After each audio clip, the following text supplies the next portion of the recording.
Let's debate, uncut, and after show. I'm your host, Nathan Oakley, and if you are new to this channel, or you've not done so already, then be sure to subscribe. Hit the bell notification icon and join button if you'd like to become a Nathan Oakley 1980 channel member and keep up to date with the Flat Earth debate.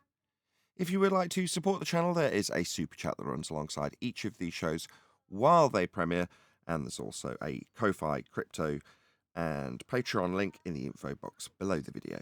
Speaking of Patreons, I'm going to do a quick shout out to all of you who do support me on Patreon. So, a massive shout of thanks and appreciation to Chris Wouters, Mr. Amish, Sensual Goat, Mitch Kennedy, Rod, The Name's Burley, Twad Wassel, Jason Hornsby, Christoph Fournier, Flat Earth Travolta, J Mel's 24, Unimento, M Iron 26, Endless, Goldie McKinnon, Retro Bill, Level Playing Poem, Cannabear, John Kays, Patrick Gunnels, Banter, Mel B Styles, Hairy Blade, Mobile Max 777, Rob W, Del West Watson, Unbelievable Productions, Blue Ridge Ranger, Abraham Mohammed, Skeptic 936, Life is Short, Texas Mike, David Wayne Foster, and Dank. So another massive thank you to all of you for supporting me on Patreon. Now I will hand over to whoever is in Discord and Google so you can enjoy their dulcet tones while I set up for today's live show.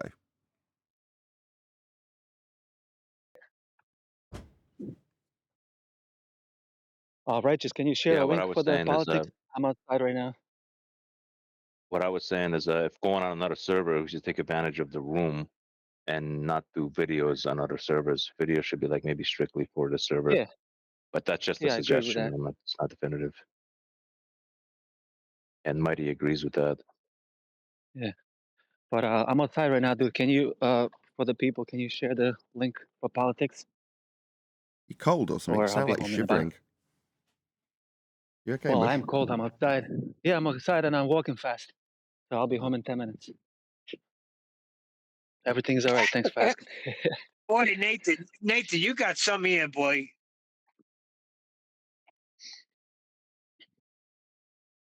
Now I've got professional audio set up. You sound cold. What, are you in Alaska? You sound pretty warm. Are you in Hawaii? Oh shoot.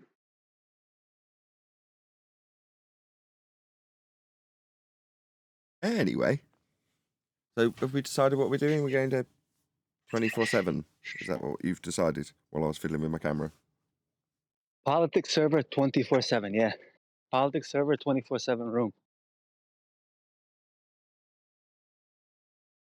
Okay.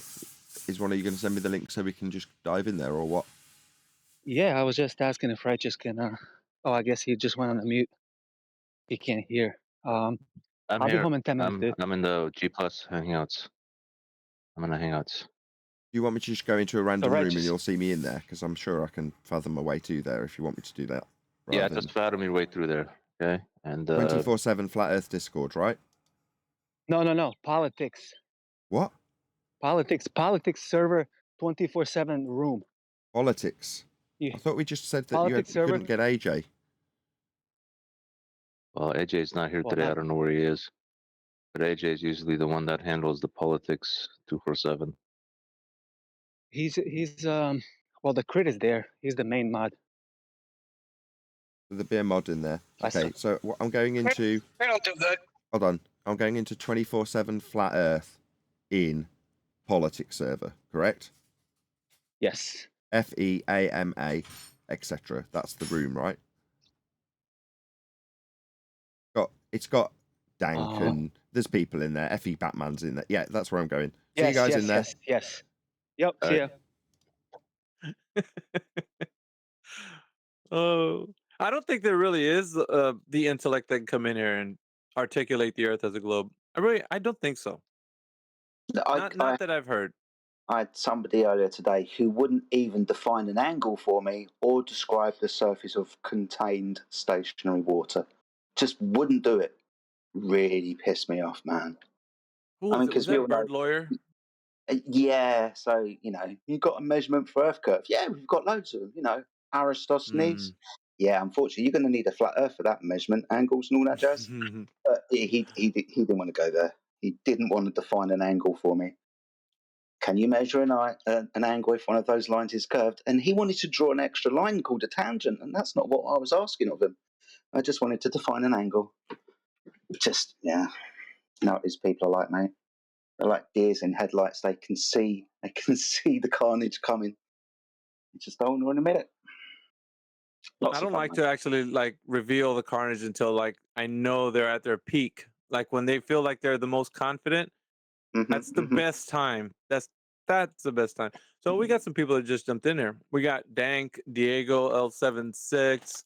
Let me see. Let me go through the list here. We got James Mays that just joined us. Mighty Mush has just joined us. Oh, we got some people. Oh, we got Nathan's in here. What's up, Nathan? The sky? The sky. You know what Gemsy says? The heavens. So he says the same thing. Are you guys about to start your show? Or I am going to do a show, but not this second, no. oh, okay. Yeah, please Well, don't just swear. Kind of. Yeah, I know you were actually saying that too earlier, or not earlier, the other time you were in there.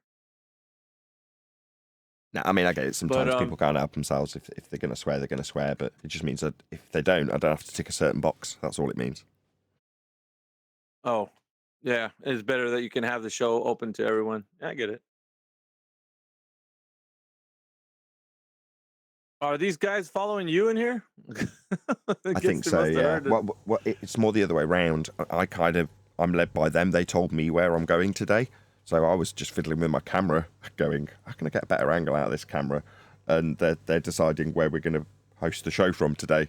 I'm like, it's Friday. They've decided that Friday is a day that we're going to go venturing into other servers. So while you say, have they followed me in here? No, they've gone, you're going to go to this room.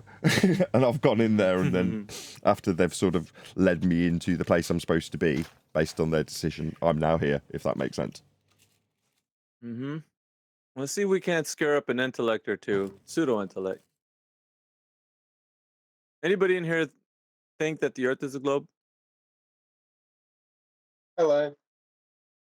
Hinka, what's up? Not much. Not much. How are you? Really well, man. So, That's good. do you think the Earth's a globe? Yep. Really? Do you Yep. have any supporting evidence for the Earth being an oblate spheroid? Photos. Photos. Which ones? Yeah, that'd be my first one. Your first one. Just photos from satellites, bro. Photos from satellites. Yeah. Do you have any one of those photos from satellites that you can demonstrate to us in the text channel right now? Where is this? In the just text chat? Yeah, just go to where you clicked in here to join the voice chat. There's a text channel right next to it. Oh, shit. Yeah. All right, let me go get one. Sure. Photographs of floor from the sky. This would be interesting. 2024 still one. photos. Okay. Pick the one that actually you feel most confident displays the evidence that the Earth's the globe that you want to present. That'd be fantastic. Yeah, okay.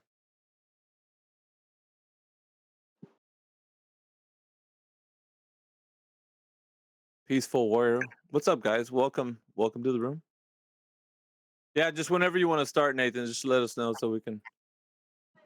Consider it being started because I'm just paying attention, right? As voyeuristic as that may sound, okay. I want to listen to what goes on, as in this discussion that's about to take place. I'm in no way intending to step in. I want to hear what other people have got to say outside of the colour commentary, right? So how does this get argued? What's this guy's logic behind his evidence that he's about to present? I mean, you're focusing on him actually providing the evidence, which I frankly don't care about. I want to hear his logic, i.e. how does he come to his globe conclusion? And if his logic has that evidence slipped in somewhere, then great. But hopefully at some point someone will take him through what he's actually claiming when he says, yeah, I've got a picture that proves a globe. Okay, how do you link the two together? What's your logical consistency? How do you draw the conclusion? And hopefully we'll hear that from him. But I ideally don't want to step in. I just want to see how things pad out. That's what I want to actually see today. I wish it would work in their head the way you just laid it out for him. because it's not going to happen that way. I guarantee it. This room doesn't. We want them to aspire for that type of logical consistency, but it just seems like they're bankrupt in that aspect. And I'm well, just maybe that's where it'll go. I guess then. I'm I mean, in divining that his case, thoughts, but maybe he'll just literally offer us up a non sequitur if photo then globe Earth, and then we can go, okay, well that's a low standard, fine. But if that's what we find out, that's what we find out. If he never says another word, the standard is photo, with no logic to back it or reasoning behind what is in the photo, unless it's literally well, I don't want to speculate about what it could be, but So you don't want a photo? no, just put whatever you think. Listen, man, just throw it in the text chat. I don't know what you're talking about. Yeah, Just put it in there. If I put a photograph of Bigfoot in the chat, does that Bigfoot's real? It doesn't Well, let me according- put it in the text chat. Well, just Wait, hand it which- to me then. On the where are you? The text channel, yeah, the Is it text channel is like the same channel you click to come in here. The little chat one. bubble that's right at the end of the name of 24/7 Flat Earth. You see it? Yeah, it doesn't actually let me put a photo on. Oh, you want a link? I could put a link. Yeah, sure. just tell us what's in the photo. Well, there is a photo of a satellite with a space shuttle docked onto it, and then there is the Earth in the background of said thing. Okay. And from that, how do you draw conclusions of sphericity? Well, the Earth is round in said photo, but that's not the only thing. It's just one of the things that are there. So, did you say the Earth is round in the image? That's correct. Yeah. There's a few. There's a few here. Well, I mean, There's a few here. to my understanding, even within the rhetoric of heliocentrism, the satellites don't get far enough away to take a picture of Earth as a whole, unless you're talking Himawari images or however you pronounce it. What satellite are you referring to? Has it got How the whole far away Earth do as a you think- globe? Do you think you need to be? The space station isn't going to be far Yeah, no, away I'm gonna- from it, I'm gonna because the post space it- I'm station gonna- goes pretty close. Inca, I'm gonna post a picture for everyone. So. hold on. Okay. How far away do we think? No, it's how far away we're told. You've got to be Just- halfway hold to on. the distance. Let's just hear him take us through what his perception of his images are and what he thinks they are and where they've come from and all those sorts of things. I just want him to tell us if this is his standard for believing he's on a globe, then I want to hear all about it from him. Is that the one, Hinka?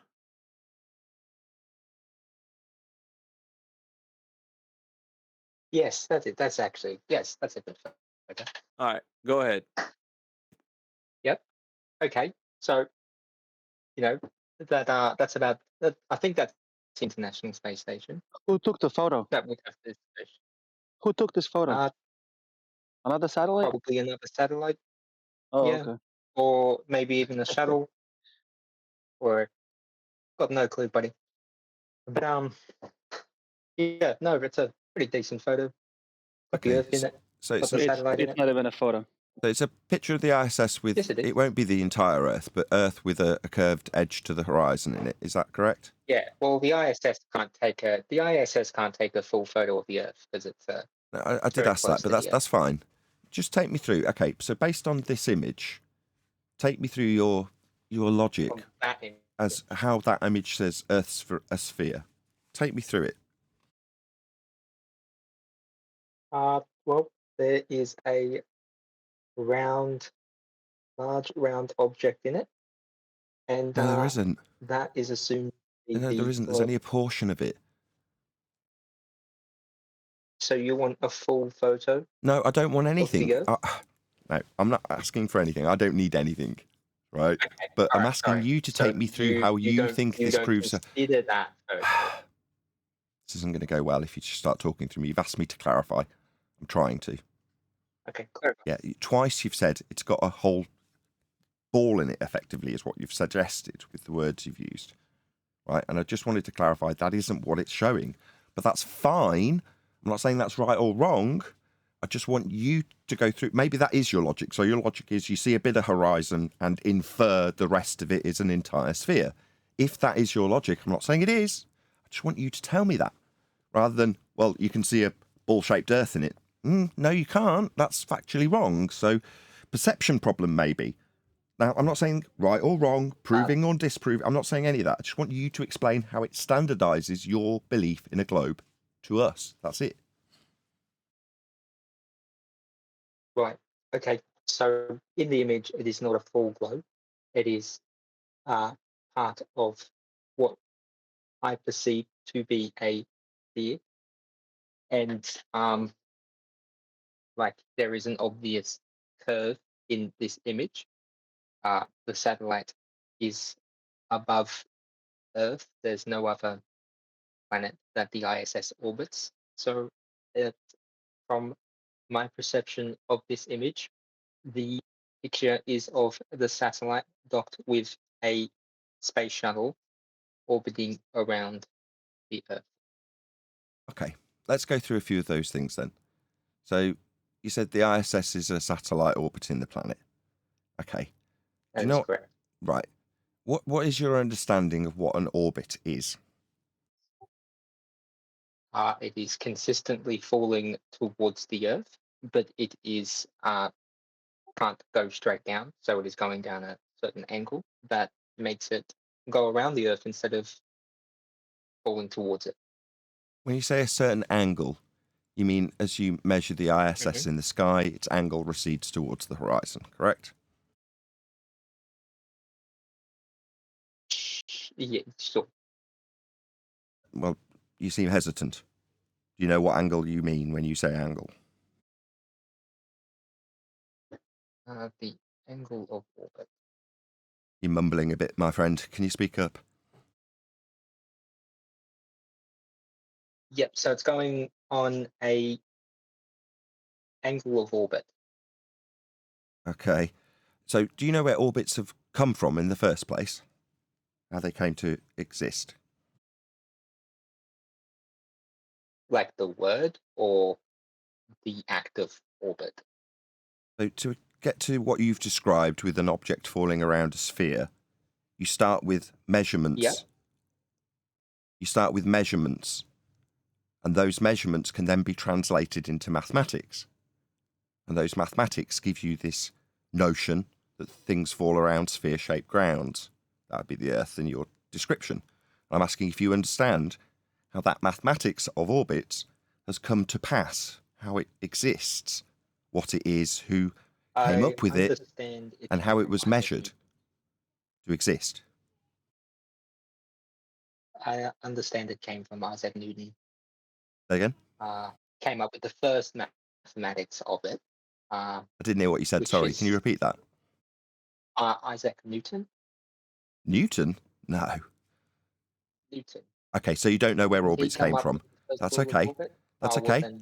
That's okay. You don't know where they came from. That's fine. You assume Newton. No. Okay.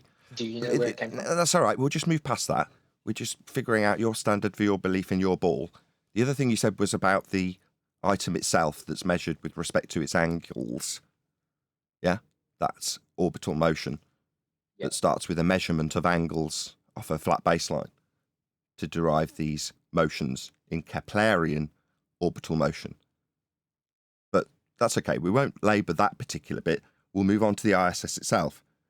It must be, and then you gave a description of what the ISS must be. What do you know about the ISS?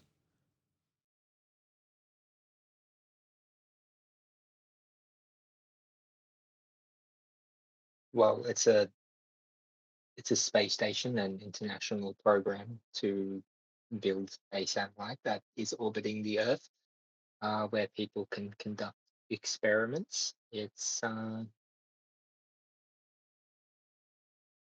about 100 meters in length. Okay, let's start there. And how do you know it's 100 meters in length? How do you know that? Let's start with the measurement, if you will. How do you know that? That's just a guess. I can look it up. I was no. How do you know it? No. Don't interpret my question. How do you know it's 100 meters? I was told. So you don't know. Well, I'm assuming the person who told me. Okay, okay, you're assuming. That's fine. That's a good enough answer. Okay, what about the place the image that you lean on came from, where the ISSs claim to have taken the photo or been taken with the partial horizon-based curve that you inferred was an entire sphere when extrapolated? Okay, where was the image taken from? Presumably another satellite. No, where was that? What's the location? This image. Where was it taken from? Oh, What's the so place it's taken from? above. Looks like the ocean. From the ocean? What? Not from outer space? Well, this is taken from outer space. You're asking for yes, this was taken in outer space, but I thought you meant like where Yeah, are we looking where? at in terms Exactly, of, where? Outer space, right? yeah, What's that? past the Earth's atmosphere? I actually don't think this is outer space. I don't think the ISS is even outer space. Isn't that still in the atmosphere? If you're technically? claiming that there's a photo come from this place, I'd hope you'd know. I mean, you're basing an entire worldview and belief on it, but you don't. You just that's fair enough. I mean, No, you don't I'm know. not basing an entire. So worldview. okay, It's so you just don't an know where it's evidence taken from. of It could. Okay, I just need to be clear about what you understand about what you've lent on and offered to a group of people as evidence, and you don't really know. It could be from space, but you don't really know. Is that correct? Not really, no. You were muttering again. I didn't understand what you said. Not really, no. You don't know where it's come from. You don't know the word that you use to explain how it's behaving. That's orbits, and where that came from. Okay, and you don't know how big it is, but you've been told, and therefore you've got a few assumptions. Do you think this is a strong piece of evidence to base an entire worldview on? What do you think so far? I haven't critiqued it yet, by the way. I'm not basing my entire worldview. I'm not basing my entire worldview on that image. That is just a image. No, you are. That's the evidence you've presented. Oh, but I'm not. That's the evidence I was asked to present. Yeah, evidence for your worldview. You believe in a sphere. I said there's photos of it. Okay, are you saying this isn't... Okay, that's fine. Okay. So this isn't your evidence for your worldview. I don't really understand why you present it then. I was asked why I believe in the Earth is a globe. Yeah, that'd be... Yeah, I don't really understand why you want to... You seem defensive. You seem defensive. I don't understand why this has gone off the rails so quickly. I'm paraphrasing what you were asked to provide based on your worldview, and you've provided it, and I've said, this is good evidence for your worldview. Now you seem defensive about it and paraphrasing, well, I was asked to provide evidence for my worldview. Yeah. Is it good evidence based on the assumptions? Just trying to summarise. At this point, all I've done so far is ask you about what you're presenting. I haven't critiqued it in any way. And I just want to know, given there's quite a few interruptions, whether or not you still think this is a good standard or not. Right. Well, there was critique in it, but this is just one image. What was my critique? I didn't think I did. What was my critique? I didn't think I critiqued it. You just said that I shouldn't be basing my whole worldview off of one image. That's a critique of you, not the evidence. You're still critiquing. No, the evidence hasn't been critiqued yet in the slightest. All I've done is repeat it back and asked you how you standardise what you have presented. I haven't actually critiqued the evidence at all. Just said, okay, I didn't even critique you. I asked you if you still think it's good evidence or not. And you got a bit defensive about the phraseology. Is this good evidence of your worldview? I'll just ask again. Is it good evidence of your worldview or not? Yes. Okay. Even though you've based it on what you've been told about what this item is in a place that you don't really know where it is, based on a motion that I'll tell you right now is measurements of a flat Earth. The angles that are described with an orbital motion give Kepler the third law of interplanetary motion, derived from flat Earth angles to lights in the sky. That's how its basis gives you an orbit. So it's hard for me as a flat earther, obviously, to even conceptualize what you described when you say a ball falling around another ball, because that only exists in a derivation, mathematics that is, mathematical derivation of a flat earth measurement. So that can't be world proving when it comes to sphericity, because it's based on a measurement of a flat earth. So let's cover the rest of the critique of this guy's claim. The rest of it being the sky vacuum itself, the area. We weren't quite certain, claimant that is, in terms of whether or not we can call it space or not, where the ISS is. Regardless, the area above our heads, the black bit, is claimed to be 10 to the minus 17 torr.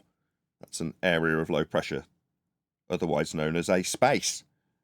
And in terms of what gas does, its behaviour is to expand into whatever volume it's got available to it. That is to say, gas fills space. So if the sky was a vacuum, that's space, then we'd all be dead. We'd have never developed gas pressure in the first place, because the first particle of gas would leave the ground and immediately vacate into a vacuum, never to return. And there would never ever be any development of gas pressure, that's it pressing on something, because the heliocentric model has no containment. Rockets, ISS, moon landings, they all take place by travelling through the high pressure gas we all breathe into an area 10 to the minus 17 torr. That's a sky vacuum that doesn't exist. So the pictures claimed to come from the ISS are all fake if they claim to come from space, in orbit, derived from a flat plane measurement that we did cover in the pre-show. So with that in mind, I don't mind asking the housekeeping question. Is there any evidence that you can have the gas pressure that we're all breathing without containment? Negative. Without the container, there can be no pressure. So how can we have an That's area? a fact. So for the guy who claimed pictures from space, how can we have an area akin to Narnia to take pictures of Earth from? Answer, we can't. The place the images came from is fake. There is no outer space. Gas would be filling it.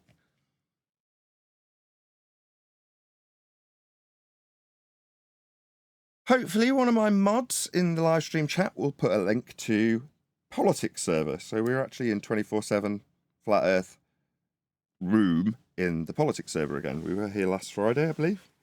Not normally we come twice in a row, but by popular demand, we're back in the politics server. So the usual Flat Earth debate Discord server had a discussion in the pre-show, deciding which server we'd be going to, and this is the one that we're coming to. So obviously you guys are a favourite. So Nathan, you have a guy named Geeks. He's been wanting to talk to you, chopping at the bit actually, when you were doing your pre-show. So he wants to speak to you, I guess. I'm gonna unmute him, and I guess if he has any questions about maybe your housekeeping questions or anything. Oh, right. The housekeeping All right, question. Geeks. Any evidence you can have gas pressure without a container? I mean, if he wants to answer that, he's more than welcome. Should I do my introduction, guys? No, just... Well. We meet again, Mr. Oakley. How do you have gas pressure without a container? Do you remember me, sir? Oh, is this guy retarded? Yeah, Geeks, you got at least pretend like you're sober, okay? At least try. Yeah, I believe in you, Geeks. What's up, Nathan? Thank you. Hello, whoever So that was. I actually don't believe there is gas on gas. I've been looking in my telescope, and I think there's like a solid shell. What do you think? I don't care. Is that possible though? I don't care. Well, you asked about gas in the container. Now you say you don't care. Okay, fine. No, I don't care. No, you guys need a container for your worldview. No. Me, I'm not making That's any what I'm claims saying. about that. There is a My bad. container. It's been 3 words. My There bad. is a container. You take centre stage, mate. Everyone's here to listen to you. No, I'm discussing with you. Unless you don't want to. It sounds like you don't want to talk to me. So okay, fine. All right. Good luck. So yeah, I don't make any claims about the sky, so I don't need containment or anything of that nature. I know we're breathing gas pressure. I don't need to make any claims about why that would exist or I'm what the saying you sky are. is. I'm saying I am. Am I I'm bad? saying I Is am. this me not wanting to have a conversation with some drunk asshole who wants to talk straight through the middle of me? Yeah, you've just Well, if removed you're gonna be yourself from this rude- discussion, and now you continue. You want to be centre stage. You want to be somebody. You've got a star in your eyes. You want to be centre stage. I get it. Go ahead. Oh, what a horrible person to engage with. No, not bothered. You're a horrible person. Deal with You yourself. remove this sir. person. I don't need Totally these ad final. homs. I just don't need this. It's not. This isn't my You're day. just- My you're day's just quite joyful generally, being told I'm a horrible person. No, I was just having a conversation with you, and halfway through my sentence, you decided no, you're going to start talking through the middle of that as I explain that I'm not making any claims about the sky, because I'm not. You have a claim it's a sky vacuum in violation of the second law of thermodynamics, and we debunk that by asking a simple question. How can you, with a sky vacuum belief, have gas pressure that we're all breathing, that is absolutely without question, without containment? That would be to say you can travel into an area of volume that rockets can travel through to get to the moon and satellites to fall around in. No. How do you have that? That's your rhetoric. We're challenging it.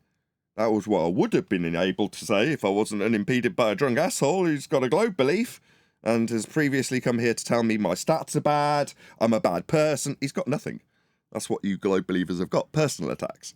While I'm trying to define your belief in a sky vacuum that you can't prove because it violates a law of nature.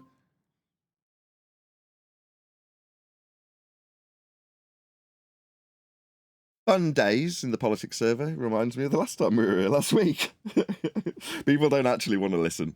They want to state their claim and then rumpus the crap out of you so you don't get to respond to them annihilating their fundamentalist belief in a bull. People don't like it. They want you to just listen to their claim. I've got a picture from space. Really, what's space? I don't know. How big is it? 100 metres? How do you know? I don't. Right, so, okay, well, this is a good bit of evidence for your fundy belief in a sphere-shaped world that's based on measurements of a flat plane. I'm thinking no. Raise your standards, fundies. You on the ball have got very low standards to prove your faith.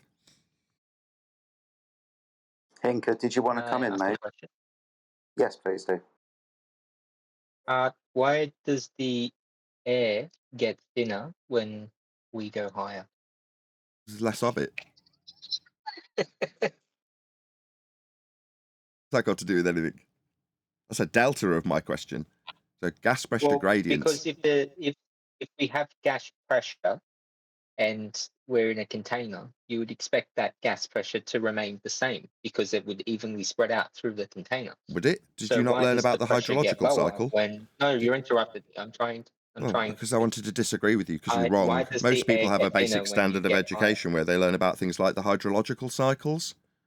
Did you not learn about that in school? What does that have to do with the air pressure? Because we have cycles. We're talking about gas and its behaviour, kind of everything to do with it, because that's how it behaves.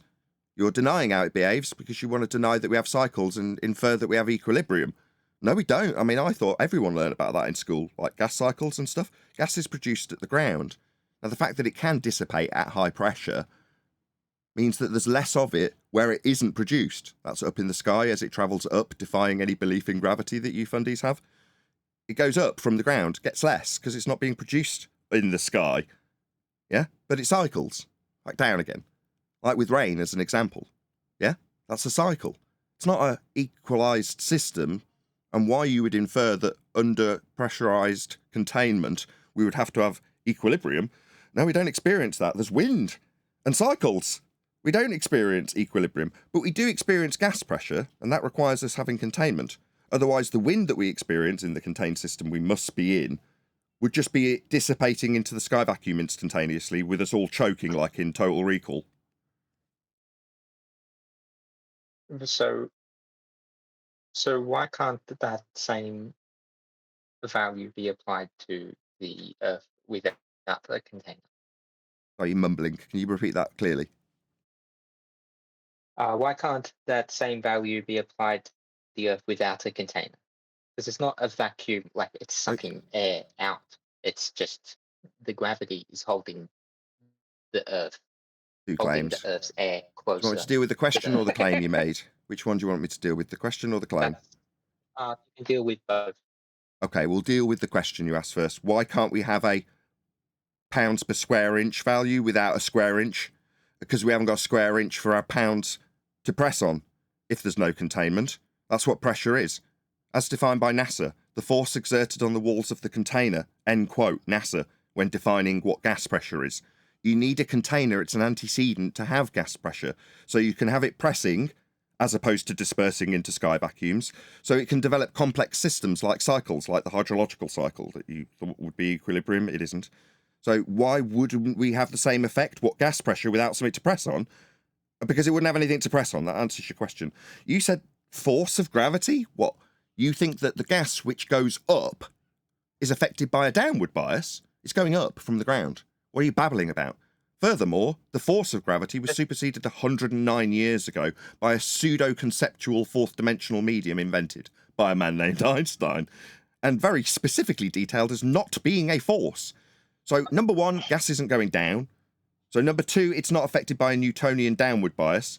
And number three, the Newtonian downward bias that isn't affecting gas that goes up isn't a bending pseudo-Riemannian force space-time invented by Einstein mathematically that has no bearing on anything because it's not a force. So I hope that addresses your claim that we've got a force of gravity holding gas go down, go boom, boom, when it goes up from the ground. Up! Furthermore, yeah, we need containment for gas pressure. It's an antecedent-consequent relationship. We described the force on the walls of the container. It's like saying, why can't we have yummy, cushy air pressure around the rim of a wheel without a tyre? You answer me. Why can't we have the lovely effects of the squishy air without the horrible expense of having to buy a container to put it in? The rubber's really expensive. Why can't we just have that without any containment? Plus, they don't have any down. Normal Earth pressure. Come again? It's higher than the normal pressure of the space around it. What, like Earth at a higher pressure than the space around it? It would expand into it, yeah. Like So the tyre the- pressure. I'm still talking. standard I'm still pressure. talking. I'm still talking. This is triggering. I understand that what I say is utterly devastating to somebody with a religious belief in an area of volume that gas is not filling, akin to tyre pressure without the tyre. Now, what you say is, well, the tyre's at higher pressure than the air around it. What, like 14 psi versus 10 to the minus 17 torr vacuum? Yeah, that's a differential that couldn't exist. It violates a law of nature, entropic law. Yeah, the gas would want to fill that space, leaving us all dead. Yeah, like the tyre, even with a tiny hole in it, eventually all the gas will get out. Well, is there a tiny hole in the container around Earth? No, there isn't one. You've just got a rhetoric of rockets going into an area of volume that gas doesn't. It's nonsense. There is no outer space. There's no pictures coming from there. It's utterly absurd. It's a violation of natural law. There must be containment for us to be at pressure.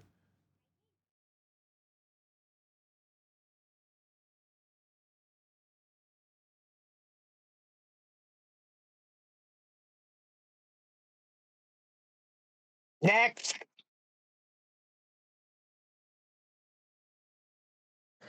Did he say gas goes in, go boom boom, or down, go boom boom? Oh, he said down, John. Doesn't. It doesn't, but go ahead, John. Down is with respect to a horizontal plane of reference, not a curve. Yeah. What is it with the globe believers utilising flat earth concepts like down? I don't get it. They need a flat earth to make their globe belief. It's mad.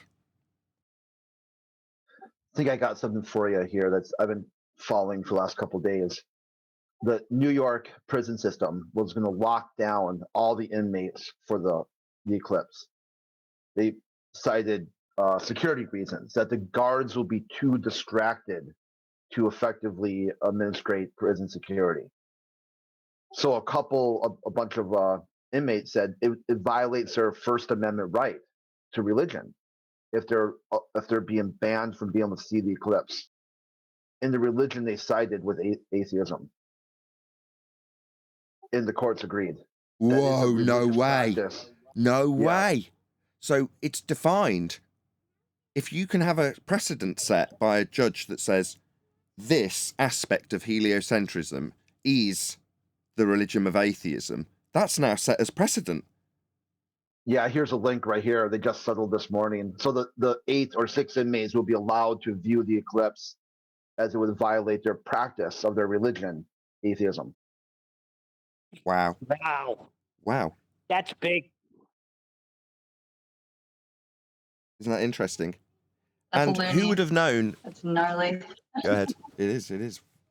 Who would have known that religion of, if you're going to call it that, atheism, requiring a view of the claim to be orbital motion producing the eclipse, was actually based on flat Earth angle measurements?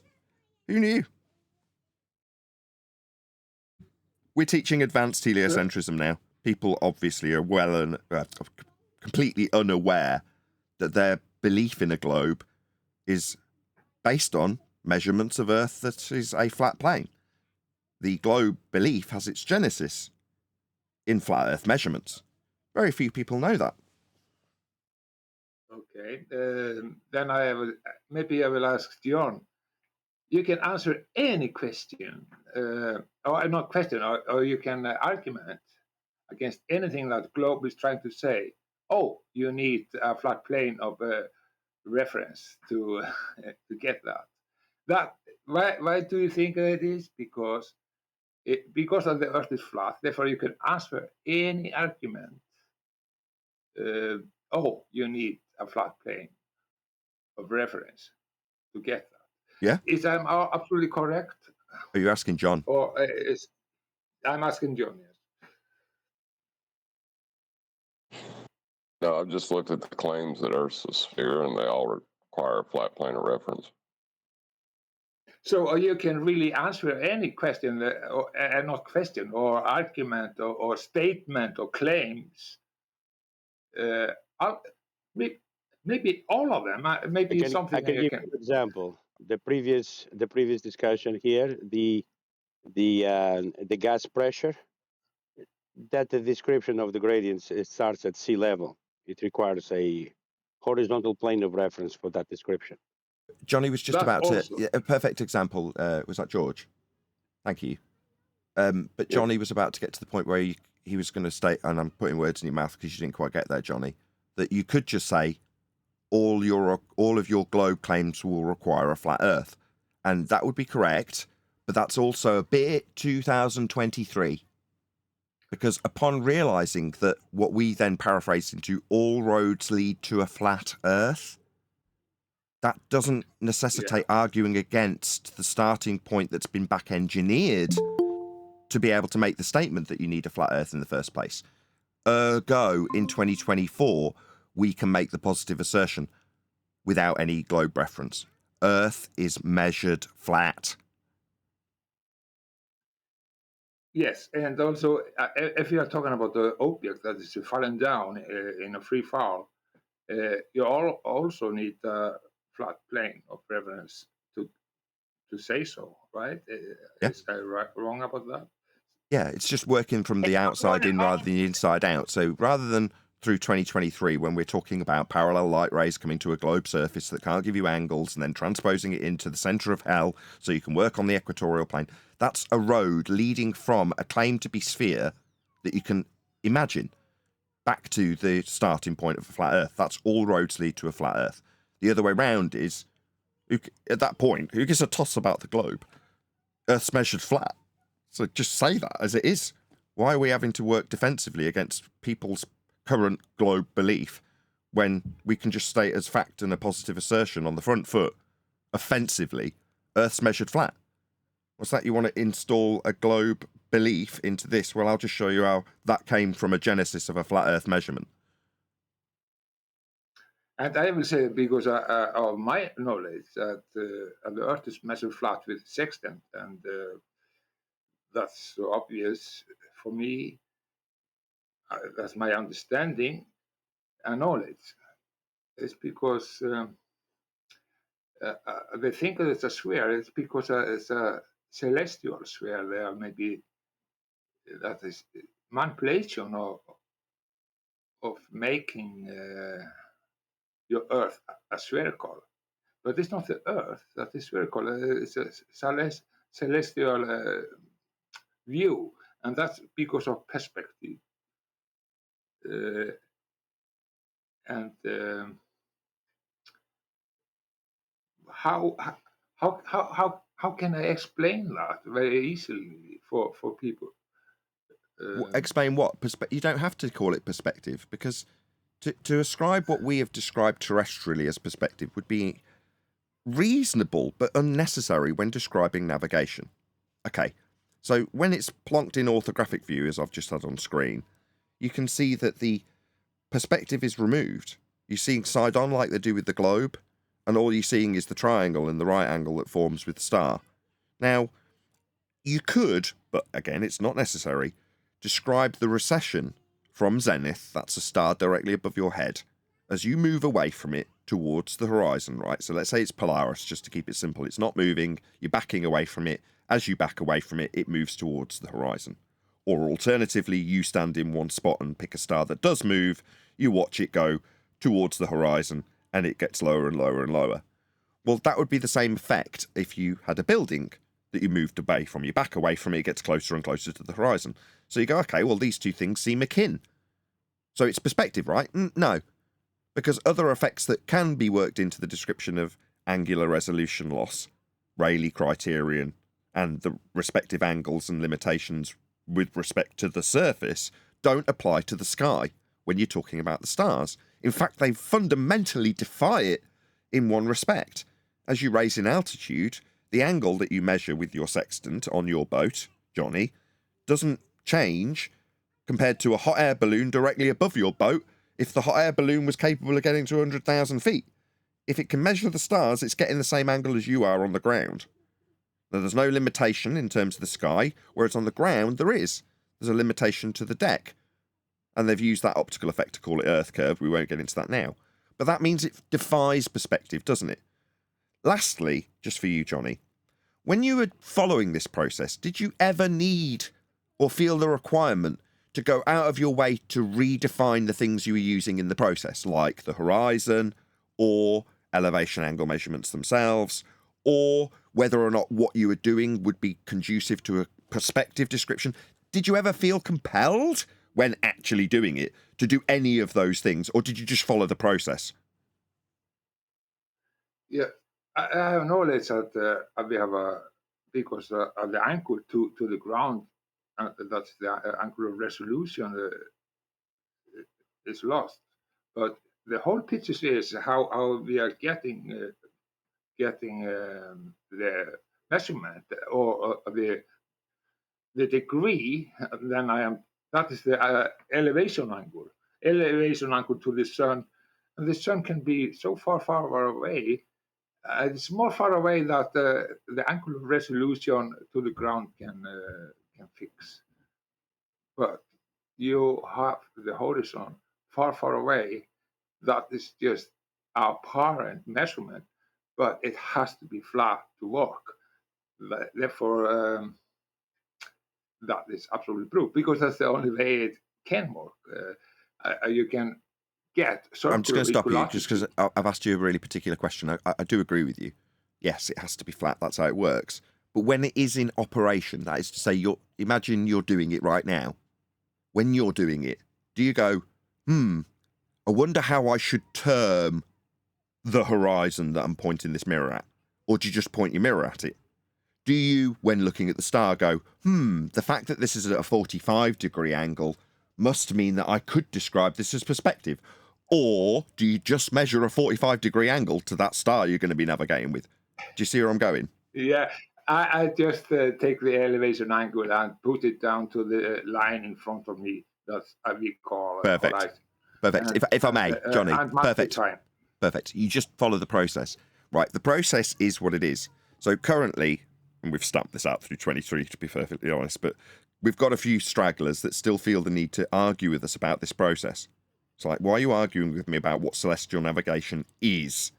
Well, we must define the horizon as X. How would you describe... I don't care. It's not relevant. The process works on a flat Earth. It proves we're measuring it flat. How we define things like the horizon or the angle measurement in terms of perspective with our crude English words is irrelevant to the process and what it proves and what you're measuring. We are processing this information of the angles to the stars into all of our maps and models, including the globe, and it's flat. The measurement starts flat. The globe has its genesis in these measurements. That's all that matters. No apologetics are needed. That's what it is. Not up for discussion or debate or what I think this or that and the other within the process will be defined as. It's irrelevant. Earth is being measured flat, navigated flat, built on flat. We describe up and down when it comes to arguments about delta X earlier in this live show. With respect to sea level, what? How much does the air thin out at a certain altitude with respect to sea level? We're going to need flat planes to describe all of these things for you to argue about a non sequitur, because delta X has nothing to do with gas pressure needing to be pressing on something. But if you can appeal to something that seems like it's conducive with the argument, well, we've got a pressure gradient, let's argue about that. And how you explain the dynamic system, who cares? Yeah? If rockets can go into a volumeless area, an area of volume, my bad, then so can all the gas. That's the point. Space is fake. But to describe it in the argument, they still need a flat plane to do it. Up and down. What, with respect to a horizontal? Yeah, you'll need a flat earth for that. Sea level's what describes the pressures at various elevations. I will come back to. Just let Johnny round out. Then hold on, Johnny. Get control. Then hold on, Johnny. I've got to get control. Then I'll reintroduce you. I promise. But I've got to be under control. Brian after Johnny, if you don't mind. He was just that was his point. So go ahead, Johnny. No worries. Thank you. I will just round off. I will just talk about then. If the argument is against my sextant navigation, they are using some kind of spherical geometry and spherical angles. That is absolutely nonsense. I don't know about that. It doesn't matter if they say that in the math. They can do something spherical geometry, triangulation. Contradiction. What they call it. That is nonsense because nobody is using it. If nobody is using it, why are they using that as an argument? If you're talking about PZX angles, right, you're talking about the angles that they plot out on the protractor when they're measuring an angle with respect to a polar-eccentric system in the centre of Earth. You can transpose out the angle into a curve angle on the protractor. That's what they're doing. It doesn't mean that you're representing what you actually measure to the surface. It just means that they can then, this is back to 2023, say, oh yeah, of course I'm getting an angle off a flat surface. It's so big it's flat, giving me the angle, and all the light rays come in parallel, and therefore we can use it with respect to the centre of Earth. Because it effectively is, it's all moving to the centre. Why? Because it just is, it's so far away. Okay, so we're in the centre of Earth, but we're measuring on the surface without an angle-based surface to give us the angle. But that's because it's so big it's flat. That's working backwards and apologising within the debate and having to work through all of their fundamentalist beliefs that are based on a system that's been put into effect. That's the protractor representative of the globe Earth for you to not stand on because you're in it. Well, all of those to be described started with the measurement of the angles to the stars, in this case Polaris, for a radial value of a sphere Earth that's going to be the protractor you measured through. So that's, as I say, in 2024, Johnny, where I just start. Earth's measured flat. You measured it flat. You followed the process flat. You didn't question anything about it. It just functioned as it functioned with your flat map and your circles that you drew on it flat. Because that's how the world works. And that's how it's mapped and measured, and that's how the globe came to fruition. Is there anything else, Johnny? Otherwise, Brian will be chomping at the bit. I will just say that then in the end, I will say, yeah, we are not listening to answer like, oh, the Earth is so peaky. No, that's over. Thank you. Go ahead, Brian. Thanks, Nathan. Thanks, Johnny. I have two things to say on it, on what you've just, a couple of things you brought up. One is all they did was place a globe in between the surface they're measuring the angle on and the point on the celestial dome that the angle is going to. That's all they did. They just placed a circle over that and said that you were referencing a point on the surface of a globe. So the surface you're measuring from is a flat plane, and the celestial dome mathematically is, you just mathematically is an orthographic dome. So it's just a point. It doesn't have to be. You can make it into a triangle. It doesn't matter. It doesn't have to be dome, but just dome is the easiest. And to a point on that, that's what you're doing. So when you're making that measurement, all they're doing is sticking a globe surface, mathematical globe surface, between you, the person measuring the angle, and the point on the celestial dome that you're measuring to. It's just absolute. It's just a mathematical hijacking of a protractor. That's all it is, the celestial dome. But when it comes to you just brought up there a minute ago as well, the pressure gradient.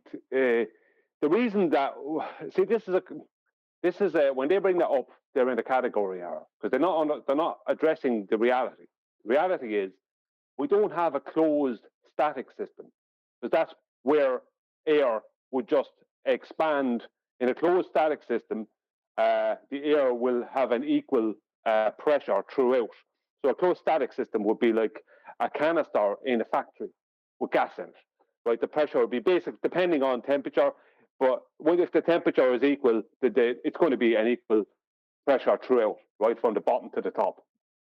Whereas we live in a closed dynamic system, right? We have cycles and we have the sun heating the surface of the earth, that then through radiative heat transfer, that then is transferred through conductive heat transfer from the surface to the air, and then that becomes a convective heat transfer through the air, creating convection currents, and the convection cells are a main part of our gradient. But we can't have that temperature or that gradient or the gas pressure or a low grade vacuum like we do have in the sky or any vacuum without a container. You can't have any of those things in reality without a container. So they're claiming gas pressure, temperature, and vacuum without container. So they don't understand the world they're living in because they just pre-assume that it's this open system. You know what I mean? And that gravity is somehow a force, right? Something that's thrown out the window in 1915, and that is somehow creating a gas pressure gradient, something that mainstream PhDs, right, are literally correcting themselves publicly for stating in the past and saying, sorry, we do have a gas pressure gradient, but that has nothing to do with gravity or a gradient of gravity. That's not the same thing. One does not create the other.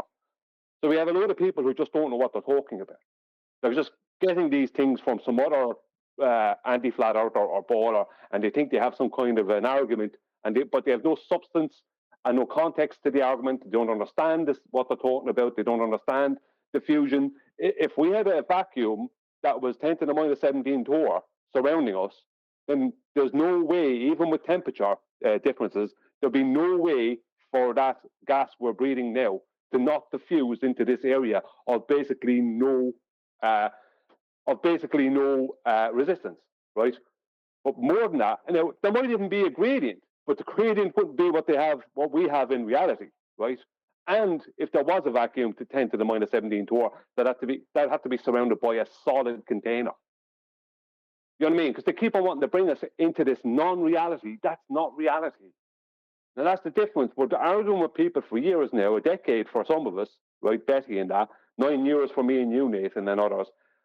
Right? We're arguing with these people who don't want to live in reality, or they're not living in reality. So you're having an argument with them about what's happening in reality, and their comeback is something to do with a paradigm that's just made up. You know, how are you supposed to win a debate when you're debating someone who is living in a paradigm that's not reality, and you're addressing reality? You're both in the category error. Yeah, but the One standard. of you should be at a Comic-Con. You know what I mean? One of you should be at Before you draw Comic-Con. comparisons to Comic-Con, okay, because of the standard that your average layman will accept, if you are told by an authority that you've got a photo from Narnia, and Narnia is the worldview that everybody holds, then that photo's from Narnia. Us coming along and going, but there isn't a Narnia. In fact, Narnia violates quite a few several natural laws. So how can Narnia be real? they will then tell you, I've got a photo from it. And when you ask them to question their own sanity when it comes to the standard that they're ascribing to the photo, they very quickly realise that they've just appealed to the authority that's told them it's a photo from Narnia. So their standard on a surface level is, well, of course we've got a Narnia, I've got a photo from there. You appealing to gas pressure gradients as a delta X in the anti-flat earth rhetoric that we argue here in the trenches, yeah, that's not the standard that most normies would adhere to. They just go, photo from space. No, space isn't real. You just haven't appreciated that. You've taken it on faith. Like the rest of the globe model that's based on flat earth measurements. The reification of the flat earth measurements into sphericity is taken on faith. Everyone's looking at a globe, experiencing a globe, building on a globe. That doesn't happen. Where do they get their images from, though? Well, photos from space. There's a very different standard at work. People are lazy, Brian. When you get into the rhetoric of the trenches, they're fighting their own cognitive dissonance at that point. Yeah, that was beautifully explained by you, Brian. But they'll come right in and show you a picture. What you was can also lay that out 100 times, and somebody will come and show you a picture. what also explained beautifully by Brian, and I hope this continues, is as our understanding, this has started with John 2 years ago, John, who's on the panel, Refracted Curvature, right? When he took two puppets and explained how you can turn the flat surface of a kitchen into the protractor. Yeah? Now, 2 years later, we all got it. We got it back then, but understanding how you can show that in celestial navigation manuals or Danny Faulkner in front of a congregation when he's describing angles from hell. There's a reason he's got to take it there, and it's because that is the genesis of the systems that infer there's a 3,959 mile protractor around your position.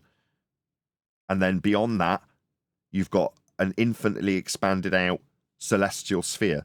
Why is it infinite? Well, because there is no perspective involved, there is no sphere involved, there is no protractor involved, so therefore there's no globe Earth and there's no sphere of the heavens. You've got a parallel plane. For you to have the view of something above your head moving towards the horizon like an aeroplane when it maintains level flight, it, to your view, looks like it's following a curved path towards the horizon. That's just how the world presents itself to you. To then say, well, because of which I can represent the angles I can measure out to each of these stars receding towards the horizon, as though they were in a dome called the celestial sphere. No, they're not. They're parallel with the ground, so much so that they don't even change in angle as you raise up. It can only be parallel with the flat ground that must be in effect for it to function in that way and be capable of being described as a celestial sphere. But as you move along the ground, your representative view of the world will change with respect to the stars above you. Likewise, the position of those stars above the ground changes as time flows. Now, we've tracked those positions with respect to their angles on a flat plane, and that is what the basis of globe comes from. That's where it is originating, in these measurements of the stars with respect to a horizontal plane and the sky parallel with it. I'm done. They use another word to describe that as well. It's an oxymoron. It's called the planisphere.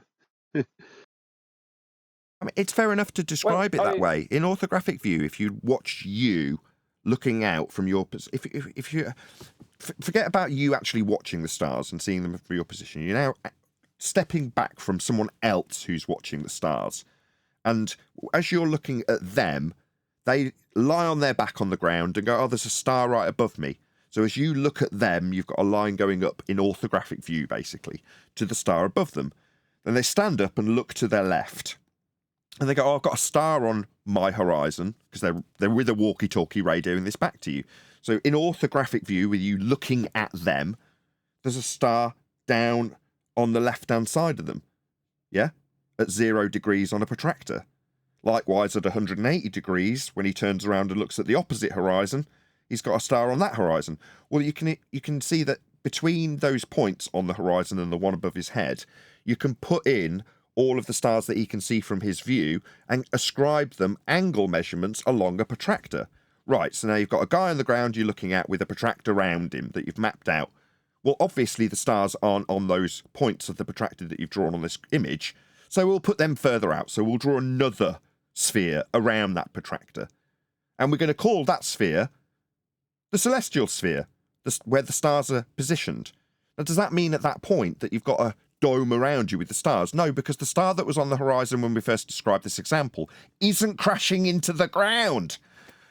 Yeah, it's still in the sky above someone else somewhere else. So it's parallel with the ground, capable of being described in an angular way, or even, if you will, a perspective way. Doesn't mean it is. In fact, to have this description, it must be parallel. Flat sky, flat ground, that's how it works. And that's the basis for the globe. I can turn my sitting room floor here. That's a flat floor. Like it's not you can only describe it as flat, right? Concrete floor. I can turn that into the surface of a sphere, the surface of a half sphere of a dome, by pre-assuming that the light that's in the ceiling is at an infinite distance away, and that the measurement I'm taking is not from the surface of the floor. That floor is surrounding the flat surface that I'm taking the measurement from. I can then turn that mathematically, this flat floor, into a half dome, or into a dome, like a half sphere. Exactly, like I exampled right at the beginning where John did it with Bunk and Debunk the Puppets. So Roger Ledwell, thank you for the super chat. He says, ever read The Silver Chair? Hats off to Puddleglum. What's Puddleglum? I haven't read it, sorry. Thank you for the super chat though. 101 people watching, so a very warm welcome to all of you who've just joined us. Chances are you've joined us because someone shared the show with you. Please share the show if you've not done so already. It's like 2 clicks. Press share and then press Facebook and that's it. Really easy to share the show. Go ahead. No, not ahead. Johnny's here. Just 1 second, Johnny. I will change the... Johnny, I'll do the same to you as I did to Brian earlier. Just hold your horses. I'll come to you in a second. Brian, go ahead, then Johnny. Just a second, yeah.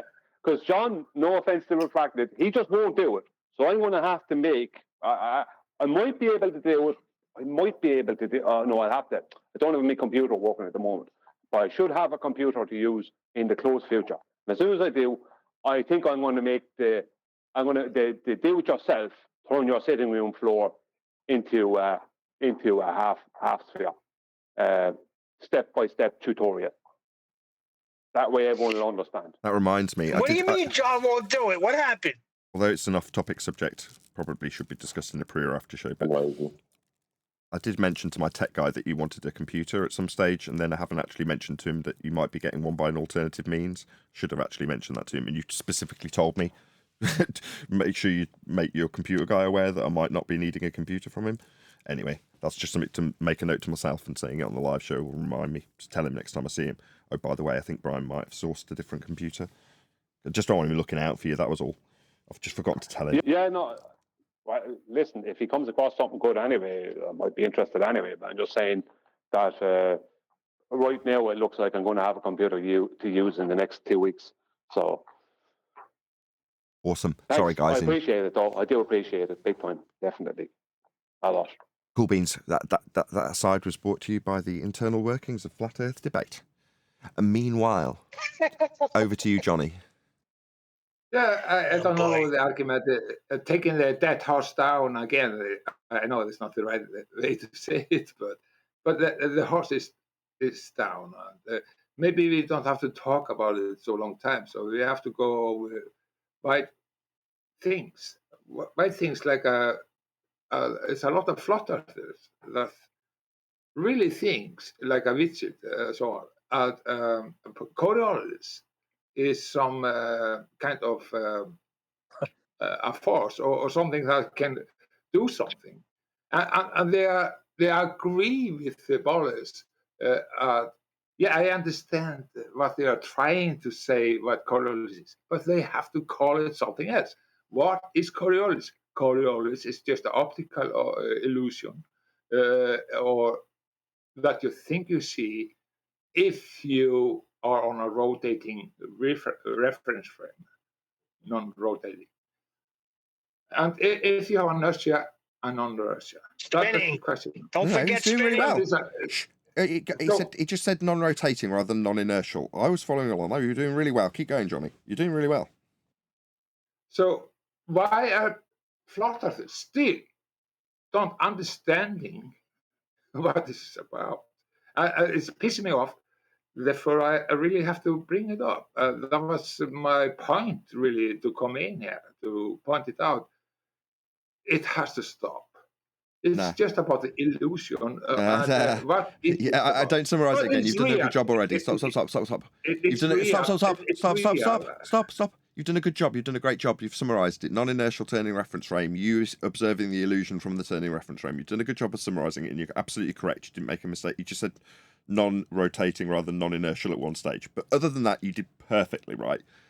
But that's not what I'm going to address, because you're like, it's annoying me. You actually said pisses me off, but that people just don't get that.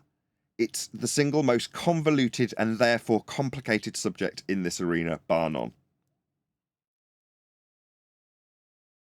Why is this happening? Why cannot people take this? I think it's very, very easy to understand. Really, it is. Okay, let me answer. On screen now, got Simon Dan leaning out of a helicopter on a rope ladder with the word ruined coming out of his mouth for my audience. Okay. Why? Well, because when we explain the lack of Coriolis effect on a claim to be turning Earth, they tell us that our reference frames that we have just described that they use to claim Earth spins are ruined. So upon me pointing out how Coriolis works in a live stream or a recorded video, Simon Dan has entered into a debate with me to tell me that my reference frames have been ruined, with an example showing no drift. Now that means that he has then convoluted the actual globe claim, that's that there's a drift at 15 degrees an hour as you turn underneath stuff, that's what Coriolis is, as admirably described by Johnny. But when we show it doesn't happen, they try and overcome the argument by ascribing their globe Earth reference frames that aren't exhibiting the effect to me, the flat earther, to tell me that they're broken. That's what Simon did when he entered into debate with me via Twitter. Now, as a result of him being annihilated, and having the fact that his claim involves reference frames pointed out to him, means he just has to lie about having ever debated with people and give his excuses for why he doesn't debate when he does. He just has to lie to overcome that problem that he's caused himself by entering proactively into debate with me on Twitter over Coriolis effect, to tell me that my, no globe Earths, Dan, reference frames are ruined, end quote, Simon Dan. So that's why it's very convoluted. It's absolutely, and the question is, if something is hovering and you have a helicopter hovering, and the Earth is rotating, and you're landing the helicopter on the spot after several hours or maybe day or whatsoever, it will always land on the same spot if it's just hovering. But how is that possible if you have a rotating Earth on the, then they say the atmosphere, that's the oxymoron, of course, is letting you flow in with the Earth. There it is. How can you explain that? Well, there it is, because they're then saying there's not a second reference frame to see the drift from. If Earth and atmosphere move together, then there is no drift to account for. So their claim can be exemplified by a sniper rifle example that you're all familiar with if you're listening or watching or you're in the Discord server on my panel. They say that the sniper has to track the target because the bullet, once it leaves the barrel, will be affected by the fact that Earth will turn beneath it, giving you a apparent curved path of the bullet.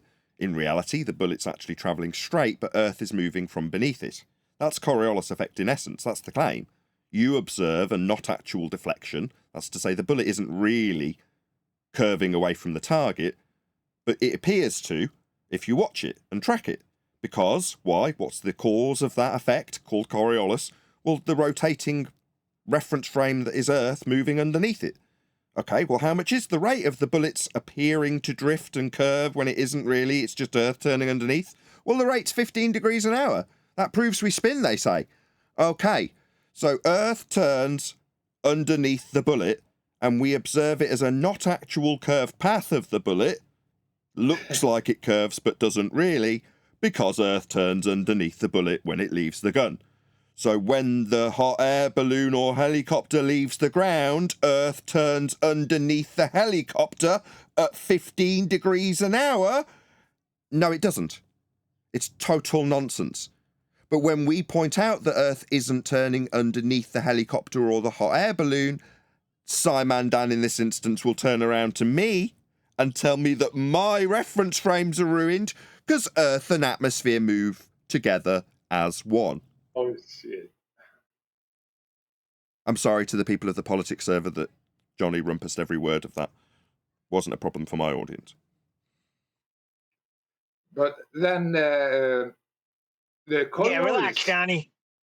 The Coriolis is just a man from France that was a very, very great man and was describing how something that is, if you're on a non-inertia reference frame, and you have the inertia also above you. What is this about? It was talking about the different reference frame. You will have a drift. That is the drift you're talking about. And it looks like it is going in a bend way, but it's really going straight in reality. It's Hey, just hey, Johnny, I got Yeah. a little poem on that if you want to listen to it. Go ahead. Called, basically what you're saying, it's called Misunderstood. I'm feeling misunderstood, and that's not good. People just don't get me. They never see the real me. They say I'm drifting and falling off track, but I don't see myself like that. My aim is to stay on the straight and narrow, forward thinking, never deviating. But in your mind and from your point of view, you think I'm actually drifting, and that's not true. It can be a lonely place in my reference frame of mind. People on the earth can be so unkind, observing and watching me as if they were blind. My name is Coriolis, and I'm misunderstood. People just don't get me, and that's not good.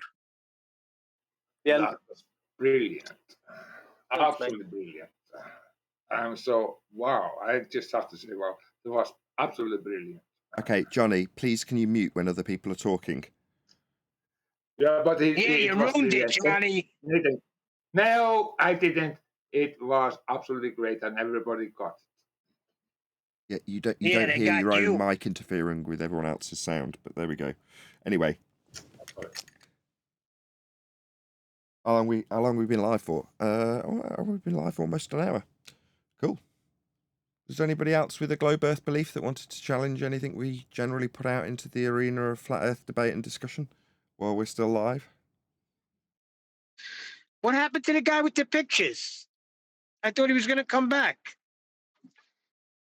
I don't know. The trouble with the pictures and the videos, Neil, as you know, is they have no way of verifying that they're true. Well, he started getting upset before Nathan even started critiquing the proof. That was a little test. Hey, I got a question. Go ahead. All right. So when people go skydiving, they tend to observe the curvature of the Earth, like the natural curvature. Are they lying? Say that one more time. So when people go skydiving, like if you have you heard of halo jumps? High altitude, low orbit. We did cover orbits at the beginning of the show, but yeah, but like when people go skydiving, essentially, and they see the curvature of the Earth, are they lying or delusional? You say see the curvature of Earth. Is that what you're suggesting? Yes, like there was a really famous one. It wasn't. I don't need an example, my skydive. friends. Just slow down. Is your example to say that in the images from skydivers we can see Earth curve horizons? Correct? Is that your claim? Okay. So I assume you are unfamiliar with our debunking of the claim that the horizon's Earth curve back in 2020. I'll go through it in just 1 second. Shout out to Roger Ledwell. Ladies and gentlemen, level plane. Thank you for the super chat, Roger. Okay. The assertion that the image has an Earth curve edge for a horizon is derived from geometric Earth curve mathematics that are based on measuring a flat Earth to derive and infer that the horizon is a point you can call Earth curve. Well, this doesn't answer my question, actually. My bad. Sorry, very triggering. You go ahead. No, I was specifically asking, are they lying or delusional? You're giving a false dichotomy when I'm explaining that the premise you hold when you look at the image and claim that the horizon is an Earth curve edge was debunked in 2020. How so? If the Earth was a sphere with a radius of 3959 miles, then every distance to that geometric horizon you're inferring in the image could be no more than 1.2 times the square root of the observer's height in feet, as dictated by the Earth curve maths that is derived from measuring a flat Earth surface level and deriving the differential from the eye level at altitude to infer that there's a Earth curve edge below surface level marked with an X and labelled horizon in the Earth curve maths. I didn't get to the end of my explanation before you interrupted. I had to close my Discord line for my audience so they could hear the end of my explanation. My live audience would prefer to hear the end of my explanation rather than you yammering through the top of the end of it. Would you like me to repeat it? My audience got to hear it because I had to close your line so that you didn't interrupt the end of the conclusion. Can you not do that in future? I'm explaining why we don't have an Earth curve edge for you to infer, because it's inferred from maths that's derived from flat Earth measurements of surface level. That's the third time I've told you. Yeah, are you done? Are you done? Did you listen to what I said? Am I done? Did you understand what... Not am I done. Did you understand what I was explaining when I finished and you didn't say a damn word? Did you understand what I said? Yes, I'm done. Did you understand it? Yeah, I got an idea, yeah. Okay, anyway. So how do you know it's derived from like a flat Earth model? Did you not listen to me? Now we're just assessing how well you're... I'm talking. I'm answering you. You don't have to talk to me. I just asked you politely not to yammer through the top of me. Obviously, you did not listen when I explained that it came from your Earth curve maths. That's where the assertion came from. I've already explained it. You weren't listening. Would you like Are you done? Would you like to ask any Would you like to ask any follow-up questions about that which you didn't listen to and now obviously seem to need to clarify, or would you prefer to just respond to some of the things I've actually said rather than repeatedly asking me if I'm done? Yeah, I'm done annihilating your claim that the wait for the interruption horizon in the image is an Earth curve edge based on Earth curve maths that says we've got an Earth curve at the horizon when you derive that Earth curve from a measurement of a surface level that's flat. Fourth time. Do you understand? Would you like to refute that which debunks your claim you've got an Earth curve edge in the image? Because I've debunked it, mate, 4 times. You just haven't responded to any of it. And then sought clarity on that which I've explained in terms of the origin of the maths. Earth curve maths, mate. That answers your first question. Anything to follow up, or you just going to ask me if I'm done? Yeah, I'm done. Annihilating Earth curve. All right, I've already asked like 2 times now, but are you done for like the 3rd time? He's got nothing. Yeah, he's done. He's the one who's done. You're done, mate. I'm done demolishing your claim that there's a sphere edge horizon called Earth curve in your image from skydivers with their low altitude, high opening jumps with pictures of edges in horizons you infer are Earth curve based on mathematics that have very specifically detailed their origins. And how that maths works to infer you've got a horizon that's Earth curve is by measuring a flat Earth. Surface level in Earth curve maths. Hope you understand. Obviously not. He also... Go ahead, John. Nathan, can we put you on BBC? Are you, if you can put you on BBC, are you? Do you agree? Johnny, we can't even understand you. Just think about the sentence you want to say before you talk through John, and then we'll come back to I'm just saying, are you able to go to the big stream media and talk about it? Am I able to go through the big stream media? I don't know if I can. I'm sorry. BBC, for example. Give it a rest. Just a quick, I mean, this guy, just to sum things up, this guy's coming in saying, someone jump and have a parachute is observing the horizon Earth curve. Yeah, this is what they're all doing now. I mean, there's another guy in AT who claims that Concorde proves globe Earth. Would you like to speak about that, AT, with Nathan? Oh, Don't be I was mean. just Don't be mean to Johnny. He idolizes you, Nathan Oakley. Don't be mean to him. Oh, here we go. Please, Obnoxious. hey, you're like a dog behind. Oh, I understand that. Right, let's just I ask love it. politely, Johnny and Rob Noxious. Right, we all acknowledge your presence. Praise be to both of you. Please don't disturb the actual conversation that's about to take place. Please. So, right. yeah, So I was given asked the the question. Oh, never mind. No, you go ahead. If you want to round out, you feel free. Yeah, I feel like I accidentally interrupted some other guy, so I'll wait for him to finish and then I'll, clap flat Earth. You're right, what? liar or delusional is a false dichotomy. They're wrong. They're not liars, and they may not be delusional. They're just wrong when they say they see Earth curve. I'm done. I mean, how would they verify that to be true? You go to the mathematics of the geometric physical assertion of an Earth curve edge at the horizon, based in the mathematics of a sphere edge, based on a radial value measured on a flat plane at 39.59 and an observer height at 1.2 times the square root thereof. Like I explained to him 4 times. That's where the assertion But comes that's the from. problem. They don't even know their own claims, Nathan. Yeah, that's where I was too. I did a lot of skydiving, and when I was still a globe head, I walked into Flat Earth Space and said, "You can go skydiving. You will see the curve." And they're like, "Well, how much curve do you see?" I'm like 3%. Like, well, were your goggles? Did that maybe make it curve? I'm like, yeah, kind of. Did you have a lot of adrenaline pumping? Did you get tunnel vision? Yeah. How big would your Earth be if that was a 3% curve? That'd be like Earth, the county you live in would be like, a huge part of the Earth. I'm like, damn. Yeah, you're right. Yeah, but See, these Yeah, but globalists that's don't go all any irrelevant. further. No, They don't go any it's not further. relevant. Hold on. Before Neil decries your example, right, I'm going to agree with you to disagree with you so that you don't think we're just decrying your example. It's perfectly relevant, Neil, because they double speak heliocentrists in their own religious rhetoric. Let me explain. They'll tell you in Earth curve maths that you can see Earth curve at 1.2 times the square root of the observer's height in feet. That's what? 3 miles for a 6-foot man? So you can see it from surface level. The maths dictates that is the case.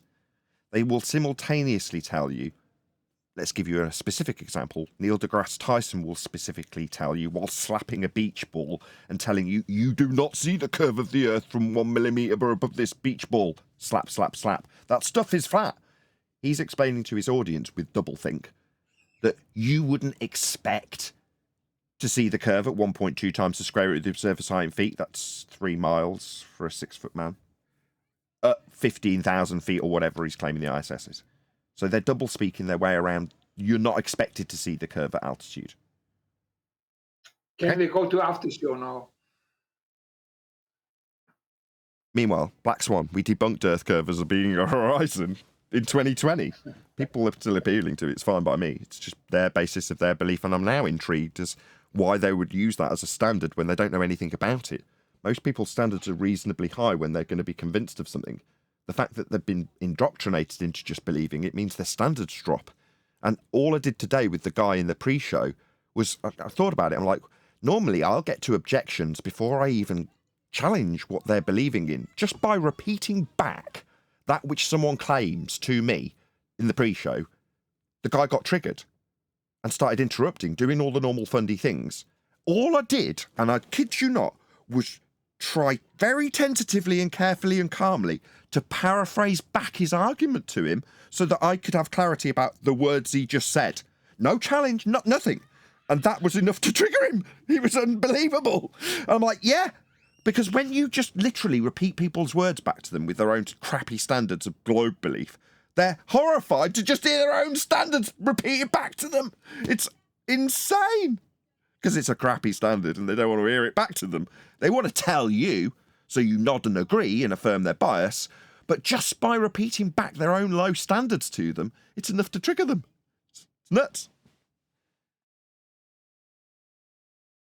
That's kind of the point I was making when I went into flatter spaces. I said you can see the curve if you skydive, and the only thing I would hear is like excuses for why they're not going to skydive.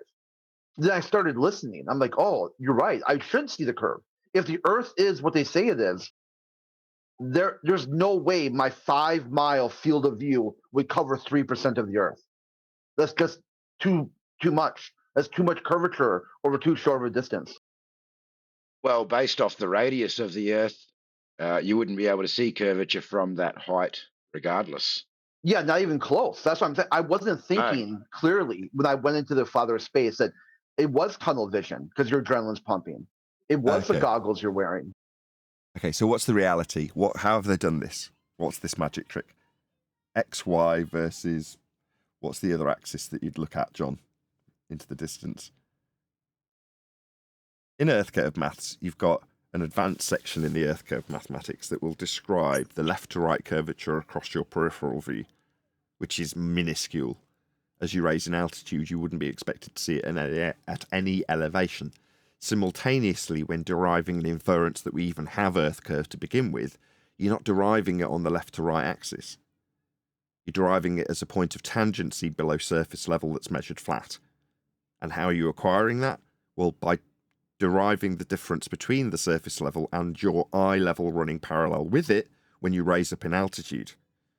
The difference between that is essentially an angular resolution loss calculation that would infer that if you put it as a point of tangency on a ball derived from polar or Polaris measurements to give you a radial value at 3959, you can then say we've got an Earth curve horizon below surface level, marked with an X labelled horizon. But that's the only point that you actually have Earth curve in existence. That is to say, that Earth curve at the point of tangency below surface level measured flat only exists in the maths. Beyond that, there is no Earth curve. When you claim it's the horizon's horizontal. What do you mean, curving horizon? It's just absurd. But they've got to turn Earth curve into something, and it's a point of tangency in orthographic maths when measuring the difference between eye level and surface level on a flat plane. That's how it works. Hey Nathan, I was kind of intrigued by what you said, right? You said that this can only be observed in mathematics and it doesn't really play out in real life. Something according to that, right? I don't want to straw man, so that is a straw man corrected, but I hope that was a fair assertion and a steel man, right? But then I look at these photos of photographs here that I posted in chat. And yeah, we have both some like on Earth. You talked about observer height, and yes, you could both be a tall guy or a short guy or a woman, but you could also elevate yourself, right? But when we go at sea level and we take a photo like this, and I pinged you, so you should be able to see it, but I can resend it if you can't. I don't know, if someone, hold on, just for that admin's sake, I'll keep it brief. If there are one of my mods that can stick it in my local chat for my audience in Master B, I can present this guy's stuff, but keep talking as though I am just looking at it, and hopefully one of the mods will work behind the scenes. Go ahead. Great. There are 3. 2 minutes. 2 minutes past the hour, guys. Isn't it 12 minutes past? Okay, my mods know they're all well oiled, so hopefully we'll stick it in my local chat so I can present it. But carry on as you were. Tell me all about it. Right. Yeah, and again, like this isn't a debate. It's hopefully just scientific inquiry and arriving at higher knowledge, right? But from what I gather when I look at these, assuming they're real, is that you can absolutely observe curvature, that you can absolutely observe an optical horizon, right? And although not geometric, and although a horizon can mean semantically different things, and colloquially maybe sometimes it's used to describe a phenomenon on Earth, and then sometimes it's a descriptor in math, just like a surface in math would also map out that there would follow that there would be an edge on a flat Earth, right? But since flat is just a descriptor of the surface, but not the shape, and you sort of can like differentiate the two in real life, not in math. Just like that, I think it's fair to say that horizon also have different meanings, right? And so when I see these photos, I see curvature in these. It's a power grid, and it's sea level, so that's why it's so nice. I see them curving, man, and I see them going over the horizon, and they become less and less visible. And you would expect them to go linear, but they really don't appear to be, right? And maybe not just appearing, maybe they just really aren't like that, right? So maybe you could explain to me with the knowledge that you have that I don't, why this phenomenon occurs, why it could be observed, and if you're going to argue refraction or optical illusion, please provide substance for that. And then after that, perhaps you could dive into how you would debunk space photos. And if Well, you're that's a going to lot to take invoke in. Just one thing at a time. There's already like 3 or 4 Okay. things on the table. Okay. Yeah, it's okay if you can handle one Okay, at a time. you appreciate first and foremost that this is what's known as a burden of proof reversal fallacy. As Nope. I understand it from your positioning, would be of the opinion that we are on a spherical surface, and you're now utilising the horizon to claim that it is a Earth curve edge, and asking me to explain why boats do something at the horizon. I haven't Did got I a mention claim. boats, or did I make a claim like I was that? only I don't think I was I only did. about 10 seconds into me responding to quite a lot of And you information that you already laid on my fucked up. table. You're still talking, Yeah. it seems. Did you have more to add? Because obviously the middle of my sentence interrupted the start of yours. You go ahead.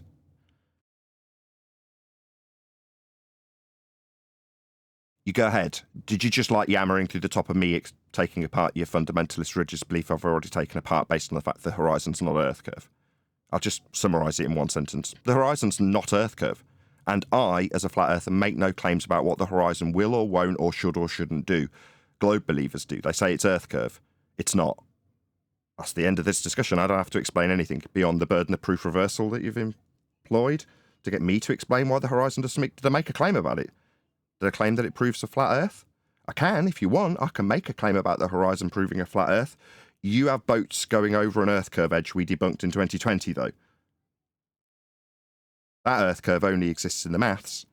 The maths utilises measurements of surface level to infer there's a point below surface level called Earth curve, marked with an X labelled horizon in Earth curve maths, that uses a flat surface level to infer what you think is representative, an image of the horizon. The horizon isn't Earth curve. I hope that answers your questions.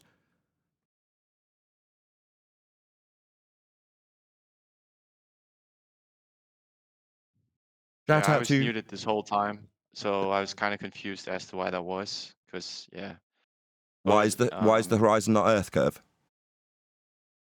Well, I didn't imply that, nor did I state that. So what you said, that it was a burden of proof reversal fallacy, just doesn't hold because I didn't imply that, nor did I state it. All I said is we observed this phenomena here, and I even highlighted how you can use horizon as a different sort of colloquial term, and how they're different and both applicable here. If you would like me to, I could say, well, the end of the water line as we see, or where the power grid appears to be bending, anything that really would describe the same phenomena, and then you would have to tackle that, right? Because I'm not making a claim that there is a spherical Earth, nor am I presupposing that it is. I'm just asking through inquiry and through conversation, looking at reality together. Can we Pictures. explain that? Can we explain this on a flat Earth? So quick And I was shout out waiting for to... you to Quick hopefully shout out engage with to... that, and I don't know, Okay, I've got you your broke question. down with meta. Thanks. Shout out to Roger Ledwell. It says, perspective, please, for 100. Thank you for the super chat. Really appreciate the support. Yeah. There is a claim that utilises the horizon. It's just not mine. Hence me labelling it as a burden of proof reversal fallacy. You've now said, well, you personally aren't making a claim. That's fascinating. You are but one man, and there is a Western world religion that asserts that we have, based on maths that's set in stone, a physical geometric sphere edge below surface level, labelled horizon, marked with an X in Earth curve maths. That's where the inference that the horizon in imagery would be asserted to be Earth curve. To then ask me to explain why that would be the case when I'm not making a claim about it is a textbook burden of burden. I don't have a burden to satisfy here. I'm not making a claim about it. I asked, wasn't rhetorical, if you'd like me to make a claim as a flat earther utilising the horizon, I can do that. I'm just not going to justify the globe's claim that we've got a marked with an X labelled horizon below surface level that's measured as flat in the maths for you or anybody else to insert an idea that a horizon, defined as being horizontal, would somehow be curving and therefore proving, by way of an assertion that boats go over a horizon that's defined in this maths as a X below surface level, to claim that you've got geometry for the blocking of the boats with the physical geometric sphere edge you say is the horizon. It isn't. It's not my burden. I'll ask again, now that I've debunked Earth curve horizons, Would you like me to make a positive claim, as opposed to satisfying your burden of proof reversal, for the horizon to prove a flat Earth? Because I can make a positive claim about it, if you'd like me to. Like you made a claim that the horizon in your images would be curving and proving it, and boats and stuff. That's positive claims from you, even though you denied them as being your claims. Yeah, they're the Western World Globe claims. We all know what they are. Doesn't matter what you think or what you're claiming. Right. I mean, it's kind of a long answer, just saying that you don't Yeah, support that I know. position and therefore you don't It want to was a lot to defend it. take But in. that's great. Well, it really wasn't. It was just like word salad. But thank you. It's always good to Now, have can you mute word this salad here asshole? and there. Asshole, not word Now, salad. No. When I describe physical geometry of your Earth curve fundamentalist religious zealot belief, because you're a moron, a retard, somebody who has a sphere belief, a religion. So to tell me I'm using word salad will get me aggressively attacking you as a retard. You simply didn't understand my exemplary understanding of your own mathematics, that you would infer the horizon in your image is a curved horizon. Oxymoronic. But nevertheless, you think that proves Earth curve. I know where your religious belief as a zealot came from. And what you've got to tell me in response to that is that it's word salad, meaning that you must be fundamentally mentally retarded because you couldn't comprehend any of the words that came out and could only hear blah, blah, blah, blah, blah, blah, like a retard. That's what you thought was word salad. No, any reasonably cognizant person could have processed what I said and understand the physical derivation of a sphere edge horizon below surface level when measuring the derivation of eye level to surface level. A very accurate and concise rendition of your Earth curve maths that gave you the inference that the horizon in imagery was Earth curve. It is not. Okay, not word salad. I've repeated it so that you, the Dumbo, didn't understand a word of it and thought it was word salad. No, it was a demolishment of your Earth curve zealotry. You understand the second time it came your way? Or are you just going to tell me word salad again, asshole? Well, and just for the audience, it's definitely not word salad. It was definitely a coherent explanation that you gave, Nathan. It wasn't disorganized, wasn't incoherent or unintelligible or nonsensical at all. This is just an excuse these guys like to use when they're cornered. It's not an excuse. It's just, what should I say? No, it's a truism. Take people at their words. Word salad. Jumbled up mix of words. Okay, I summarise that as what he heard was blah, blah, blah, blah, blah, blah, Earth curve. Blah, blah, blah, blah, blah, geometry. Blah, blah, blah, blah, blah, therefore not a sphere. And he's gone, word salad to me. Just a mixed up jumble of words that I didn't understand. Yeah, take him at his face value. What he said was word salad. That's what he heard. Too thick to understand. And he also used word salad because he was describing a thing we see as a phenomenon. It's not And something reality. happening. He's saying that an object is a phenomenon in his mind. That's word salad. So you're saying projection? Good catch. I didn't catch that. Fine, projection. I'll take that as an answer. I don't care. We debunked Earth curve being the horizon in 2020. The fact that people have never heard it before because we're in a server that we're not normally in, it's no surprise to me. Being told that it's word salad when it's incomprehensible to someone with a low IQ. Yeah, no worries, mate. You say word salad, I'll take you at face value. You didn't understand me. Yeah, I know. Too complicated, long words and that. Yeah. You'll listen back on the live show, maybe after a few listens. You'll appreciate and understand what I actually explained to you when I debunked your assertion that the horizon's Earth curve. We measure your mathematical inference with a flat surface level. Earth's measured flat for you to have that fundy belief that the horizon in your images is Earth curve or blocking boats and buildings. You'll need to measure a flat Earth to make that inference. That's where your maths has its genesis. I know this is quite a lot of long words for you to take in. Feel free to tell me it's word salad, son. Oh, I understand, Nathan. For those who understand what you said, it's intelligible. For those who don't, it's word salad. Exactly. There you go. But that doesn't matter, Nathan, for these guys. I mean, AT's seen the Earth curve also out of Concorde, or he's seen a video of it. So that's as much proof as he needs. Yeah. Isn't it, AT? Low standards. I mean, I'm willing to engage in conversation if I'm not muted all the time, right? I think it's okay if you have something you're not satisfied with, that you give your rebuttal. Thank you, Nathan, for your rebuttal. Oh, that's okay. But I think wait, I wasn't done, so you don't have to interject, right? That's I not said polite. thank you. I just said you're welcome. But I appreciate that I can now talk, right? And so it's clear to me that you don't take a position in this case about the horizon.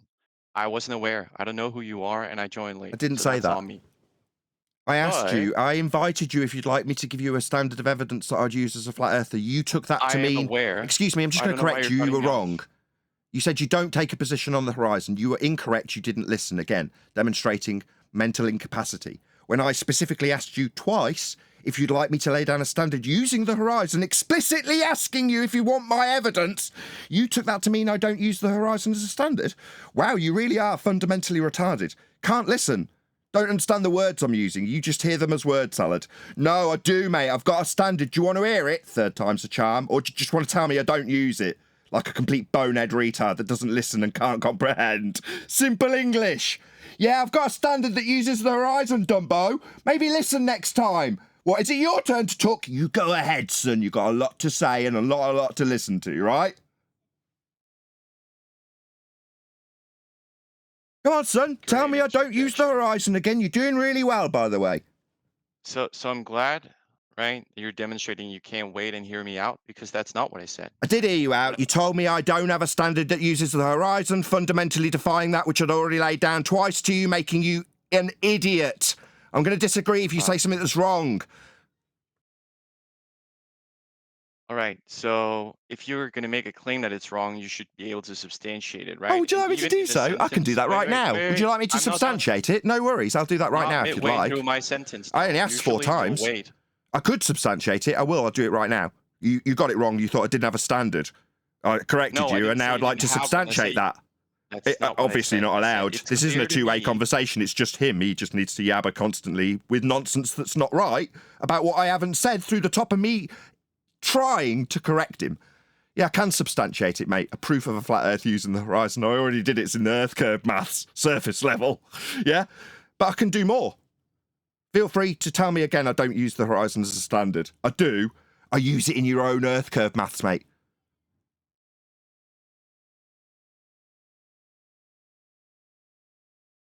You may respond.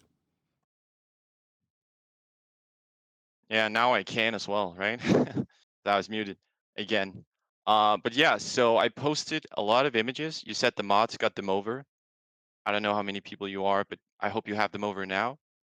There was a space photo in there, right? So I'm kind of curious. I guess like this time I'll do better. I'll ask right off the bat. Do you have a position on space that you would like to share?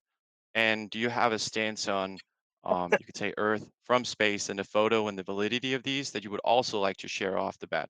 Just so you're not confused this time. Okie dokie. So are we done then? It would seem from your response and moving on to a different question that you're not going to acknowledge in any way the fact that the horizon's not Earth curve, or that I have got a standard of evidence in terms of the horizon in Earth curve mathematics, where surface level is a flat Earth proof. Someone's breathing down their microphone while I point out the flat Earth evidence. Can whoever's breathing down their mic not do that as I point out that Earth is measured flat in the Earth curve maths? That's had no response.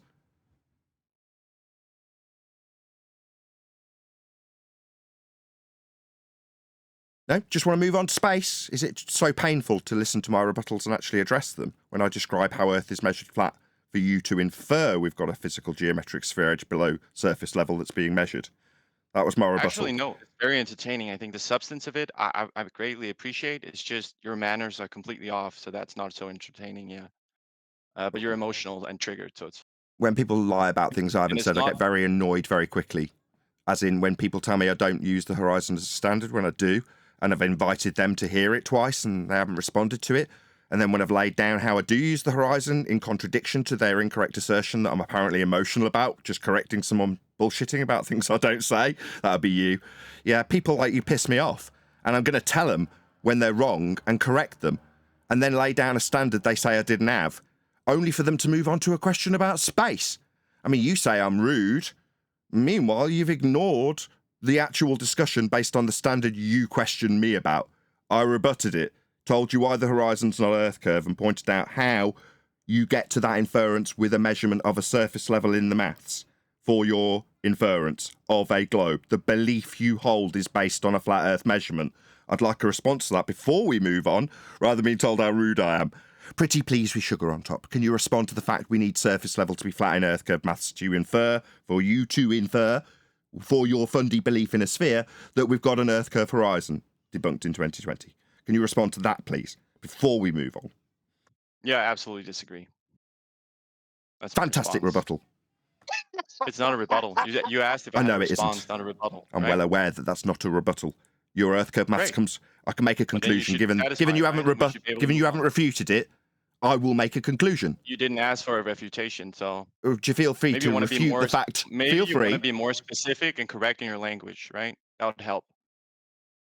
But you need me to be more hyper specific.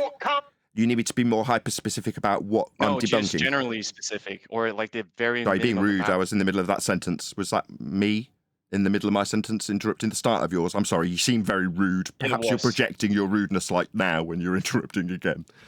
Don't be rude. You charge me with that, by the way. You could just say sorry and we can move on. Apologize for what? Interrupting me. Which is something you do all the time. So no, I won't apologize for that. I see. You're just projecting your own rudeness onto me. I see. People could do that all the time. Yeah. Meanwhile, No, it's clear meanwart we're not observation we're for not the going to whole address the standard of You did an it Earth just that's now. measured flat. You're going to tell me that you're not being asked to refute that. Yeah, I'd like you to refute the fact that for you to infer there's a horizon below surface level, we need to measure surface level, flat. Feel free to refute that in any way, shape, or form. Otherwise, I'll conclude with telling my audience that Earth is being measured flat for you to conclude that we've got a sphere edge below surface level called Earth curve. I'll make that conclusion when you don't refute it again for a second time. Disagreeing isn't a rebuttal, as you've already pointed out, just in case you rinse and repeat that reply. Go ahead. All right, so now you're asking if I have a refutation. I do have that. And also, absolutely, this is a burden of proof reversal fallacy, because what you're doing now is you're trying to make me substantiate how curvature is measured flat, which is not my original claim, that's yours. I didn't infer that when I talked about the horizon. I laid out very clearly how it wasn't inferred and how this was an observation I would want to inquire information about with you. Obviously, you couldn't do that. And when I said you didn't have a position on it, it's because when I asked you to, you say, well, I don't take a position on it. I can if you want me to. I never asked you to do it afterwards, so that's where you maybe kind of is confused, and that's okay. I laid out Can for you you now where your refute it, confusion was. please? Yeah, when you get to the And the rebuttal, my reason why I God, wanted Do you want to to get move to the on is rebuttal? because People are chanting through you because you're not really rebutting anything. now it's because they can't control themselves. You're a bit better than they are, but you're not really good at it as well. It's a personal attack. So about the surface level in the Earth curve maths, in terms of me substantiating it, just go and look at Earth curve maths. Where it says surface level, it's level. Where it says eye level, it's level. It's parallel with it because that's how the maths functions. You only have to look at it for me to substantiate the fact that Earth is being measured flat in Earth curve maths. And below the surface level, very specifically level and labelled as surface level, and below the eye level that runs parallel with it, level being level, not curved, you've got an inference of a geometric horizon marked with an X and labelled horizon. It's about the sixth time I've told you. You just have to look at Earth curve maths to substantiate my fact of measuring Earth flat at the surface level in the maths. Those are facts. Earth is measured flat. You need it to be measured flat for you to believe in Earth curve below the flat Earth we measure. Those are facts.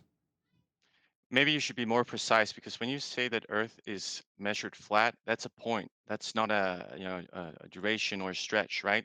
So when we're very Right. specifically Was that a talking about question or was that stretch, rhetorical? When you said right with an upward inflection, am I going to be accused of being rude when I say no? A point? Definitely not. Surface level is a level. It's a line. You don't get lines from points. That's one point meeting another point to make it a level line. Surface level, as in the surface being level. That's lots of it. It's not a single point. That was nonsense. That's their little trick, the point. So surface level is level. right? I don't know. I'll I'm just getting conclude. continuously muted. Can we have a conversation? Well, I could just conclude. We've still got surface level. It's not a point. That was your last rebuttal. Surface level is level, and it needs to be so to measure and infer. You've got a Earth curve edge below the surface level, as labelled in the maths. I don't need to substantiate it. It's a fact you haven't refuted. get to the And point. you're going to keep getting muted unless you refute the point. I If you're do going to have a continue with ad verification. homs, we want to keep control of the show, yeah? So just answer the questions and you won't have to worry about Okay, I was rudely muted once again. it. Answer the question. If you can't control Who's yourself, this we're going guy to have to muting? control you, yeah? So just answer the questions. It's very simple. If you don't have a rebuttal, we don't have a rebuttal and we move on. Yeah, with my conclusion about how Earth is being measured flat, because it is. Okay, positive claim from this guy. We measure Earth as flat. It's in globe maths. Can you provide those mathematics with sufficient proof? I would like to hear that. Let's engage with it. That's your claim, right? Yeah. No, it's To not the in fifth globe step. maths. Globe maths come from those flat plane measurements. You don't Correct. understand. You're trying Wait, to are you switch it this around. guy? I don't know. Brian's just Maybe reiterating your that. voice. Yeah, Brian's reiterating the same thing I've said 6 times. Yeah. If you want it substantiating, feel free to check for yourself. I would hope you would know this. It's your claim that Earth has a sphere edge horizon marked with an X in Earth curve maths. That's where the claim comes from. I would hope you as the claimant would know that. You don't, we do. Now, if you're saying, well, can you substantiate surface level in Earth curve maths? I don't need to. If you don't know it's there, okay, it's your claim, it's your Earth curve maths. Why are you asking me to go through how your Earth curve maths works? It's yours, you should know. But what, I've got to substantiate how your Earth curve maths works? Nah, son. Just educate yourself. Go and have a look for yourself. Where it says surface level, you'll notice it's a flat line, not a point. That was my original rebuttal to you seeming to understand my argument and rebutting it with a point. But now you don't accept that which is true and factual and anyone can double check, and I'm not going to substantiate. It's a fact of Earth curve maths. It's a necessity for the maths to function.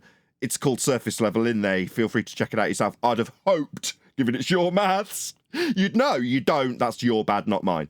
Go look at your own bloody maths, is my answer to that. It's yours. Right, so I didn't make a claim, so again, you're wrong, right? I very, very clearly said at the opening, I'm not making a claim about a globe. I'm not presenting any globe maths as proof, and I'm not taking a side nor a position on this matter. I'm doing Why are you even talking to us then? So why are you even talking to us? You got nothing to claim. You're just here to chit chat then. Oh, Yeah, so wait. Nathan, that's So exactly my all you said sentiment every right now is time. So upon being pummeled, you're not really making a claim. You're not claiming Earth curve and geometry, which is what I've used to debunk it when you pointed out that you could just see curve in images, which was a positive claim you did make, but you now need to deny because the claim comes from an assertion in maths that has a derivation of surface level and eye level. That's how the maths works. But suddenly you're not making a claim like last time, right? It's suddenly about you and the individualistic claims that you make. Now, well, meanwhile, you can bugger off then. Fine, we don't need you anymore if you're not making any claims. We know what the Earth curve claims are, though, without you having to tell us what you understand about them, or let's be clear, don't understand about them. You're asking me to substantiate them. Oh, well, you say there's a surface level in Earth curve maths. Yeah, there is. You just don't know that, even though it's your bloody claim when you talk about the horizon in images. You just don't know the origin of your own bloody claim and think I've got to substantiate it. And then tell me I'm flipping the burden and that you haven't made claims about Earth curve. Yeah, you have. It's just having imperative back to them is offensive to you. It's embarrassing to you. Shout out to Roger Ledwell and then whoever from G+. Meanwhile, at the most you have done is debunk the radius of the globe, says Roger Ledwell. Yeah, reference to Mr. Sensible. Go ahead, Brian. Yeah, did this man not, at least, I was only listening to the past few minutes, I was busy before that. Did this man not say at least twice that you were incorrect about something and then didn't follow up with anything? That would be a claim. Claiming that someone is incorrect would be a claim. So you can't say he's not claiming it because he claimed you were incorrect. And then he didn't produce the claimed correct answer or thing. So sorry, he is making claims, but he's just not willing to back them up. Yeah, he's saying the surface level's curved as demonstrated in the image. That's his claim. If I want to summarize, I mean, I can concisely summarize his claim because I listen. Well, do you remember earlier, Nathan, when I spoke about how I can turn my sitting room floor into a dome by pretending that the measurements I'm taking, I'm not taking them from that surface, but from a flat surface underneath it, and that the light above that surface is very big and very far away, and then gaining parallel light waves from that light, and I can turn my sitting room floor into basically a hemisphere just by not pre-assuming and not taking the measurements to the light on the ceiling from that surface. Yeah, turning the protractor into but the I still globe. have to use a flat plane, don't I, for those measurements? That's how they all work. All of these measurements start with a flat plane. Yes, Brian, They I do, because the measurements of a flat plane is what was hijacked to turn to make the globe mass. So the thing is as well, guys, once you've measured something in physical reality and you know it's measured flat, why would you then just sort of deny that and say, well, let's go to space and look at it from space? We've just measured it and proved it's flat. That's that. Yeah, you see, honest people like John Refracted Curvature, when he came to the conclusion there were no measurements, he became a flat earther. Other people have a zealotry, a religion, atheism, and heliocentrism. Well, what they need to be able to do is measure their globe surface via angles to Polaris. But that means that they need a geometric globe's edge, what they would call an horizon, to take an angle between that and Polaris. But the horizon is not the geometric edge of a globe, and it is the horizon that we get our correct latitude from. So I really don't know where they're going to go with that. So basically, the globe is flat, and it was measured like that. Yeah, John, and then one deck. The images are in Master B for that individual who wanted evidence that horizontal and surface level are flat planes. And the globe is flat. It was measured like that. Yep. Yeah. So, and you can have a horizon on a globe. It's an impossibility. Yeah, thank you. Who dug out these diagrams? Refracted. Yeah, surface level derivation from eye level. Height is with respect to surface level, h in this diagram. Yeah. That's how Earth curve maths works. Furthermore, when you're It's actually shocking to them, Nathan. That's what it is. When they get hit with that reality, it's very shocking to them. Yeah, well, as time goes by, we're finding more and more of their examples and the routes through to the flat Earth for us to no longer have a necessity to even infer that you need a globe to back engineer into the original measurement. We can just assert the original measurement. Earth's measured flat. Earth's navigated flat, mapped flat, built on flat, obviously and observably flat. And they deal with it the same way we deal with it, because the derivation of their globe comes from those measurements. And the Greeks all knew that. Yeah, and it has to be, because how else would you take measurements? You can't off a curved surface. It's got to be flat. Well, if you look at what happened there, and I didn't hear all of it because I got the last few minutes of it. But what I got was basically someone being very cordial while they're also insulting you and wasting your time. Because nothing was given. There was no real rebuttal to anything given. You're incorrect was said twice at least, and there was no evidence shown as to how you were incorrect, even though you offered it. You offered to present evidence if he was looking for it, and he seemed to just want to argue with that. I don't know. What's the point? What's even the point of him doing that? He posted a picture, Brian. He posted a picture of some bridge bending at the end and said that was proof of Earth curve. A bendy bridge. Yeah. I was hoping he would ask you, Nathan, so you could explain it. What is your position on the horizon? Well, QE once did the maths on this, and as a result, call it Planet Orleans. So the guy who's describing being a globe head, and when he was a skydiver, describing the minimal amount of curve that you would be capable of observing. Well, if this image of the causeway was true in terms of the geometry it would infer, then you've got a planet the size of New Orleans. It's absurd. Yeah, 500 miles in circumference. Yeah, exactly. Sorry, 50 miles. 50 miles in circumference. 50 miles. 50. Wow. Was it the Soundly picture he produced? I didn't see it. Yeah, it was. Yeah.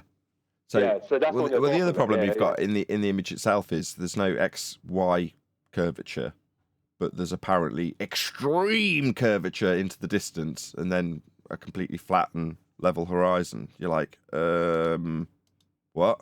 That makes no sense. Yeah, the massive curvature in the Y, but none in the X. Exactly.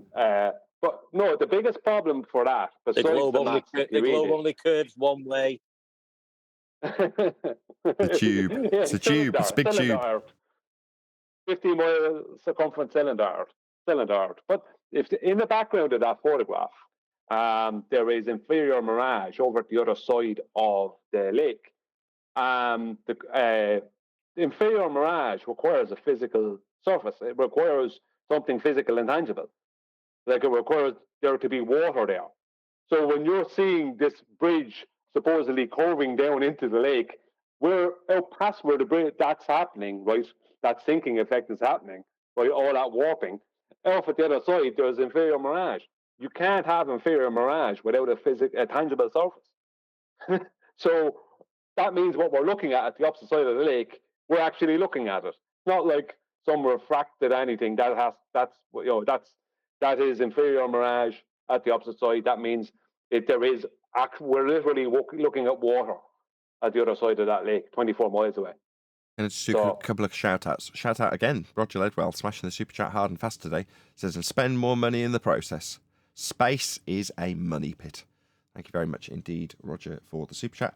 And one more from, let's just scroll my local one so I can actually see it. Always enjoy your show. Thanks. Nathan says, IDFE chick. Oh, thank you very much. Let's give your super chat a little heart. Really appreciate the support. Thank you very much for all the super chats. Hey, Nathan, just so you know the lore here, AT came in earlier this week. I think someone's hot micing. Okay. AT, the guy you just talked to, came in earlier this week with the Soundly photos. And he gave all kinds of stuff. Like he said he rowed a boat out to the lake. And he got on a 10-foot ladder on his rowboat. And it took the photo with his cell phone. It was like seriously fun. Everyone knew he was lying. They're like, dude, we know where this photo is. We've seen it throughout the years, right? Why are you coming up with a bunch of bullshit? Yeah. That's Neil the other day was talking about people assuming that he's a complete dumbo just because he talks about flat earth. Therefore, the automatic assumption is this person's not managed to make their way into preschool. They've been isolated from everybody for their entire life right up until this point. Therefore, based on that logic, there's no way this person would have seen something that's widely published on the internet. I will claim this as my own and they won't know, they're too dumb.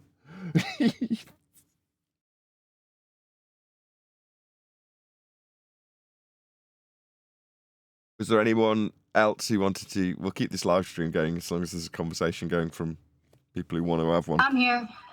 I was sick for like over a week. What's up, Crit and Nathan? Good to see you. So I finally feel like not dead to the world. So there's something out. Who's this?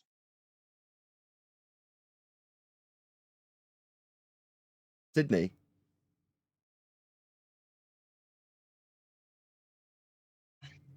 Sydney? Did you have any lasting impressions, Nathan, of our dear friend Geeks? Who was that? Was that the guy we were just talking with?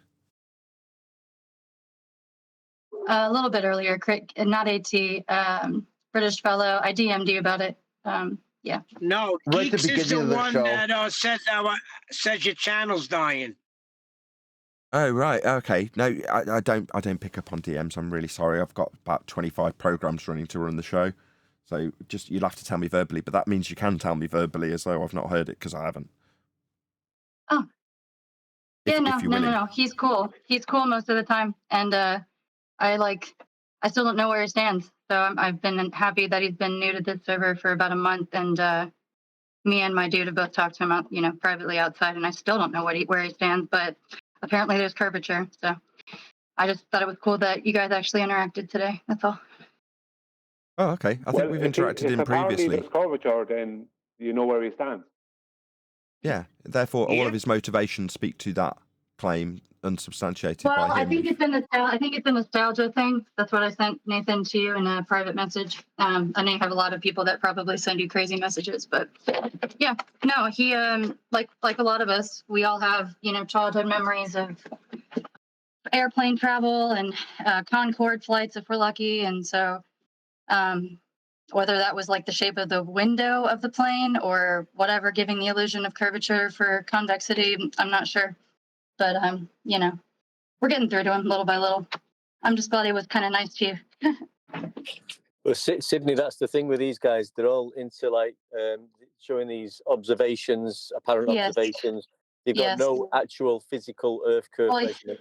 The only correct. measurements they have got is of a flat Earth. And it's not even so much imagination. It's a dissociative cognitive thing that you decide to do as a child to hold on to that happiness. It's an emotional response. So like there's that.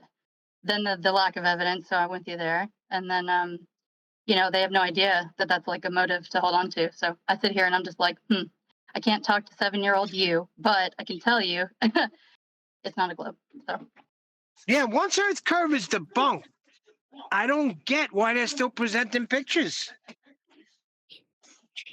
Well, they've got no measurements, Neil, of a curve. They've only got measurements of a flat Earth. No. You've got to have pity, right? They don't know why they're making the claim. They just think they've got. It's like empathy, but definitely not pity, because they'll use that and try to manipulate, our side of it. So yeah, I'm with you there for sure. Just find out what their standard is, and their standard's very, very low. And the inference of the sphere edge horizon in the images is based in their maths, and they don't know it. You've got to educate them in their own claim. We are generally beyond their heliocentric knowledge and understanding at this point. Right. So well, and I think that's part of this whole deception too, Nathan. They play on the fact that we are all, because of the overstimulation of the digital world the last 30, 40 years and growing, and acceleration of what it's doing to younger people than me. It's like, okay, so we have to fight through the fact that nobody can like kinesthetically learn anymore. It's all visual, and then therefore truth, like instantly. It's crazy. So there's that too. Yeah, if I've already got a bias because I've been trained with it from birth, then this photo, in quotes, is good enough. Well, what's your standard for the photo? What is Earth curve? Nobody's given these things considerations. Those people don't know how to detect a deep fake, like from anywhere or anyone. It's so sad. Even people can't tell. Like I can usually always tell, like a fake video, like that airplane lady. She was not a marketing executive. She was not real, But people, they'll just take it and run with it. So. But hold on, if they're showing a picture, fine. But what about the black swan? That's a picture and a video. Well, so I still don't get it. Yeah, I think that we need to have like a team huddle or something, a consensus on the argument of horizon from our standpoint, from moving forward, because it's gotten a little jumbled. And I've been listening, for over a year and a half now. Yeah, but on the black swan, you got no measurements of the rigs, no measurements from. Correct, but there's just too many ways to poke holes in it. I'm with you there, but it was one of the things. Everyone stop. Go on then. Let's hear. Hold on. If you assume it's got holes, let's hear what the holes are. Well, not just the refraction hole, because I mean, me and QE are friends. I'm glad you're working with him now. Okay, so stop one thing at a time. Refraction. Yeah. So he's the one that showed me the black swan a year and a half ago. Okay. And then he'll be like, they'll come back with refraction. Okay. I don't need to know who's told you it. All I want to focus on is where you think it's flawed, and you've said not just refraction. Yes. Okay. Yes. Go through how that's a hole in your mind. It's a hole in my mind because of learning a little bit more about the third option of concavity, where the horizon there, it always rises to the eye level, whether that's a GoPro at 0 inches, 0 feet elevation on the beach, or whether that's us. And, there's ways to poke it holes that way. Whoever's interrupting her, can you stop? She's going to get to say a piece, then we'll respond to it. Yeah. Okay? I'll try to find some images that I can post in the chat to better... I have one in particular that we made yesterday that I'll just put in the chat. That's just an easy way to present, like, 3 ways that it can't be strictly flat Earth argument. And I don't want to see us get, like, Yeah, Jab but you're that. starting out wrong. She's saying it's Neil, rising to eye level. can my own panel not become triggered by this? Sorry, I'm like cleaning and trying to focus. I'm sitting down now so I don't sound like a rambling fool. But yeah, no, I'm finding it right now. Okie dokie. So, refraction. How do you feel? Yes, because a lot of times flat earthers just throw it out altogether that it exists, and there's not a solid, especially with the black swan, there needs to be a consensus on how we can say, yes, refraction exists, but this is why it doesn't work here. And then also other examples to back up, maybe like 2 or 3 other solid ones as clear as the black swan, maybe to just back it up for our side, or non-globe side, I should say. Okay. Okay. That's all. Refraction undoes the assertion that we have geometry to measure. If the horizon's refracted, it is not geometric. Ergo, you can't measure the world like they measure it. In the case of I agree. Alberuni, okay, this is going to be a struggle. If I've heard your claim 3 times. I'd just like to refute it. The moment they say, yeah, no, I would too, and I used to. I'm not going to get to you though. Like I used to. Okay. You've decided refraction's a good rebuttal, and I've made 3 attempts. You've told me 3 times. If you've decided refraction's a good rebuttal, fine. Okay. Jolly good. Sydney. No, I mean, they just try to use it. I don't think I spoke correctly. Sydney. Forgive me. I'll let somebody else talk to you. How about me responding to you? Would that be okay? Of course. Okay. The assertion is we can measure Earth as a sphere. If the horizon is refracted, it's not geometric. Ergo, we can't measure Earth as a sphere. Yeah, I agree with that. Right. Well, then we can't measure Earth as a sphere to make the assertion we've got sphere edges and horizons and Earth curve. It debunks it. The moment you say refraction, you're debunking Earth curve geometry. That's the claim in the first instance that we... 4th attempt. Maybe it's 4th just, attempt. I'm still in the middle of the same sentence, Sydney. Sorry. So last time I said, yeah, just go in faith. Okay, it's a good rebuttal. When someone like me comes along, just keep talking through them and you'll win. No. You'll win. I'm agreeing Refraction's with you. a great I think rebuttal, other than it's a total failure that I've made 4 attempts to explain why to you. But you've decided it's a good rebuttal. And just yabbering through me is going to be the way you'll win with this argument. Right? No, I think I miscommunicated my point. You're just talking through me. I've heard your point 4 times. Okay. I give up. Well, I'd like to restate it then. What, a 5th time? Give her a chance. What, I've heard it 5. I've heard it 4 times. I just wanted to get to the end of 1 rebuttal to it. Now she's asking, can I restate it a 4th? If you just keep restating it, it will become true. Without rebuttal, it's a wonderful argument. And I've made now 5 attempts to give you the rebuttal. That's to say that the assertion is we're measuring something, Earth, as a sphere. What's that you say? Not. I was saying thank you. I appreciate it, and I run with that most of the time. And I'm on your side here. My point was, I've heard in this server and others by flat earthers that are like veteran flat earthers in here that are not having a concise rebuttal when it comes to the Black Swan argument. One of the examples being refraction. It sounded very jumbled by other people that I've listened to over the last year. That was my point. I miscommunicated it. My bad. Yeah, they suck. Not you. They suck when they do the argument. Is what she's saying. I agree. Yeah. Thank you. But how do you know There was what nothing disagreeing exists? with Nathan whatsoever. So. Okay. Right. But how do you know what physically exists? How would you know if something physically exists? There's a way to do it. What is that way?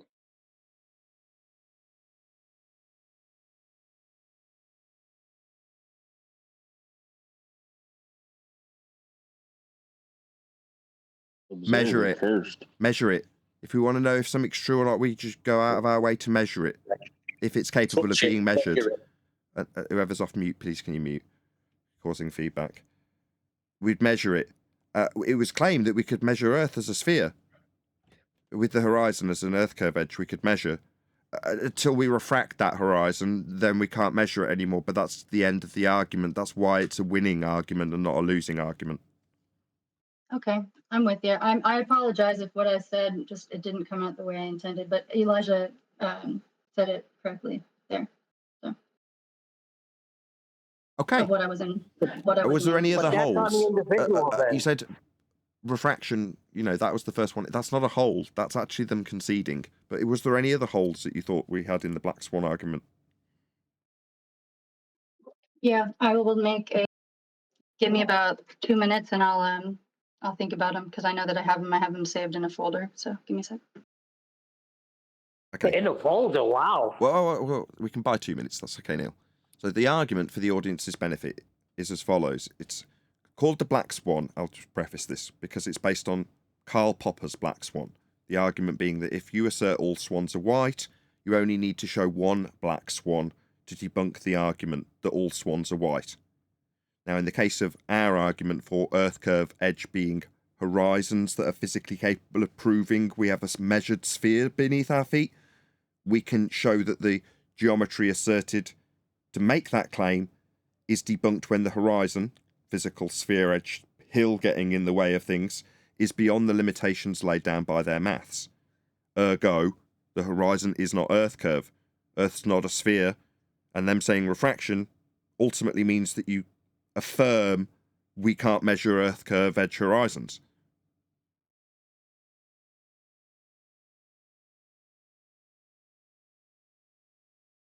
And if you can't measure it, it doesn't physically exist.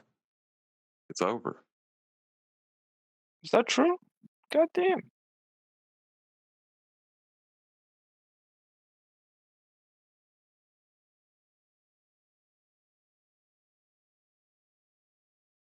The problem we have is we have a situation where flat earthers don't understand the Black Swan argument. And then they're trying to use it with ballers, and the ballers are saying stuff like refraction, and the flat earthers don't realize that the ballers are ending their own argument by saying that, because they don't understand that refraction means, oh, well, if the horizon's refracted, then it's not geometric, and you can't use it for measurement. That's the end of the globe. They don't understand these things. So flat earthers, They don't even know what refraction is. There's not wrong with the Black Swan. The problem is flat earthers. That's the problem.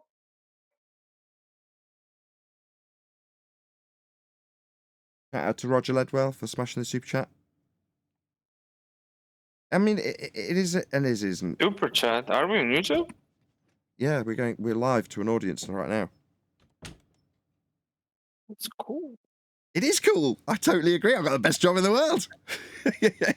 Couldn't agree more. Yeah, it's great debunking all these globers live.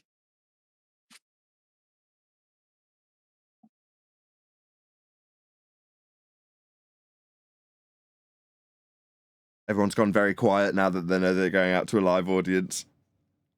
Not me. No, they know that we're always. We got the bot in here. They're tracking it. Oh yeah. Oh, why have you got a link to the show in the Discord server? Yeah, they might not have known this. It's two shows going on at the same time. Yeah, Zoidberg's been around for a while. Do you want to ask some questions, Zoidberg? You got Nathan Oakley here in this panel. Let me just shout out Roger Ledwell. I'll just shout out these two super chats. Refraction isn't physical at all. Thank you for the super chat, Roger Ledwell, and also that's where fails endgame. Thank you again for the super chats. Really appreciate the support, Roger. Go ahead. Well, no, I'm always asking the globies because I have a practical example, right? Last summer, me and my wife went to Rimini. I'm in Italy, which is on the Adriatic coast, right? And it's also a port city. And I took my camera. It's P900, right? And took my camera, zoomed out to the ships, and I don't see the ships being swallowed bottom up. So why?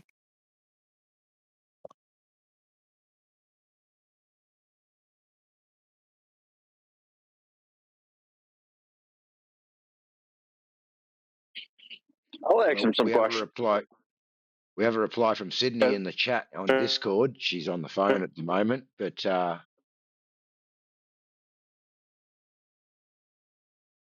okay. Well, Sorry I if I wouldn't was necessarily roboting. respond. It's not necessarily for you to make any positive assertions in that regard. It's their positive assertion that you've got a horizon called Earth curve, and it's not really down to you to have to debunk it by saying, I can show why that doesn't work. Do you know what I mean?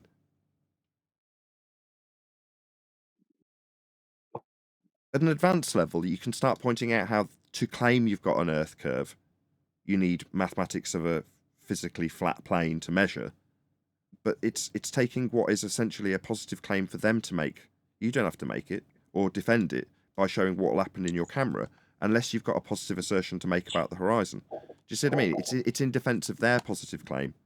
Let them make it, and when they do, point out that the maths they're asserting comes from a measurement of a flat surface. Yeah, I mean, all maps are measured from sea level. All of it, elevation profiles are taken from mean sea level. You know, that's how the Earth is measured, flat, level.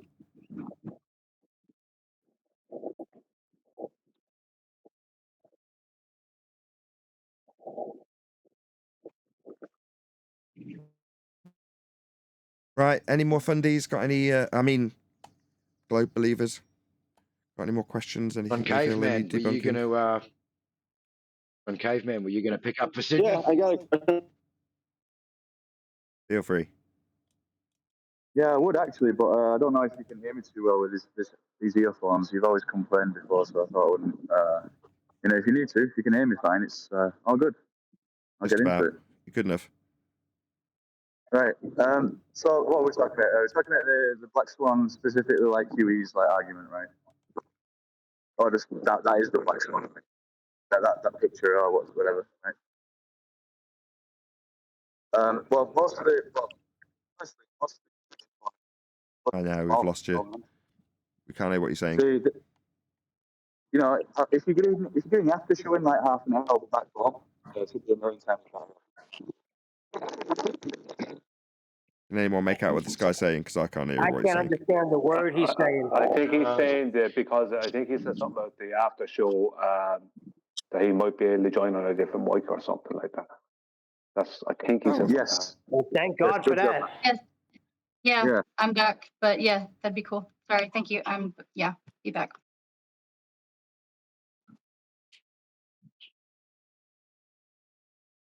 Okay, was that it? Or maybe I can try and get. I'll just mention. So, I'll speak loudly. If you look at the curvature formulas, or at least the calculators, right, most of them do state that their assumption is light is traveling in a straight line, and this and that, right?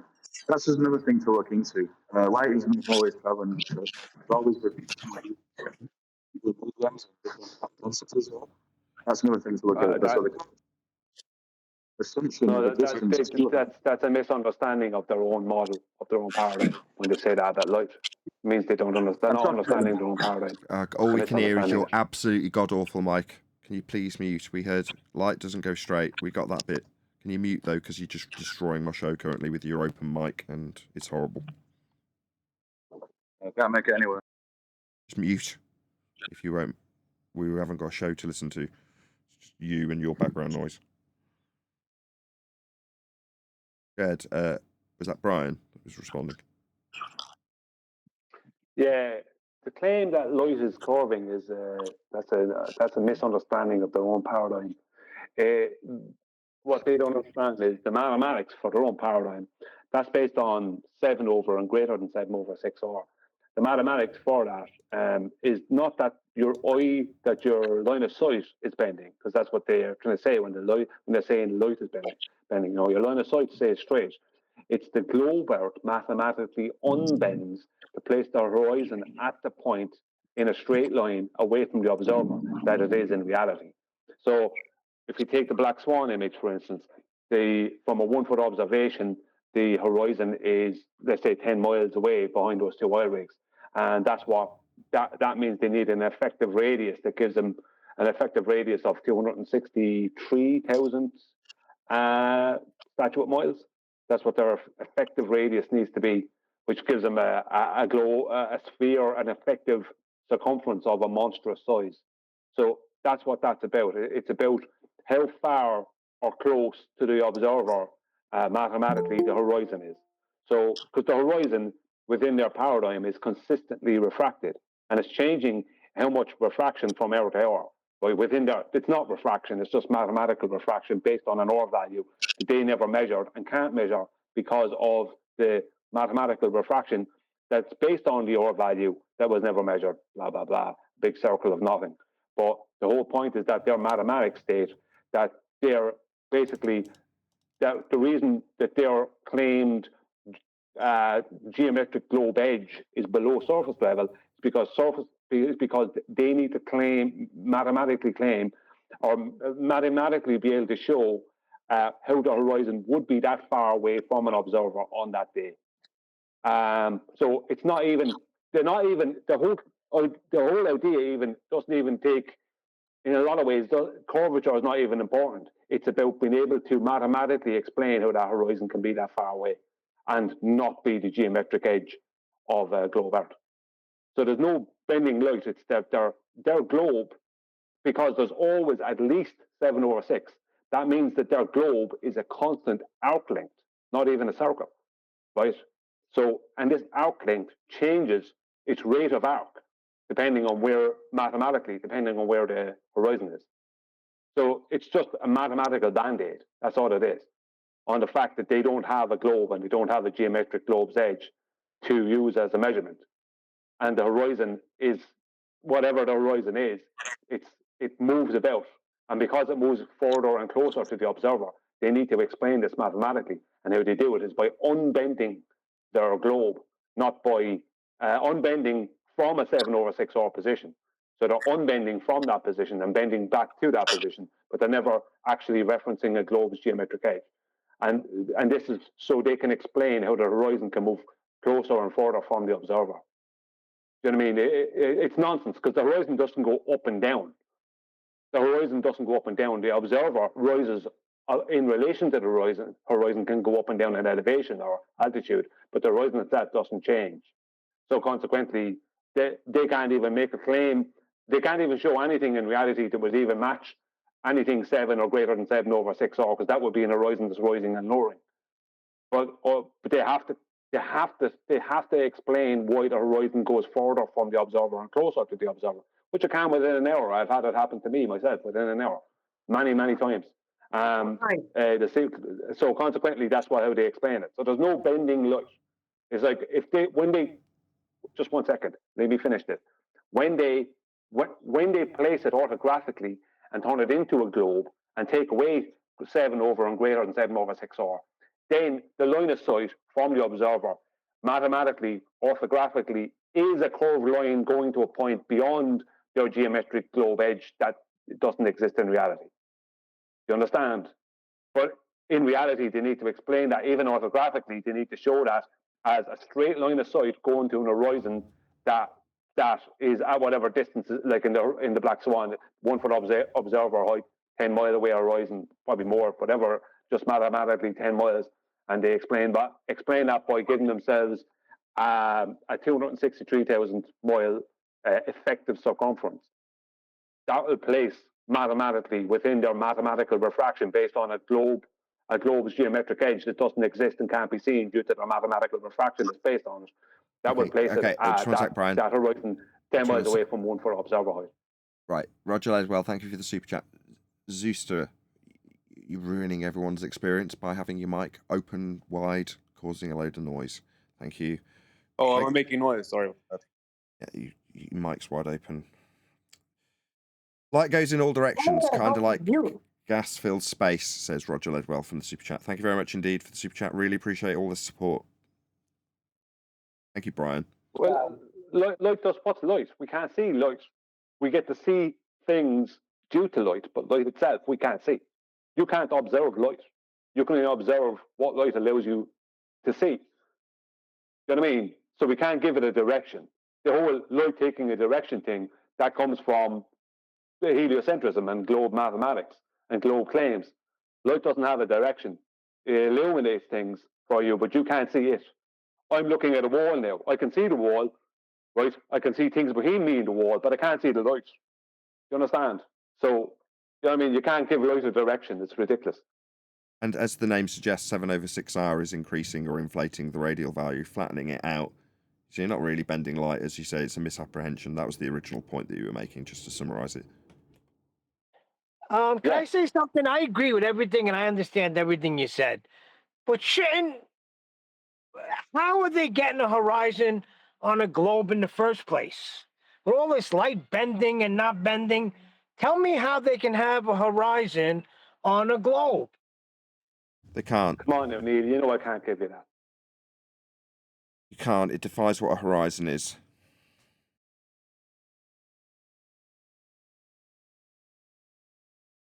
Of course, in reality, we do use horizons. It's just in their maths, it's a derivation of a surface level that's measured flat to infer that you've got a horizon that's a bent line. Go on, whoever that is. Go ahead. Sorry, I rambled you. I'm just saying, spheres don't have horizontal planes. So that's where it should all end, right there. Hello, everybody. Welcome to Flat Earth.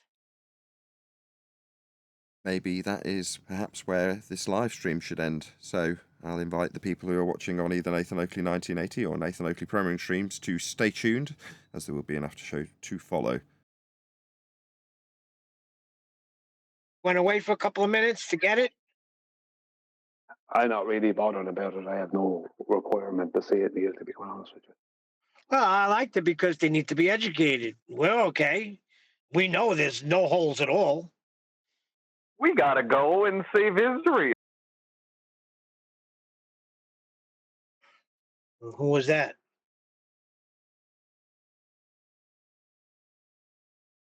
Missed him. Yeah, it's just that when it comes up, people just don't know how to argue it well. Yeah, that's the first thing she was saying. But she said she also had a couple other things. She has them written down in a folder, and she asked for 2 minutes to go get it. I'm just curious. That's all. I thought she sent it in the chat already. Oh, you might have. I was cut off for a minute. Did I miss it? I'm sorry. Oh, she posted it in the chat, which was the globe always assumes straight light. Light is never constantly straight. Oh, so Brian was answering that. Okay, my bad. Yeah, I got disconnected for a couple of minutes. I'm asking for But it actually is, out. though. It actually is, though. Is what? There's even a channel that talks about light traveling in straight lines, because if it didn't, then you'd be able to see behind a piece of paper. Specifically, what was his it? example. What was just said from Discord there about that? Please, sorry for this, Eli.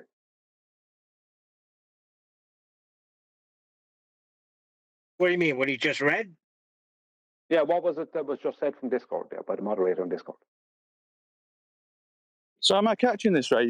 Are we all saying that light's in a perfectly straight line now? Is that how you kind of avoiding my question in a way?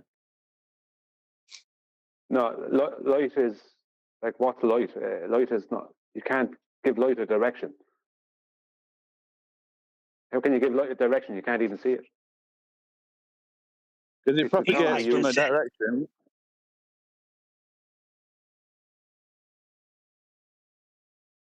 I don't know which way you're going with this to try and avoid like the fact that light bends, but you're saying light doesn't even exist. Right? I agree upon that. Okay. Well, okay, let's just take it as read. Okay, you say light bends. How do you measure Earth as a sphere then? Low. No, when basically my counter argument to that would be all these horizon pictures and these mirages and like things going below and above this culture. It's been occluded by a surface apparently on the globe, right? Is it out the window now, right? Because like that goes in straight lines. That kind of fixes the whole flat Earth argument, but the globers would say it curves, right? Globe paradigm, within the globe paradigm, your line of sight is straight anyway. They don't claim that light bends within the globe paradigm either. Okay, so we're all wrong then. Well, no. I'm pretty sure it does. No, you've got to base this stuff in actual reality, right? You've got to get a measurement from somewhere. Well, the mathematics, I've gone through this about 6, 7, 8 times on the live show that we just had. You're deriving it from surface level and eye level. Both are parallel with each other. That's the actual reality that you deal with. And the measurements of a sphere Earth are derived from those measurements you can take in reality of surface level. But this man is claiming that light is bending. I don't know what he means by that. Could you elaborate on your claim that light bends, or I don't understand. That makes no sense. Yeah, when I get out of this shop, I will do, man. Just be busy 1 second, man.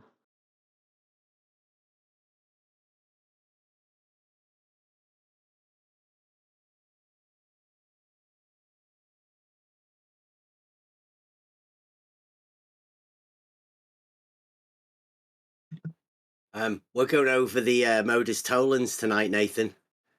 Do you want to have your right of reply for why you're still repeating the fallacious conclusion? Bev, didn't we deal with you already? Are you respawning now? Stop wasting our time.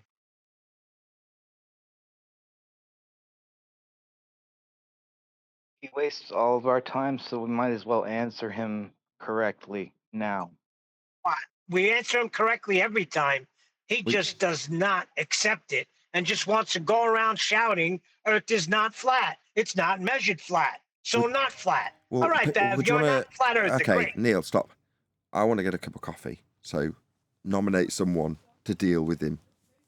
I'll be back in 5 minutes, maybe 10, depending on how long the coffee machine takes to warm up. I got no use for him. I'll do it if you want. So, Bev, what is it you're saying? Asking Nathan why Nathan still repeats the fallacious conclusion to a Modus tollens. Okay, well, Nathan's going to be back in about 10 minutes. What's the fallacious part? Tell me what you mean by fallacious. Not P and not P. I want to know why Nathan changes the P statement. I missed some of that there because I think there was other people speaking over you or something, and you didn't. Could you repeat that again, please? Sorry. Okay. The Modus tollens goes if P, then Q. Not Q, therefore not P. The question to Nathan is, why does Nathan repeat the fallacious conclusion and change the P statement? What do you mean by changing it? I don't see any change. When you say change, what do you mean by changing it? Well, I say he doesn't change it because he just repeats what QE wrote. QE writes at the end, what is it? The Earth is not a sphere. Right? Now that is not the initial P statement. I was asking Nathan why he still continues to repeat the fallacious conclusion.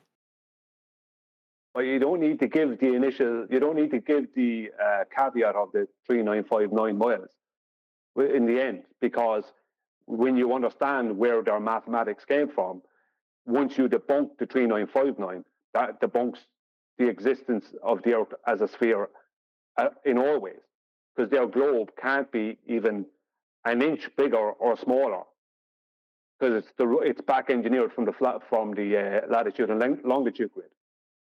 So they can only have a 3959. Just talking about the Modus tollens. But they can only have a 3959 radius.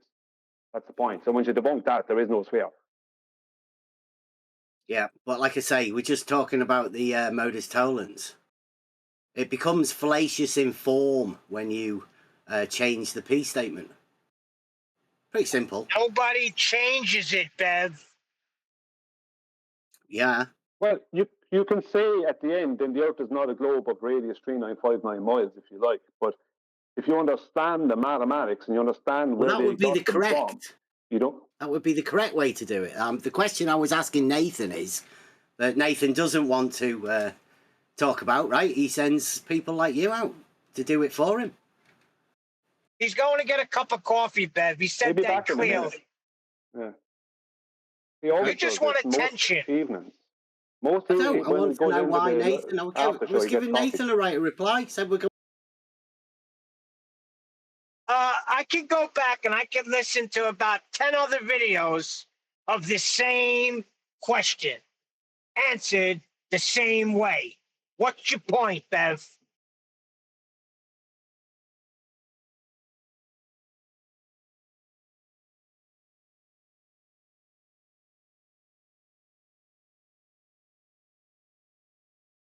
If you want to wait for Nathan to come back, then Grant.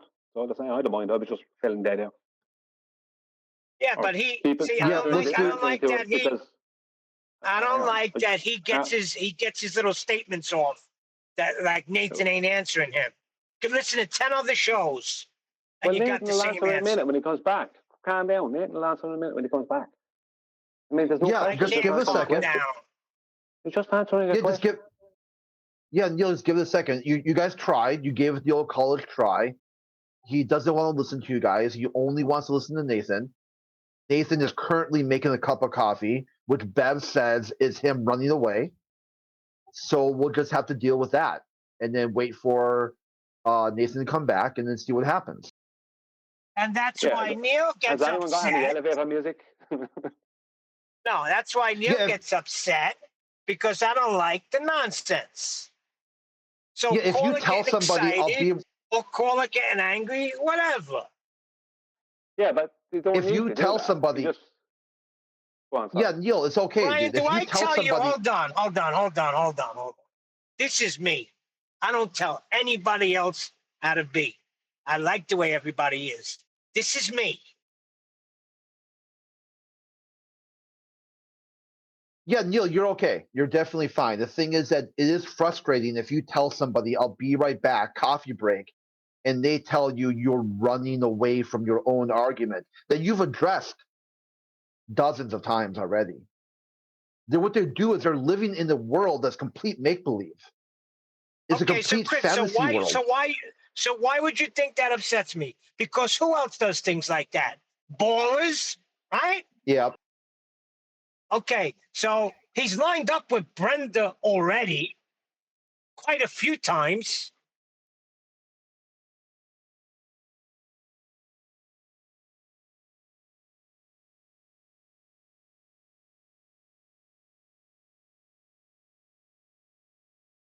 So, has anyone got anything else to talk about while we're waiting for Nathan to come back? You probably won't. Yeah, do you guys want to go back over? I'm taking a name change. Sorry, go ahead. Yeah, do you guys want to just go over Black Swan just to refresh people maybe who haven't heard it? And it's already on the table for when Nathan gets back? Okay. Just give a rendition of what it is. Basically, the argument is very simple. Is that if we lived on a globe of radius 3959 miles, then the horizon can be no further than 1.225 times the square root of the observer's height in feet and distance away from the observer. In the Black Swan image, it shows that the horizon is much further than 1.225 times the square root of the observer's height in feet in distance from the observer. Debunking the horizon being the leading edge of a globe, which means the Earth can't be a globe because the horizon doesn't adhere to what it would have to adhere to if we were living on a globe. It's that simple. And what Bev is having a problem with is the P statement is if the Earth is a globe of radius 3959 miles, P then Q, then the horizon can be no more than 1.225 times the square root of the observer's height in feet. Then not Q, the horizon is not 1.225 times the observer's height, or the square root of observer's height in feet within, what is shown as the image. So not P, the Earth is not a globe. Whereas Bev is saying you have to say it's not a globe of radius 3959 miles at the end. Whereas I would say no, you don't, because when you understand the mathematics and where the origins of the globe came from, then you don't need to add in the 3959 miles because their globe can't be any bigger or smaller than a radius of 3959 miles. It has to be exactly that. It's actually 3958 and change, but it's rounded off to 3959. So that's the whole point. So the globe's horizon can't be any different than that. So once you debunk the 3959, I don't see any need to put in the 3959 at the end. But Bev is saying you should put that in at the end. Bev can correct me if I've misrepresented him.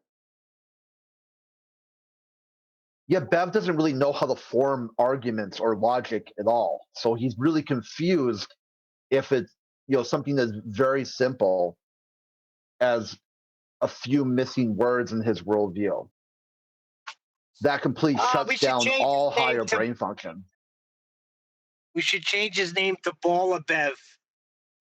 But Brian, how did you get that? How do you know that the horizon is that far away? Well, it just has to be further. You have the oil rigs, and the horizon is behind the oil rigs. You know how far it is to the oil rigs, so they know that the horizon is further than the furthest oil rig in the image. So those oil rigs. Hang on. We don't know how far away the horizon is. It's just given a 10-mile distance. It could be 15 miles. I don't know what it is. It's just further than the furthest oil rig, which is over 9 miles. Right, and the oil rigs are measured. I mean, they're set in the ground. They don't move. Yes, they stay as they are. Yeah. Thank you.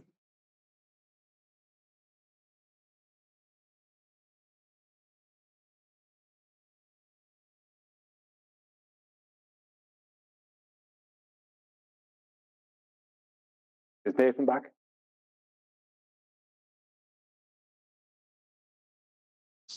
I don't think so. Well, if the Earth was a sphere, we wouldn't have horizontal planes. That's correct. Exactly. That's why the slope-a-dope is great, right?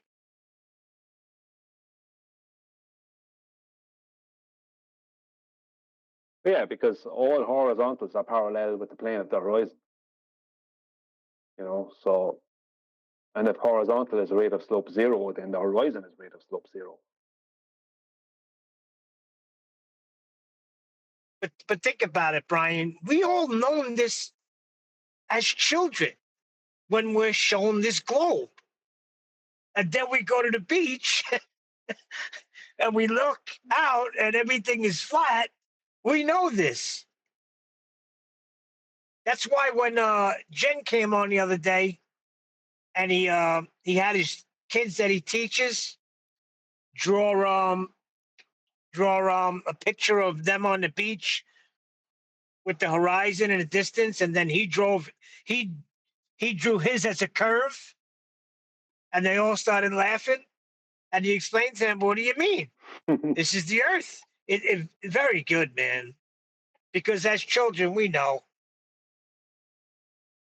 Well, someone was saying, I think it was Eli, was saying that part of the reason that they're trying to get TikTok to sell their platform to whoever is because there's so many young people on that who are going against the globe. Because the TikTok is full of young people, it is the YouTube of years ago. So they want to get control over, because I'd say God knows how many people are on TikTok, and God knows how many 14 to 24-year-olds are on it that are against the globe. You know what I mean? His numbers growing all the time, which is worrying. Regardless of what people want to say, whether you want to claim they're a flat earther or not, once you know it's not a globe, that's a problem for the mainstream, because they've been telling us it's a globe for generations. Bit of a problem,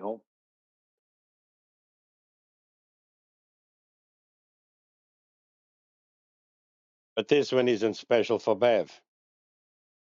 If the Earth is a sphere, we won't have any horizontal planes. We do have horizontal planes. Therefore, the Earth is not a sphere. You put your P's and Q's in order, Bev. I like it, Georgie. I like it. Nice.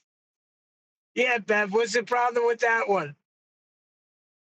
Well, Nathan changes the P.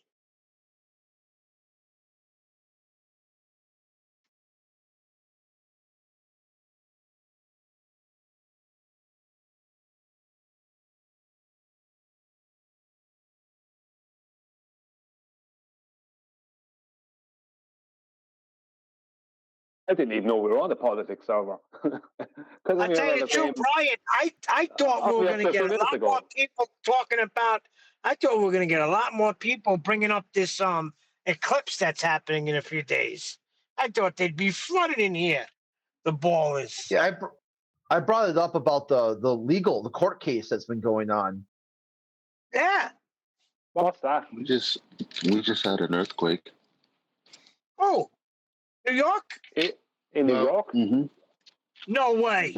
Our major telephone. Our major telephone providers in Australia have already told us that we're going to start having phone outages from the 8th through to the 12th. Phone and internet outages. So I don't know how they got that in advance. If anything big happens, you know it's a false flag. They're setting up for it already. Funny how they know that. Yeah, my wife told me today. It's like me telling you, that you're going to trip when you're stepping up onto a curb in 2 days' time. That you're probably going to trip. Do you know what I mean? How would I know that? Do you know what I mean? That's quite a prediction. Listen, it's what do you call it? What do they call that? Predictions. Globe predictions. You're gonna trip on your way to the store. Yep. Well, we can't even see it from Australia.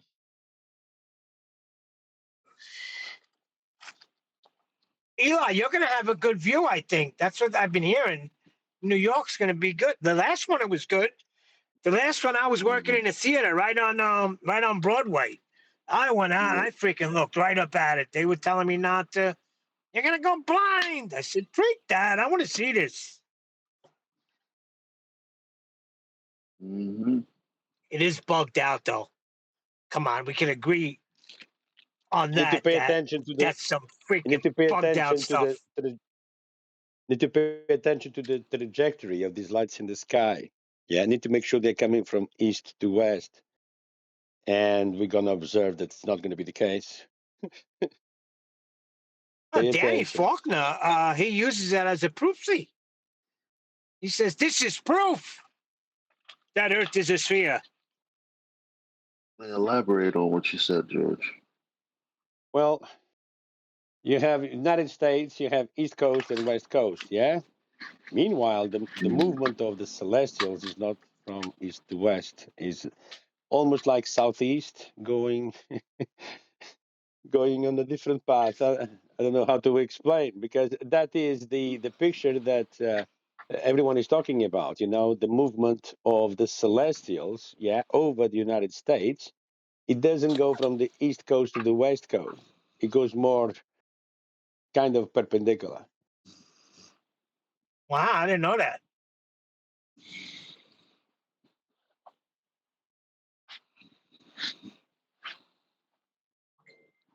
That means that the orientation of the map is not quite right, because the celestial needs to go from east to west.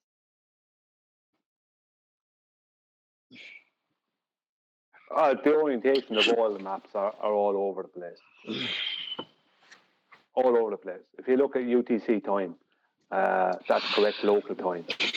And someone is off mute. Eli. Somebody's off mute. Eli.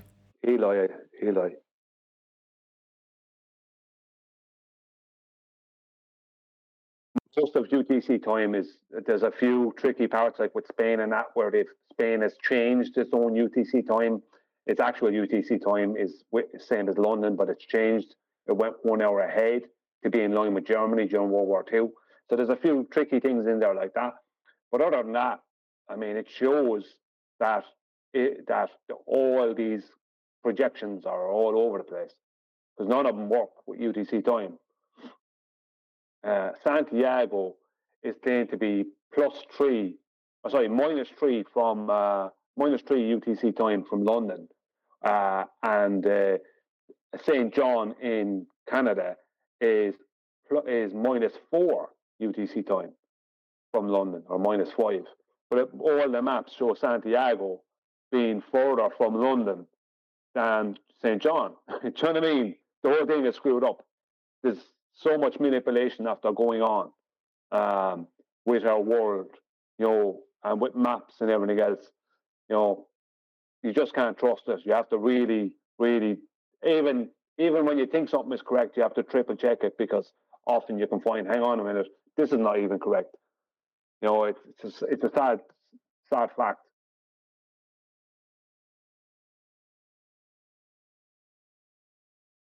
Hey, Nathan.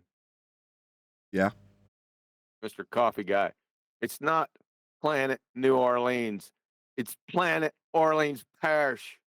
Get it right. Did he say New Orleans?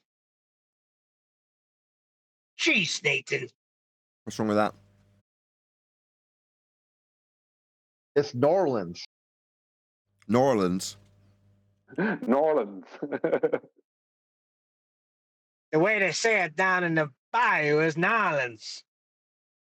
My favourite quote about the bayou, as you just put it, was QE saying some words to the effect of, "You can cut the air with a knife," or something like that. Yep.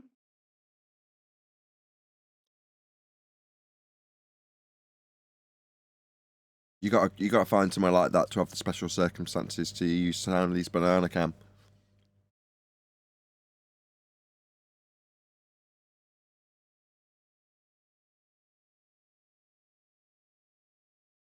So Bev has an issue with you, Nathan. Where are you, Bev? Yeah, I was waiting for you. Are you guys ready for Bev to come off mute? Yeah, he said you were ducking him. We You're said asking you us. just went to get a cup of coffee. We're guests in your server. You realise that, right? Yeah, but I mean, it's like, what do you want? Do you want to hear some Bev derp, or are you good? That's up to you. All right, here we go. Right, you ready? Nathan, we're going over the modus tollens tonight. You call it a logical consistency argument. Question is, why do you repeat the fallacious conclusion?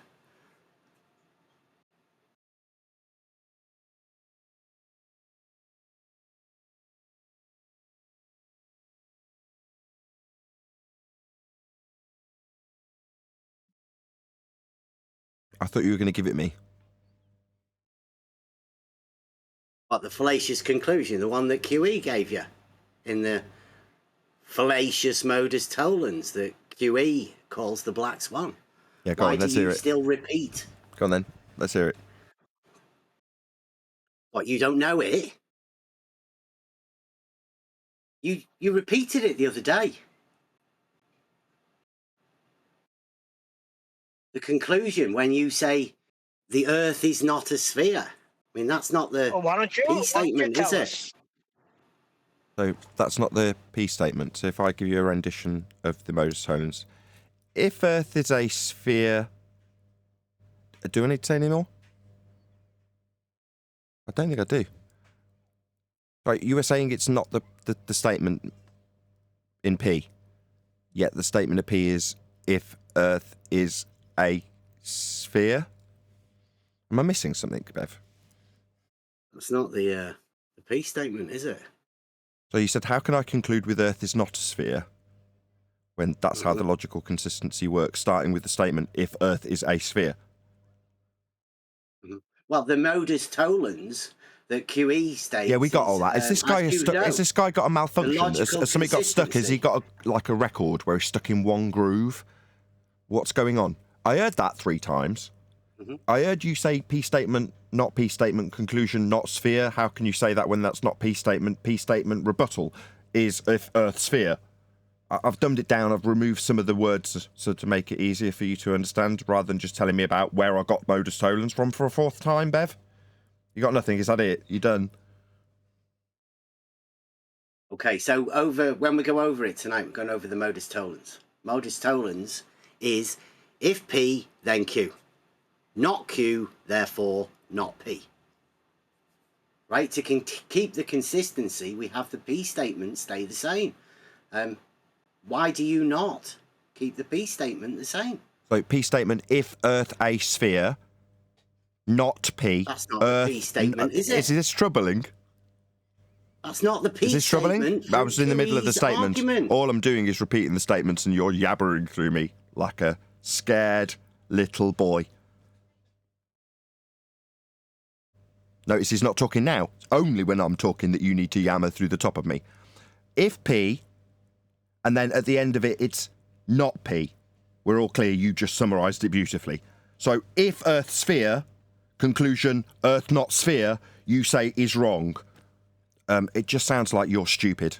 I've got to be honest. That's my assessment of this situation here, Bev. You're just too stupid to understand one statement being a positive statement, if Earth sphere, and then the conclusion being not positive statement, Earth not sphere. You think those two aren't conducive. That's because you're stupid. Are you happy with my assessment of the scenario that have been put forth? That you're just stupid and can't understand if P and not P, if Earth sphere, not Earth sphere. Those are perfectly conducive. So if you're going to spend a whole show dealing with this, I thoroughly advise anybody who's watching to unsubscribe immediately, because that will be a waste of time based on a stupid man's lack of comprehension of a statement in P and then not P. So my assessment, you're thick. Okay? We done? Jolly good. So, in conclusion, unsubscribe from Bev immediately because he is a time-wasting idiot who can't comprehend simple logic. He's literally challenged based on Earth being a sphere. How can you have the conclusion Earth's not a sphere when if P, not P, is completely justified and the exact summary of modus tollens formulated by QE as a logical consistency? I noticed he stopped calling it a fallacious modus tollens. We managed to whack that one out of you, did we, Dumbo? Did we manage to whack that one out of your lips that you're going to start flapping through the top of the middle of me, asking you a question that you've detected is going to be embarrassing? I notice you've stopped using the term fallacious modus tollens. Wanker, stupid, moron, idiot, dumb fuck. Yeah, the proper statement is the fallacious modus tollens. There he goes. He said it again. Swan. Let's have a drink. If you're playing at home, every time this dumb fuck says fallacious modus tollens, take a shot. Sorry, you are in the middle of embarrassing yourself, Bev. You carry on. You carry on. Nathan Oakley call the Black Swan. So we had that 5 times. Back on that groover. Stuck in that groove again. Shot every time that he said that in here, I would have died of alcohol poisoning long ago. That's what I was going to say. You're going to kill everybody, Nathan. Do we want to go into this further, Bev? If P, Earth a sphere, not P, Earth not a sphere, those are perfectly acceptable. Did you say you were going to have a whole show on that? Just checking if you're going to cancel that show or what. Or you could yammer through the middle of my question I'm putting to you, because that'll make it like it doesn't happen. It's like you don't have to listen. I was going to say, you're going to cancel that show then. Now I've pointed out how stupid it is to say Earth not a sphere is the same as the if P statement being Earth's a sphere. You're going to cancel that shit now, yeah? Stupid, pointless show that you were going to have. We're going to have. Don't you? Just asking if you're cancelling that show or not, Bev. You're backtracking, Nathan. I'm asking if you're cancelling a show based on my answer, because it is perfectly acceptable. We're still doing it. You're still doing it. Okay. Yep, definitely right advice from me. Unsubscribe immediately. Don't want to waste your time with that. Yeah, definitely don't want to be watching how Nathan's fallacious conclusion, repeating of it. People are watching me make a logical consistency offered by QE. You don't understand how if Earth a sphere and Earth not a sphere would be two conducive statements. And now you need to yammer through the top of that. That's the gap, the pause where you could be talking rather than through the top of me. It's only through the top of me that Bev communicates. That's how it works. Stupid people and stupid people problems. When people communicate, Bev, you wait for a gap, then you respond, rather than starting your sentence in the middle of mine. That's dumb fuck behaviour, like stupid people who don't know how to communicate. You.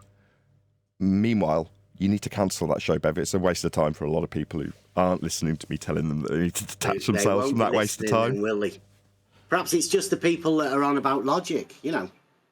Yeah, if P, Earth a sphere, people not who want P, to know actual Earth not arguments. a sphere. Yeah, that's perfectly logical within modus tollens, Bev. We've gone through it 3 or 4 times now. You haven't really responded to it, though. We just do real arguments, Nathan. No fallacies. That's lovely. So if Earth a sphere, Earth not a sphere, You don't understand how those two statements are both P and not P. You don't understand that. So do you need to explain it to you again? Contradictory, Nathan. Do you want to try that again? Sounds like a really ridiculous argument you If just P made. then Q, not P, therefore not Q. Is that what you're saying?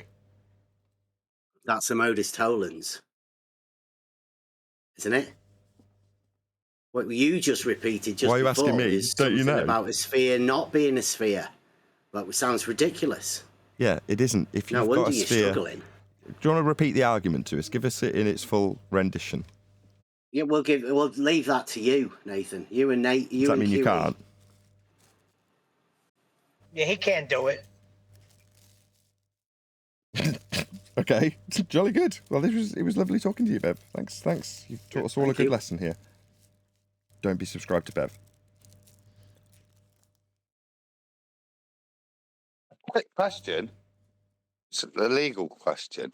If somebody keeps sending you subscriptions to their channel unsolicited and you don't want them, can it be classed as harassment? What do you mean subscriptions?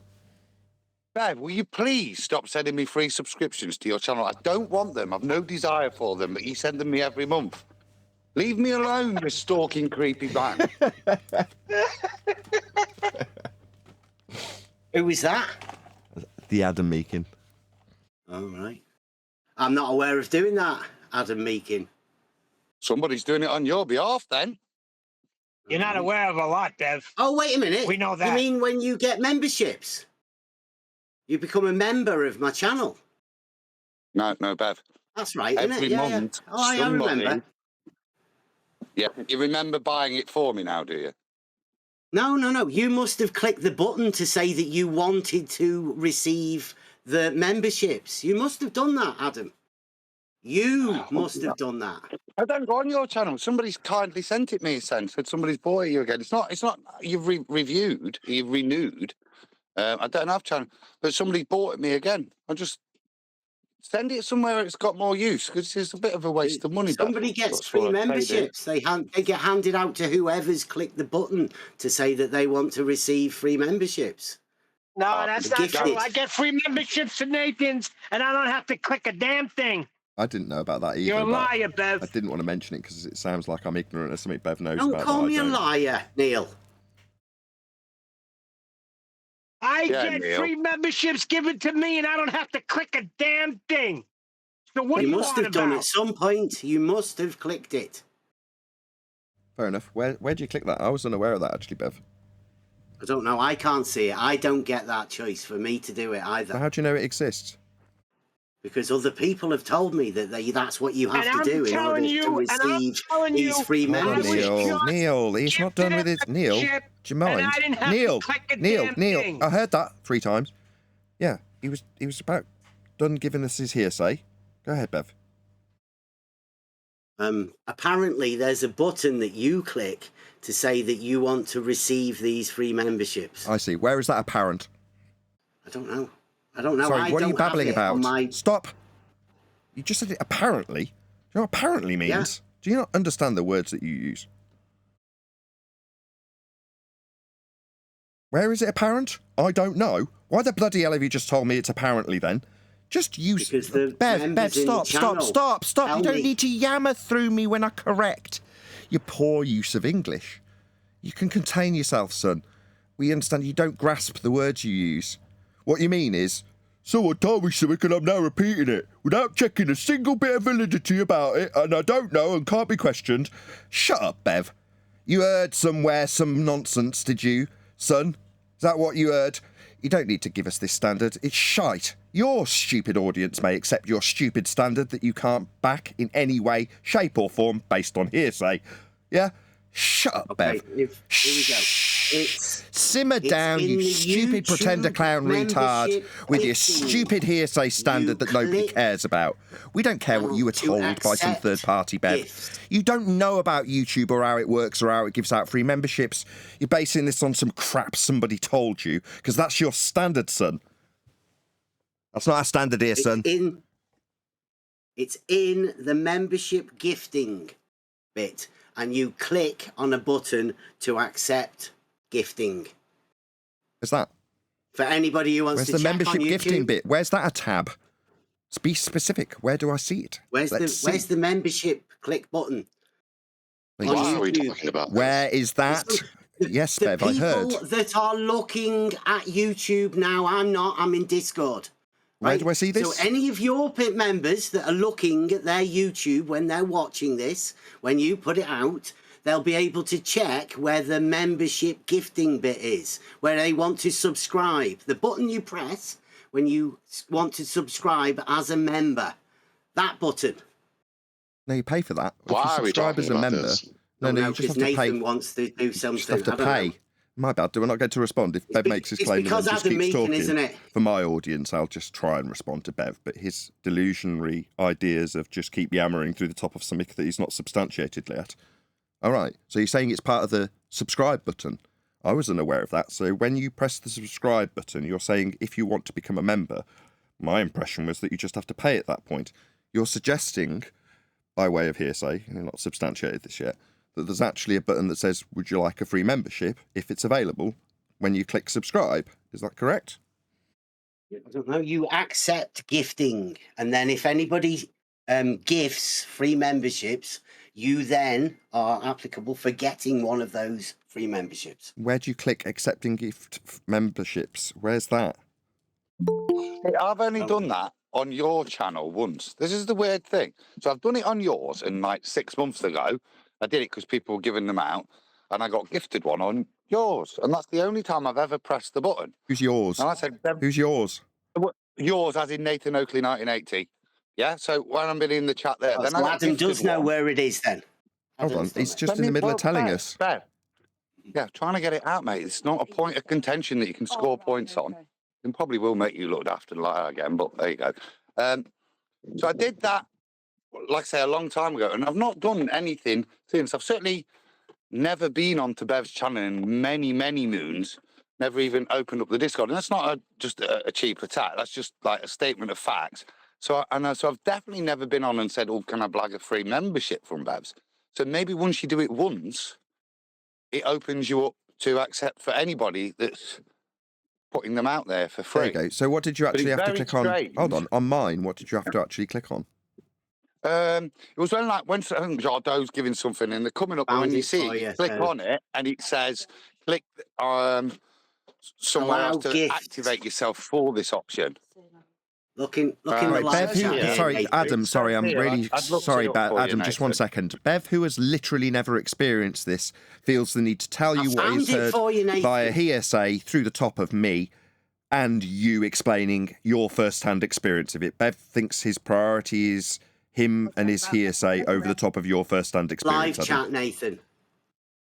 So I asked you if you'd experienced this where it was apparent. You said you didn't know. That's the end of your involvement. I've found it for you. My bad. Bev's belligerent childlike behaviour means that the middle of my sentence is the start of his. Again, there'll be prolonged, protracted silences after I point out that Bev has no experience of this. Adam has first-hand experience. That's why I told him to shut up. Now I want to hear the person with first-hand experience, and I'm hearing Bev parrot and yammer through the top of him, because he's a belligerent child. Now, meanwhile, now I've cleared those airways for Adam, with his first-hand experience of how this is actually in functional operation, because I'd like to know the facts and details, not some tosspot's idea of what he thinks happens based on what someone told him. That's what Bev's got to offer. I'd rather hear from Adam, who's actually experienced it. Thank you, Bev. Can you shut the hell up while Adam tells us his first-hand experience? I've heard your hearsay. Thank you. Go ahead, Adam. Right. So what I'd done is I'd gone into the email that had told me that I'd been gifted a Bev channel membership. What it says here, in terms of opt-in for gift memberships, there are many ways to opt in for gifts, included but not limited to doing it as I did in live chat on a videos watch page, using a creator's unique opt-in URL with / allow gifts at the end. Opt in through the live chat where you can go in and select the. Just 1 second. I'm sorry to interrupt. Select allow gifts. Stop. Therefore, someone could take your channel URL and put add gifts and just send it to YouTube, and you would automatically be entitled to gifts if somebody else had described that to you. Correct, Adam? You don't have to do anything. Someone could have done that on your behalf then. Well, yeah, it's sounding like that. No, if you're selected for a gift membership, your channel name is visible to the public. This info.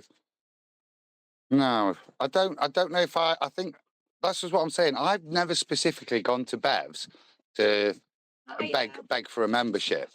The only time I've done it was on, like I said, on your channel. Yeah, and then opted. and as I Yeah, said, and the you past opted few in. months, I've just Yeah, that's gifted. enough. That's for you to opt in. There's various methods of opting in to that system. Yeah. Yeah. Yeah. Okay. So, unlike what Bev had told us, which was just an acceptance tick that you have to give on a tab that wasn't actually detailed, no, there's a multitude ways that you would be entitled to receive free memberships, including adding your channel name to a bit of a URL with that code that you just described, and that would submit you, or just accepting one if someone offers it you in a live chat circumstance. Whatever reason the algorithm love would be offered to you, we don't know either, it doesn't say, but that would mean you opted in. Okay. Yeah. Well, that sounds very contrary to what Bev was told by hearsay, but there we go. I mean, it's nice to know the actual facts from somebody who's looking into these things rather than parroting hearsay. Jolly good. Thank you, Adam. Yeah.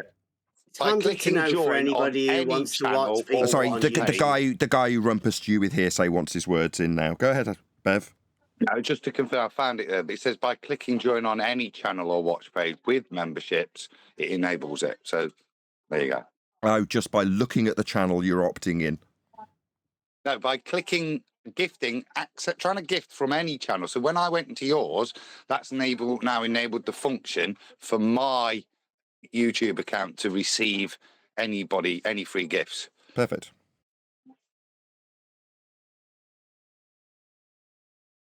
There you go. So Adam clicked a button that allowed him to gain free memberships. Is he really this stupid? No, he didn't. Did you not listen to a word he just frigging said? Just said. Sorry, if you go up 16 octaves, it won't change what he just said. Are you not listening to anything anybody says? I heard Adam when he just said, when he clicked it on your channel, that allows him to get memberships from anyone's channel. That's what Adam just said. Adam, did you click on a page? Did you not hear him? Adam, did you click on a page, as suggested by Bev, that specifically asked you if you would like to accept memberships or not?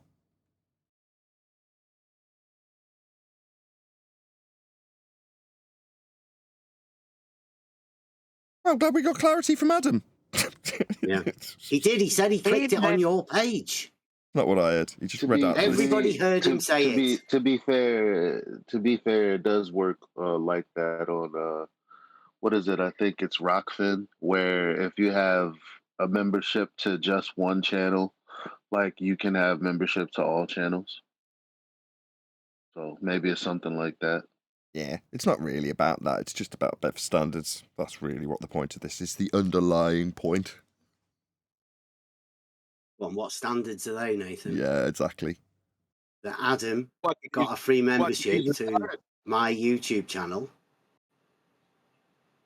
Bev, are you retarded? Yes. No, QE. I beg to differ.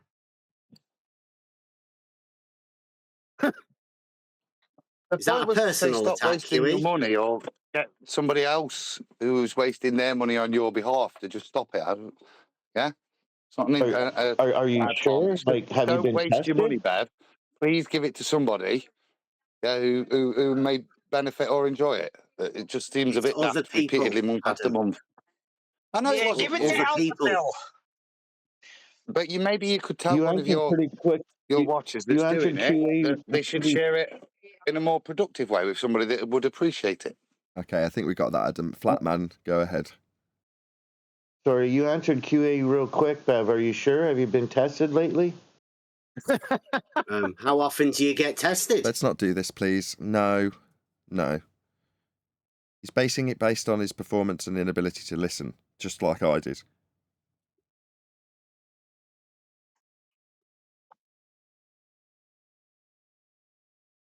Well, I think the question should be answered. I don't think so. How about it's more prejudicial than probative? It was rhetorical. Maybe you didn't hear it.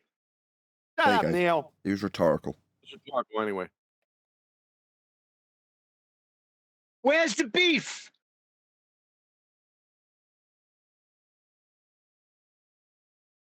Well, that was fun.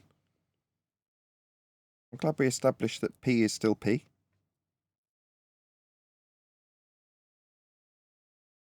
Well, there was a time when Bev used to come on and you used to promote him.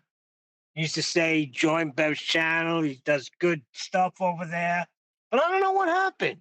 Something happened where he became an enemy of flat earth debate. The enemy of reason. That would be flat earth debate. I don't know. I promote people who are doing good stuff at the time they're doing the good stuff. It's the good stuff I promote.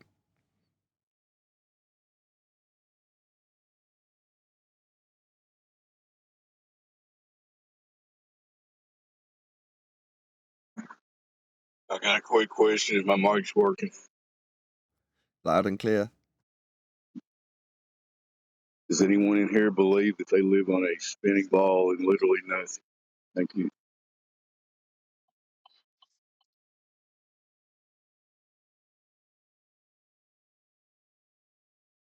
I Wow. don't. I know I'm living on a flat plane because it's measured that way. There's a stony silence. I mean, I was told, correct me if I'm wrong, that this was going to be turned into a globe server by Globe Force 7 or some stupid nonsense. Literally, no one's even willing to admit that they believe in a ball in this server right now. Okay. Was it Fox Force? Was it Fox Force 5? Fox Force 5. It's a Pulp Fiction reference. Are they connected to the bear pack? The bear pack with a it's because they've got a bear print, right? Is their logo? They've got a bear print. The It's the wolf pack. Adam pointed out. Who spotted that? Adam did. I bet you it was Wally. Oh, was Adam a Boy Scout? He knows his tracks. That's a panda. Not really. I just thought that's a bit weird. That looks like a bear's paw print. So I did look it up, and it is a bear's one he's put on there as opposed to a wolf's. But Has he subsequently changed it to a wolf, or does that not work quite so well in the little circle we use as thumbnails? Avatars, I've not my seen him bad. change it back. No, he's recognised the point. I think he recognised it, but I don't think he's changed it. Stubborn. I don't know if Globe Force 6 has anything to do with, what's it called? Bear Force pack, 5? wolf pack, whatever. I don't think so. They weren't exactly fantastic debaters from memory. In fact, I got quite a few edits out of them. Thanks, lads. And yet no one in the server will even admit to being a Glober anymore. Well, that kind of wasn't the kind of thing you want to admit to. Are we going to turn this into a Globe server? Anybody in here believe there's a globe beneath their feet? Tumbleweed. Manufact Totem is in here. Great job, Globe 46. Yeah, don't give it your day job.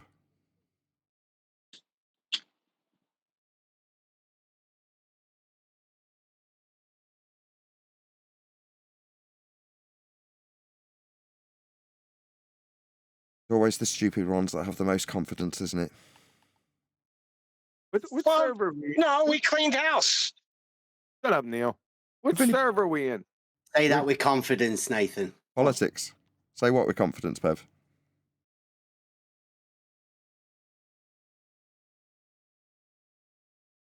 Say what with confidence? That he's a retard. No, let's stop that, please. No more. Thank you, QE.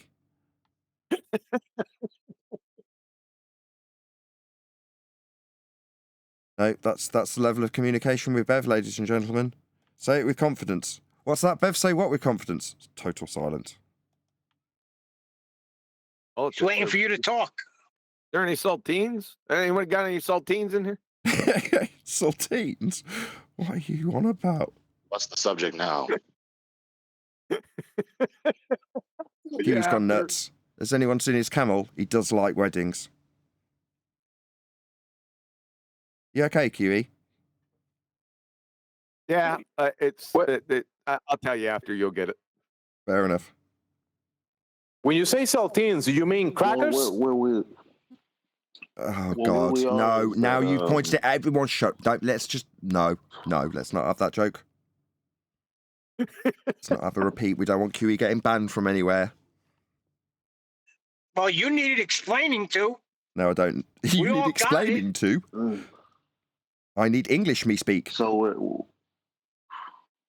we're at the point where no one wants to actually make the claim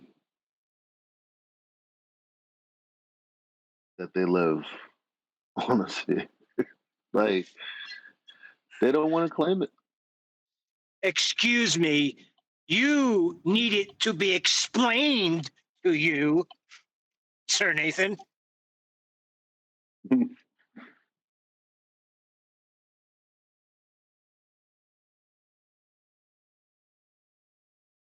Well, would have worked better if you it's said Ritz. You're putting on the Ritz, like give a good show. Does no one find that noteworthy that literally a group of individuals were prepared to come in and say that this server would be taken over by globe believers, and literally it's only a week later and no one will even admit to having a globe belief? Does no one find that quite amazing?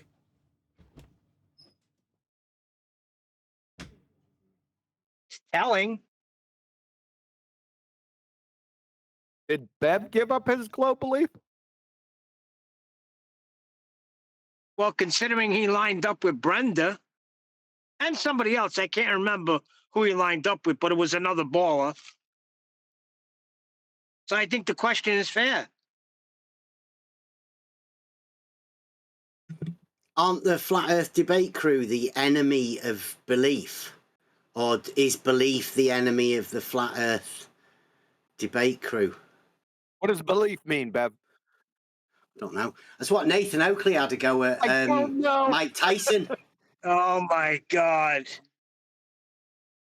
He said, if Mike Tyson only believes a flat Earth, then he's your enemy, I believe.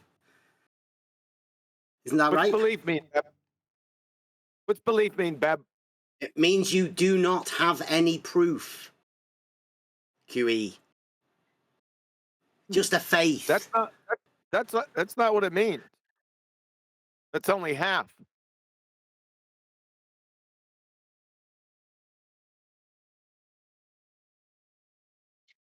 Come on, Bev, you could do it. Well, I've done half. QE can give us the other half, can't he? And see, that's your problem. You only read half 50, the book, 50. but you or does want to QE teach want on us it. to do it all for him?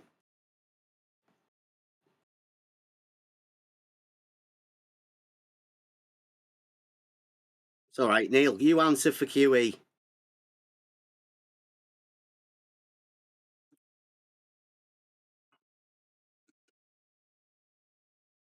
I'll answer for myself. Your problem is you only read half the book. In your proof, would only given half the definition of what Neil? belief means. Which book? I'll bet it's a paperback. Yeah, because which only book, Richard Neil? reads the hardcovers.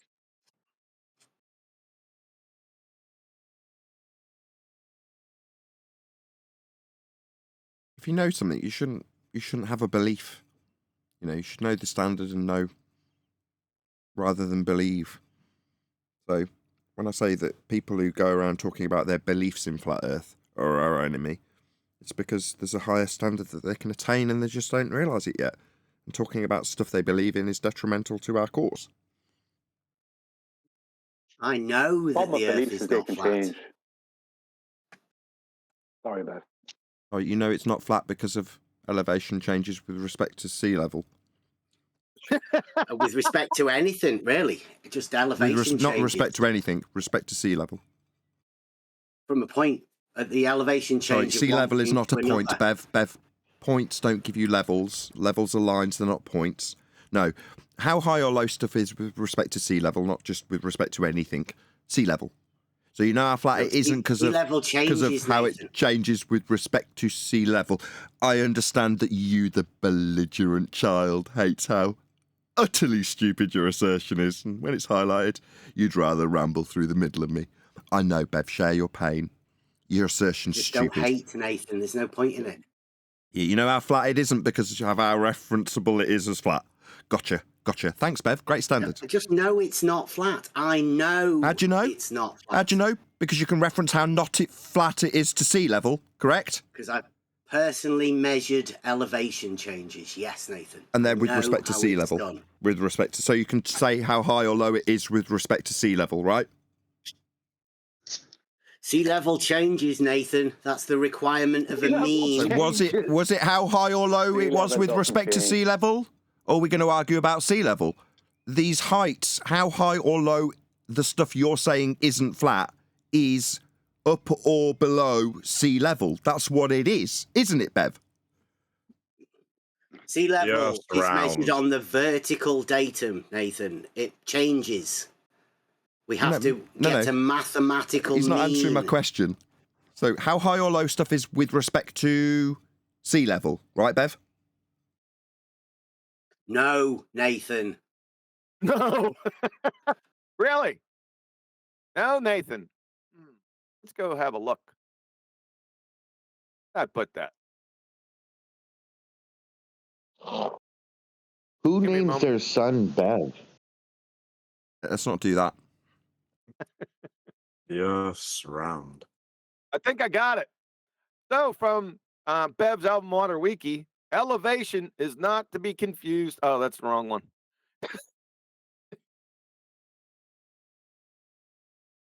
Elevation from National Geographic. Elevation is measured from sea level. From the Encyclopedia of World Geography. Elevation can be defined as a measure of height above mean sea level. Sorry, you were saying, Bev. Sorry, Bev. The mean, yeah. I got about six more. Sorry, Bev. Go ahead. So you know it's not flat because of how high or low it is respect to a level. That's stupid, Bev. Yeah, because it's not... stupid. You failed to answer me about 3 times when I asked you if it was with respect to sea level. Your first answer was with respect to anything. Now, for my audience, that's why I say don't subscribe to this disingenuous lying shit. Because he didn't clarify. QE had to go away and define it for him when he said, no, with respect to anything. No, Bev, you disingenuous little scumbag who's got an audience of deceived people. No, with respect to sea level, 5th time, now I'd like you to say yes to that which I've put to you now 5 times, scumbag Bev. Why have you still got an audience when you're such an obvious and overt liar? And you're obviously avoiding the question. It's been clarified and defined by National Geographic. So, Bev, 6th time. You just need to say yes to prove you're not a scumbag. Temporarily while we continue this discussion. So how flat it isn't is with respect to sea level, right, Bev, you stupid moron? You give flat earthers a bad name. So don't tell me what's given. You just need to say yes. Have some humility, you pathetic man. So, Bev, 7th time. So, Bev, as just defined by QE, 2 different sources, it is, as you so desperately tried to weasel away from, with respect to sea level, then. Just need a yes, Bev. Then we can move on. If flat earthers a bad name, Nathan. So why'd you keep telling me what flat earthers are getting when it's obvious after the 8th attempt that you're not going to concede that which has been defined from 2 different sources? Yeah, because it absolutely pisses in your disingenuous lying scumbag face, Bev. That's why you can't just say yes. It's been defined, man. You want to tell me how flat earthers are seeming? No, mate, you've got an example of how flat it isn't with respect to sea level. What's that, you say? It's not flat because I can refer to how flat it isn't with sea level? That makes you stupid, Bev. Now, the 9th attempt of me getting you to concede, that which fundamentally defines you as stupid, it's with respect to sea level, right, Bev? See if you can say yes, 9th attempt. This is because you've got no arguments, isn't it, Nathan? Sorry, it just defines sea level and how level stuff isn't because it's higher or lower than sea level. So because of how high or low it is with respect to level, it's not level. That's fundamentally idiotic, Bev. And I asked you now 10 times that you understand it's how high or low with respect to sea level, Bev. Like just defined twice. 2 different sources in that. Why can't you say yes?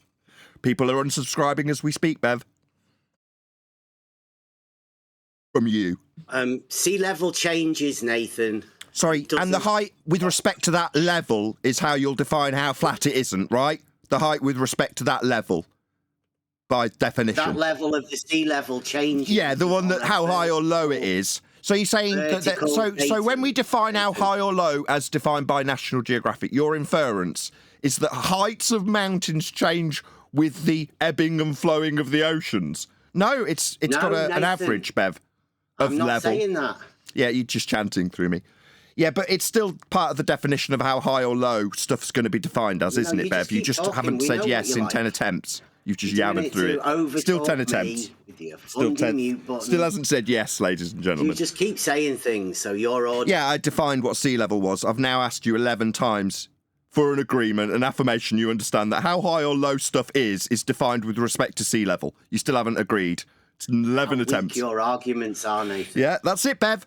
That's why you lose subscribers. That's why people are deserting you. Because when they hear this kind of crap after it being defined and you still not being able to concede to it, you now want to argue about that which defines how high or low stuff is by me and what that means. Yeah, that's what defines how high or low stuff is, though, isn't it, Bev? Sea level, 12th time, 12 attempts. Pathetic. In a definition. Just have to agree, Bev. Just have to agree, because that's a fact. That how high or low stuff will be describing how not flat it is, according to you, is with respect to sea level. 13 attempts. Disingenuous as they get. Unbelievable. Just say yes, Bev, because it's a fact. As defined. That's why you'll never understand. That's an ad hominem attack in lieu of the 13th attempt to a concession of that which has been defined. He can't concede to it. He can't agree to that which is clearly defined because it fundamentally undermines his argument. But he's here to have that argument, so it doesn't matter if I give him 14 renditions of the fact that how high or low stuff is, ergo not flat, is with respect to level. Sea level, Bev. 14 attempts. Right, Bev? Sea level? That's how it's defined, mate. You use a level, Nathan. No, sea level. In order to No, sea level, Bev. Sea level. No. Sea level, Bev. No, not A level. Sea level, Bev. No. That's how it's defined. It's now the 15th time. Why won't you concede to this? Very telling for your audience who are rapidly hitting the unsubscribe button on your channel. Why would it take 15 attempts for you to agree to something that's very clearly defined as being with respect to sea level, how high or low, ergo not flat Earth is? So how high or low stuff is with respect to a level plane is how not flat it is. That's really stupid, Bev. But I mean, if I was saying such stupid nonsense, I would fail to concede after 15 attempts that that's how it's defined. It's with respect to sea level, Bev. Stupid man.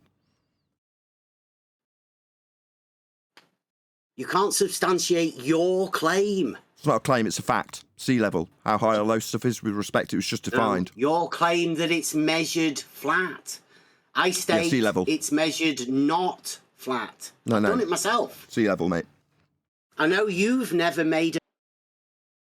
Yeah, it's just going to ad hom me till the mods presumably step in. Someone just mute him. Don't need to mute tactics. 15 attempts of him just conceding that which has been defined because it fundamentally undermines his argument. If you're listening to this, you'll go, holy crap. He literally can't just agree. Yeah, I can't. Yeah, because it undermines his argument fundamentally. Yeah, that's why he's going to keep saying, "Oh, you flat earthers! It just shows how you don't." That's his reply. No, it's defined. It's with respect to sea level, Bev. How not flat you say it isn't. Yeah, that makes you really stupid.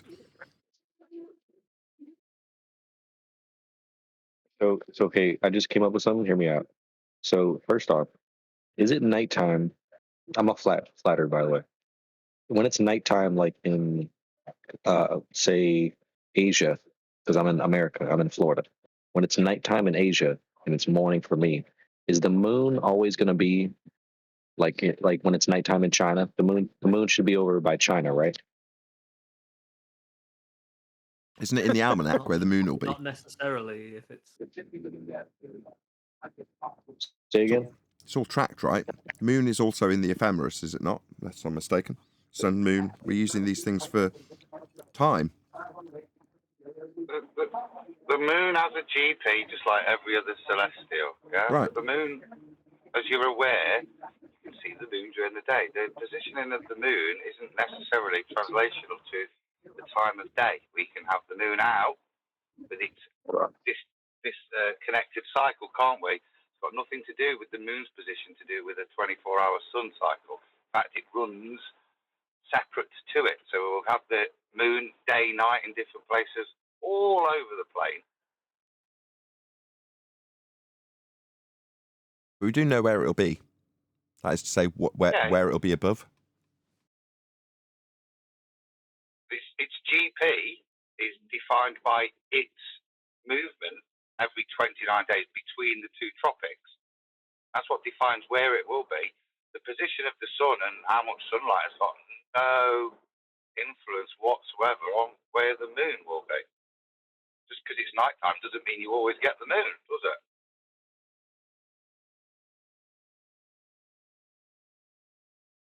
What's the significance? I don't know. I don't know. Why'd you ask?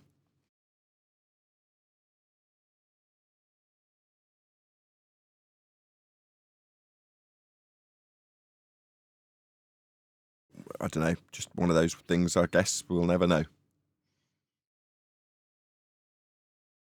I don't ask these questions anymore. Well, he might have a good question, but he's just phrasing it slightly wrong, maybe. He might be more to do with night and day as opposed to the moon. Night and day, as in the sun cycle, is part of our mapping system, isn't it? Like time. Well, yeah. Let him go, Nathan. He's on his Brian gender. Brian gender? I'm not on anything. I wasn't on any Brian gender. Go on it, Brian. Ask the question. That's Thierry's gender. No. Ask the question like you know that guy was going to ask it because you have an insight to these things, Brian. I don't know because I don't know what question he's actually asking, so I don't know about trying to answer. Dang, I was just talking. I was talking for like 5 minutes and I didn't know I was muted. My bad. Oh, my bad. I thought you guys. You thought you were doing a really good job rumpusing everyone. Damn, okay, holy crap. So, dude, what's weird is you guys were saying shit. You guys were saying shit that like sounded like you were responding to me. That's really fucking weird. That's like how 5 it goes. minutes. Sometimes I'm mute. I've been there, man. I've been there. Okay, so let me rewind real quick. Holy shit! It feels like you were listening to me. Okay, so if I'm in Florida, wait till you talk to the bot. Just let him go. I'm in America. Go on, Space. I'm in America, Florida, and or you say you're in America as well. Sometimes I wake up and when I go to the store, I see the moon in a 45-degree angle, like in the sky on this side, and the sun on this side. Now, if it's nighttime in Asia, I'm guessing that's on the other side of the planet, which is what we're told. We're on a globe. Should they see the moon, or is it nighttime for Asia and like they don't have the moon yet? You know No, they're on different cycles. No, so the moon and its position. It could be nighttime and there could be no moon. Oh, wait a second. Yes, it can Are be. you in Florida? Is that a real question? Yeah, it is. By a genuine person? Yeah. What, Okay. it could be nighttime. Adam, don't demean him. My assumption is like many. That was a genuine question. I think it is a genuine question. It doesn't. Okay, is it a genuine question from somebody who's experienced reality? Because yes, that was where I was going. Genuinely to pretend. No, Adam, it's not. We see the moon in the day. Please contain your exasperation. No, he probably hasn't actually looked at the moon and what it does for himself. No, that's the probably honest answer, and that's hopefully what it'll give us now. Have you studied the moon and its path, the sun and its path, or the stars and their path, my friend? Just the moon. I mean, the stars, yeah. I mean, I do find it a little strange how I don't know. I don't think it was the Georgia Guidestones. I'm gonna jump a little bit. The Georgia Guidestones, or some form of like old Stonehenge. It might be Stonehenge or something, where they're like thousands and thousands of year old rocks where there's holes like poked through them where they have been directed at the same star, like it doesn't move. But like we're on a spinning ball, spinning, doing all this shit. You know that whole argument. Like we're spinning around a thing, around a thing, around a thing. But like for thousands of years, like this site has been exact. The star is always right there. Okay, I'm assuming you've very recently come across this subject. Am I right?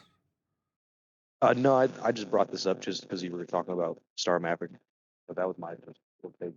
Yeah, there's a hole that used to be in the Georgia Guidestones pointing at Polaris, and it doesn't move. But yeah, that's the basis of our mapping, that Polaris doesn't move. It's also the basis that creates the globe. I don't think the Georgia Guidestones have been there for thousands of years. I'm just spitballing. I don't think Stonehenge has been there for thousands of years either. There was another one in the 1950s. sort of Why are you wasn't, talking the about Georgia this possibly Newgrange in Ireland? Georgia Guidestones did have one of those. But listen to the bloody Irishman try and denounce one of my national monuments. How dare you? It factually was moved in the 19. What are you talking about? It was moved. You put a motorway out there or something. Yeah, they had to physically move it. I've got footage of it being moved. Like them hoisting them into new holes with cranes. I thought they blew it up. I don't know. There's a misapprehension that the monument site, which I'm very fond of, I've been to Stonehenge many times. It's cool as hell. I won't lie. It's very cool what it does. If you can go there on the solstice and actually experience what it's supposed to be doing, that's cool. Yeah, you can see how it's cool. It's massive. It's made of stone and they're really heavy and they've come from quite some distance away. In case of the massive sarsen stones or whatever they call them. But fact, it was moved and put where it is in the 1950s. That's just a fact. No, it weren't. No. Yeah, it was. The pyramids are a triangle on the top and the bottom. Like Take it's like Bruno a Boyd. reverse Look, Newgrange is probably the best, least contentious. Yeah, that's fixed. There's another one in France, another one in Brittany. Yeah. What, 4 or 5 Didn't he just bring up the pyramids? There's something in the pyramids, right? The pyramids underneath as Well, well. we all kind of say chambers don't go anywhere. things somewhat As like above, that. so below. Why doesn't everyone answer the question all at once? Perfect. Well, I tried to answer it. It feels like we're in British Adam, Parliament. So, is there some type of faculty with the pyramids in Egypt having to do with the Celestials, Adam? Yes. Perfect. Thank you. Thank you. They perfectly align with Orion's belt. What do you mean they align with Orion's belt? Or there's 3 of them that are aligned with 3 other stars. I don't know if they're Orion's belt or not. Yeah, I heard that. Well, what do you mean by aligned? Orion's belt moves. They're astrologically, Okay, so- like, what do you call it? Like directly above, however you measure that. However they did What that. are you At a talking certain about? time of year, like. at a certain Orion's time of belt is year. not directly above the pyramids, right? It moves. No, so it's the relative positions and the magnitudes of the stars that are commensurate with the 3 pyramids. Okay, so the way in which they're positioned is the same. That positioning of the 3 stars in the belt, Hold on. that little offsetedness with one star being slightly brighter than the others, that's represented in the size with the Great Pyramid and the others, and the way there's that small offsetedness. That's how it matches a celestial thing. Don't look at the star chambers because they don't go out stars; they're just dead ends. I was going to So say. the other thing that the pyramids do in terms of celestials is this is why you've got the 3 smaller pyramids next to Khufus, is they track the sun between the equinoxes and between the solstices and an equinox. Like Stonehenge. Okay, so there's a relationship that they track in terms of the light passing through them, and the 3 main ones at is it Giza? Those 3 pyramids, in terms of how they're positioned with respect to each other and their size with respect to the luminosity of the stars of Orion's belt, matches. So if I was to look at Orion's belt and go, one star sits kind of about here, and if I scale it perfectly, the other one would be here, and if I scale it perfectly here, and this one would be a bit bigger because it's brighter, and that's what they are. They don't line up with any stars. Okay, fine. Well, another fact is, I forgot exactly what measurement it was, but the Great Pyramid, like the biggest one, is perfectly the perfect measurement of like the radius. Like if you wanted to divide a radius is like half of a circumference, right? Of a circle, like half the distance from the center to the perimeter. That's the radius. You're telling me that they use pi? Am I correct? What you're saying they use pi? Yeah, they're pretty much saying like the actual. You could use the length of the pyramid, like long ways or whatever. It's equal each way, to like have a unit of measurement for the radius of Earth or like the whole diameter of it. I don't think so. No, that's something like that. They're making up. The radius So like of somehow Earth, they what the hell knew is that? they knew that the Earth was whatever it was. No offense, mate. We have a very acute sense of smell when it comes to total bullshit. Now, we're not suggesting that you're the originator of this total bullshit, but it's clear that might have been from. You don't need to get triggered. No, Here, you're good. You're good. We just call out. I'm in the middle of my sentence, and you just started talking through the middle of me. I started explaining that we've got an acute sense of smell for bullshit. Then I started explaining to you, when you interrupted, that I'm not suggesting you're the arbiter of this bullshit. You're just parroting it.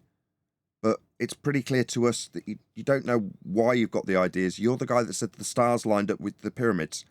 Now, I'm not going to chastise you, but that was total shite. So, number one, don't yammer through the people who actually know stuff about this, especially when it's me. And we say, yeah, okay, mate, you've heard this on Discovery or something. You haven't really got a good idea of what it means, but you've got the headlines that you can now parrot.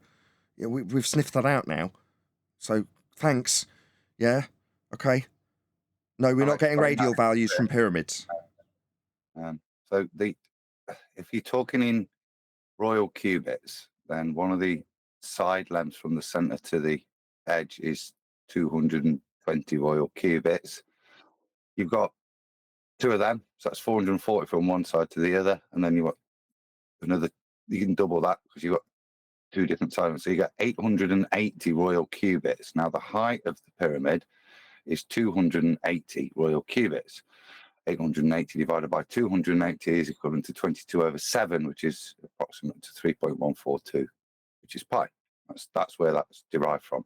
It's very dubious. You have to, the way in which you get the 880, you've got to pull it from everywhere. It's not actually a side length. You've got to take one side length and multiply it by 4, which you say it's fine because it's a pyramid, but it's contrived out the units and doesn't work in all units, only in royal cubits. So Have you heard of bullshit anyway? Have you heard of Adam Meakin? He's from a show called Mathematical Mythbusters. Adam Meakin, ladies and gentlemen. I'd have never been able to do that. Props. You know your bullshit.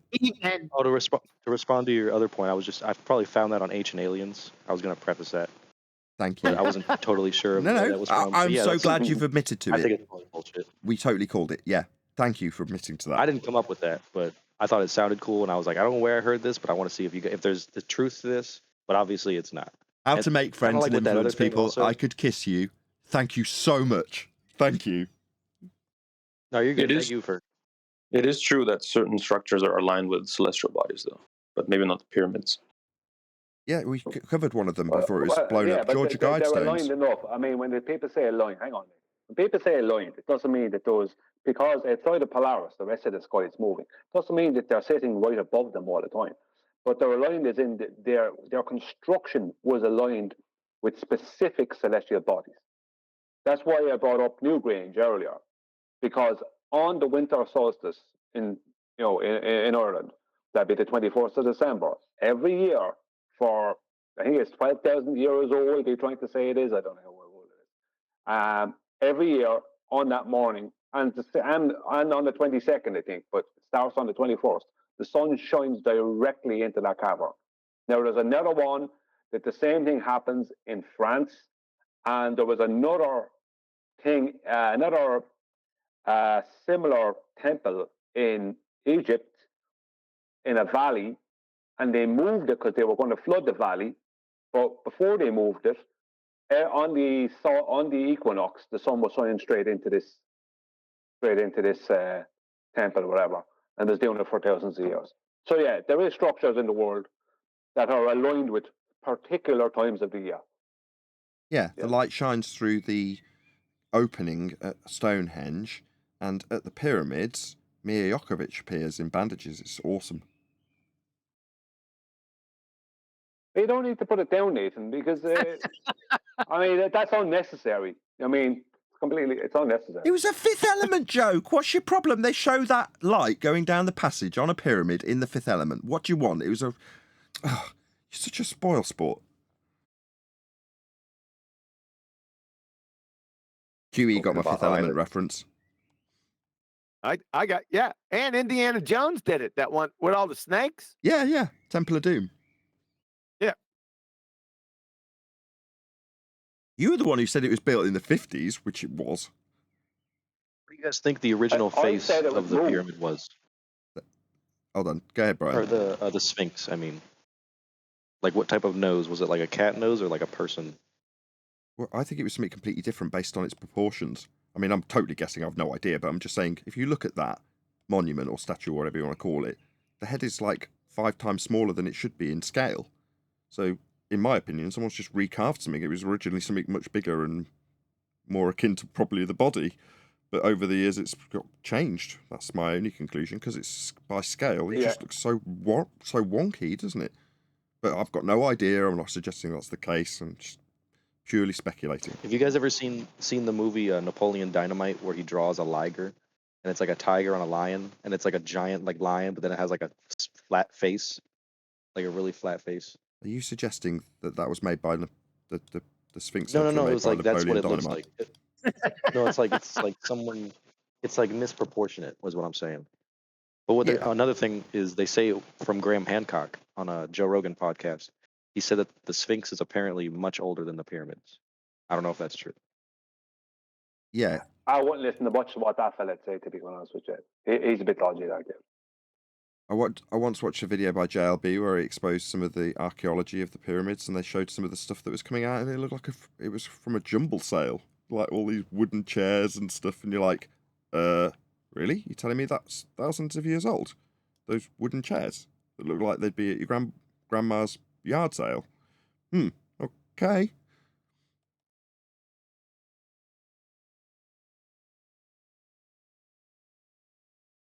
There's a lot to be questioned in that narrative. Well, it could be true. That could be true. Hold on, spoken.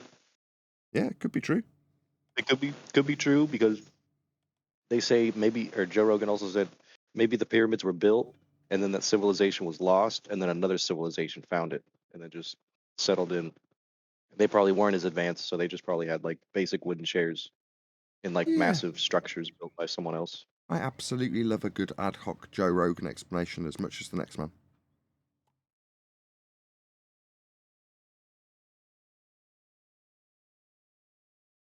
They're after messing with Egypt so much, because they tried to turn Egypt into and I'm sure the Egyptian government are directly involved.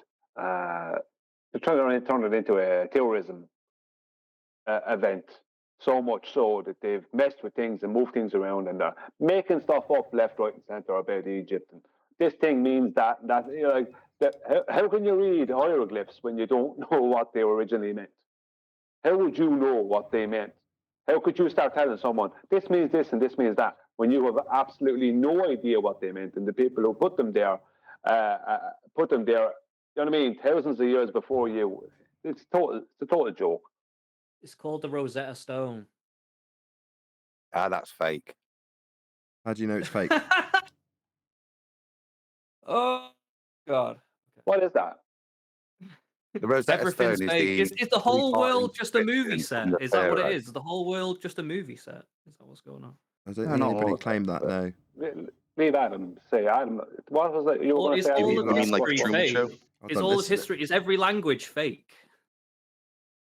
No, Adam. 1 second. Leave Adam tell us what the Rosetta Stone is. 1 second, and then we'll move on to the next. The Rosetta Stone is it's a declaration by Pharaoh that's written in 3 languages, and it's the thing that's proclaimed helps us understand to decipher hieroglyphics, even though we still can't decipher hieroglyphics. We can pretend we write in hieroglyphics, but we can't properly still. It's still not fully understood. I'm reading a really good book at the moment. Starts from the work in the 50s and 60s of Wilson and Blackett. But they trace all of this, and they're actually constructing a very good way of understanding hieroglyphics. And see, the trouble with hieroglyphics is nobody knows what the base language is. We can try and assume it's maybe starts with Coptic. Yeah, they can't speak it. They can use the symbols, but they can't translate that into a spoken language. Yeah. So now Russ Wilson's took this on. The book's out there, It's called Hieroglyphics, and it shows the very close relationship between Welsh and all the Welsh describing words of whatever little pictogram you've got. If you take the Welsh, generally the enunciation at the beginning gives you the correct sound for the presupposed enunciation of the hieroglyph. They're looking at a lot of ancient languages like Welsh and starting to realize that this could be the underpinning language structure that does enable us to crack hieroglyphics properly.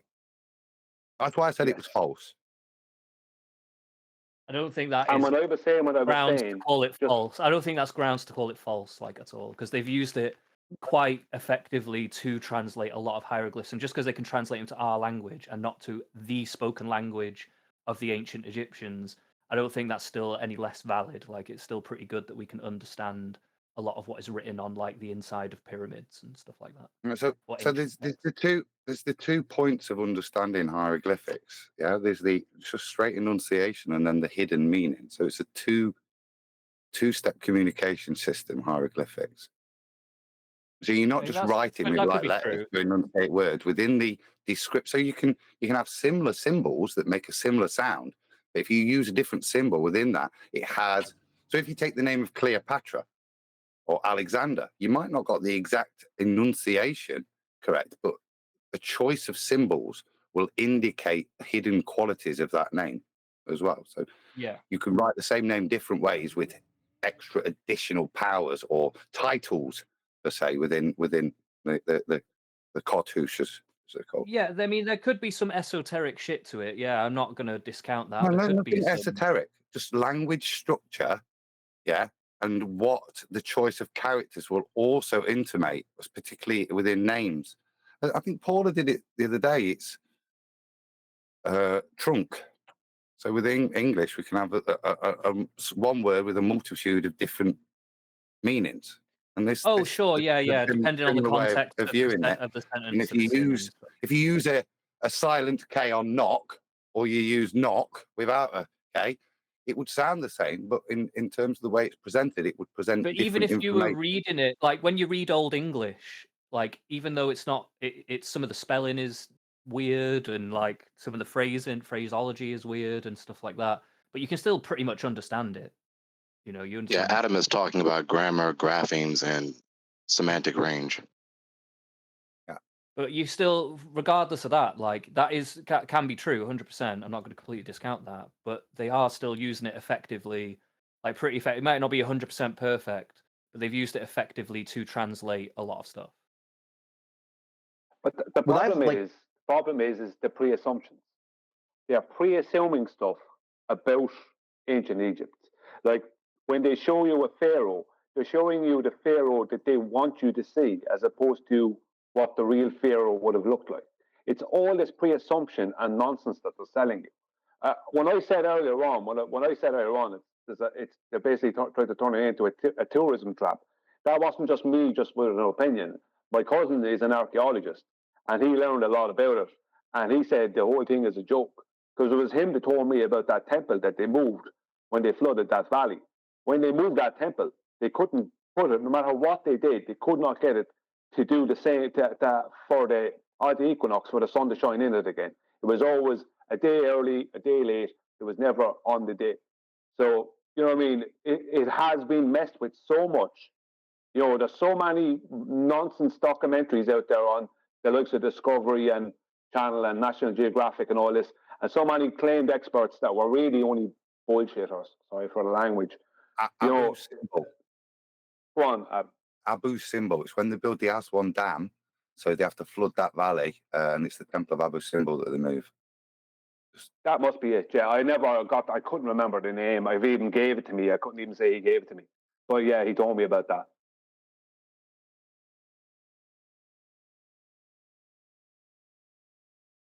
What's the relevance to understanding hieroglyphics? Oh, if I may, I've talked to space a few times, like ancient cultures, like ancient lost history that people don't know about because there wasn't accurate records. Like people who knew things in the past, and that technology and that understanding has been lost.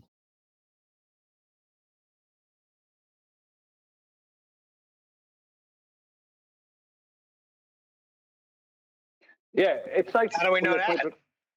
Well, it's like when you're trying to understand the Bible, and you have a King James. Now, I'm not a Christian, but I know it. I know this much. You have a King James version, and some things in it don't make sense to you.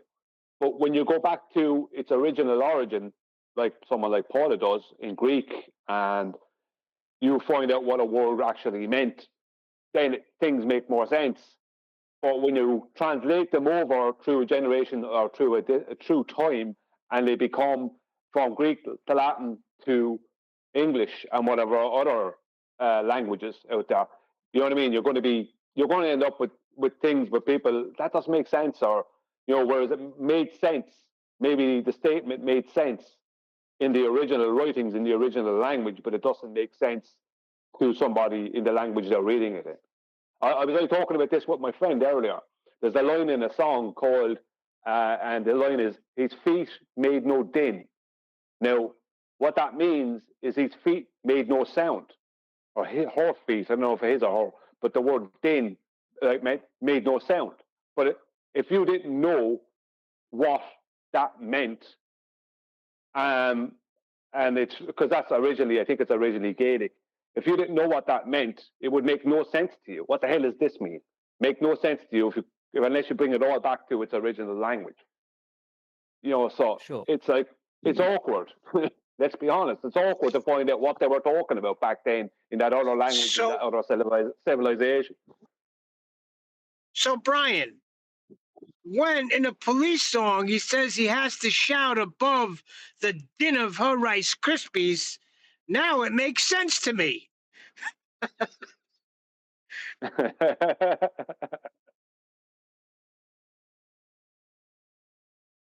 I mean, I'm not 100% sure how we got onto this, to be honest.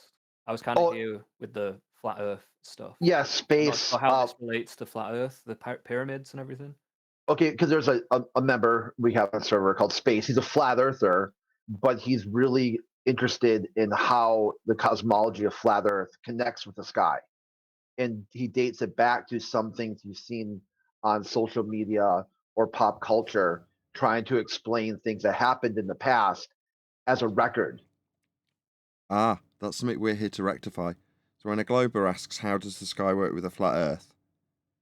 They don't understand the genesis and origins of their globe, because the globe is a derivation of flat Earth measurements of the sky. The angle measurement, specifically Polaris, gives you latitude, that's circles of equal elevation on the ground, and its minimum gives you radius for an equator. Now they take that value and call that radial, circular, flat radial value spherical. And then you can infer that the motion measured with angles off a flat plane is conducive with Kepler's description of orbital motion. But the origins of the claim for a globe, when they describe how the sky works, number one, won't work from the globe's surface. Number two, could be inferred to utilize a globe if you wrap it around you in the center of the globe, but in the center of the globe is on a flat equatorial plane. So their origins, when they ask by false comparison or false dichotomy, how would the stars work on a flat plane? Well, they'd work and then be translated into a globe for you. They're derived from the measurements of the angles with respect to a plane. That's how your globe comes to fruition. So it's a false dichotomy argument that we're hoping to stamp out in 2024. The original assertion is Earth's measured flat. Then you get your globe after that measurement of a flat plane and angles to stars in this instance. Can I ask a question, right? So, in your framework, because you're a flat earther, right? Earth's measured flat. No, he's a baller. Okay, Earth is measured flat. If you want to call me a flat earther because I appreciate that the globe, for example, came from those measurements, then you can call me what you like. I just asked you a question. I didn't call you anything. That you're a flat earther, right? Yeah, I'm asking. I'm not assuming you are. I'm asking if you are. Yeah, and my answer is Earth is measured flat, and if you want to call me a flat earther because I've recognised not only that Earth is measured flat, but that's where the globe belief came from, then you can call me a flat earther. All right, whatever. Okay, and then so You know, the sun cycle, right? The sun cycle. See, that's the how problem. does They that just work? brush past it. Can I just ask a question, right? The sun cycle, how is that working for you? Is it going from left to right, right to left, or is it going around some way? Like, I want to know like how that sun cycle's working. I've found that it goes left to right until I turn around, and then it goes right to left. Is that what it does? I'm asking you. What is it? What is it you're asking about? He's asking about Like, how a sun works on a flat Earth. If it's a flat surface, right, and the sun is going from one side to the other, right, to make a day and night cycle. False dichotomy. Right. Like, how is that happening? Like, yeah, well, I can't tell you. I can't tell you what the sun is. So What is the actual mechanism? Do you mean the orbit of the sun when you say the term sun cycle? Just to be clear. That's what I would refer to it as, but I consider the word Brian's trying to answer it. Okay, we don't need the claim. We don't need the question. Hello, stop. Everyone stop. Everyone stop. No, we don't need the claim again. Brian's heard it like 2 or 3 times, and he just really wants to respond to it. Well, it's not that I really want to respond to it. I just want to give our response to it. I don't know what the sun is. Don't know how it does what it does. I can't make claims about whether it's tangible or not tangible or not because I don't know. I know about the original sun cycle, the one that Kepler used, right, to back engineer into the Copernican solar system model. The original sun cycle, right, how it was described, it's just a description, is that over the course of the year, it raised and lowered in altitude, and it also widened in its circuit around over the surface of Earth, and tightened in its circuit. So on June the 21st, it will be it's described as being at its highest point in the sky and be making its tightest circuit over the surface of Earth. And on December 21st, it is described as it being at its lowest point in the sky, which means it's closest, described as being closest to the surface of Earth, and it's making its largest circuit around over the Earth. Now, I don't know how true that is. I don't know how correct that is. I just know that that's how it was described, and that's the very description and the very thing that Kepler used to create his analemma. So the analemma that, let's just say, if you're a bowler, that you would relate to, that is directly came from that. That's the original sun cycle. That's all I can tell you about it. I mean, but wouldn't also, like, why don't you consider the round model, like, that also makes some kind of sense, right? It doesn't make any sense whatsoever. Why wouldn't it make sense? Like, I mean, just if it was true that it was round and that there was a sun, like we were orbiting a sun and we were also spinning, that would create a day and night cycle where one half. We're aware of that already. That doesn't refute it. Well, it wouldn't. I'm not refuting. I'm just saying. I'm saying, right? That what you just propositioned sounds like mental, and you have no real basis for even really believing it. You just what I've just said. The cycloid detail. I'm just asking if that's just Brian, he wants to chant through you. Brian. The round thing everyone is stop. just Everyone stop. Everyone stop. That means stop talking. Brian, he hasn't got a response for you, but he just want to tell you that what you're saying sounds mental, without any given response. Yeah, well, let me detail something for him then. In the Kepler's analemma, because I do know about Kepler's analemma, I'm not an amateur when it comes to that. In Kepler's analemma, it places the globe Earth 3 million miles further from the sun on the 21st, around June into July, and 3 million miles closer to that sun around December into January. It also has the globe at a 23.4 degree tilt, and this is all and making an offset elliptical orbit of that sun. Now, this is all of that is all based around Kepler having to back engineer the original sun cycle, which he observed and took elevation angles to, right? And he was given to him, and was given to him via astrology, because Kepler was a master astrologer, and he was taught astrology, and he was an astrologer. That's where he got that cycle from. Now, the problem is that you're saying it doesn't make any sense in the paradigm of what I described. You're saying, you're trying to say it does make sense this other way. No, because even in astronomy, all of astronomy, and the same with EQ mounts, something a lot of people on your side don't seem to understand, is when they're doing anything, they pre-assume that they're at the center of your globe, that it's equinox, which means there's no tilt, right? And that the equatorial plane of your globe extends out into the celestial plane, and that they're stationary and the sky is moving. So that means a massive stationary plane is what they're referencing. So I don't know how you can tell me it doesn't make any sense when all of astronomy are referencing a massive stationary plane to do what they do, and that includes angles to the sun. Yeah, Earth's measured flat for the sun, and its angular information that turns into globular information at the centre of the globe.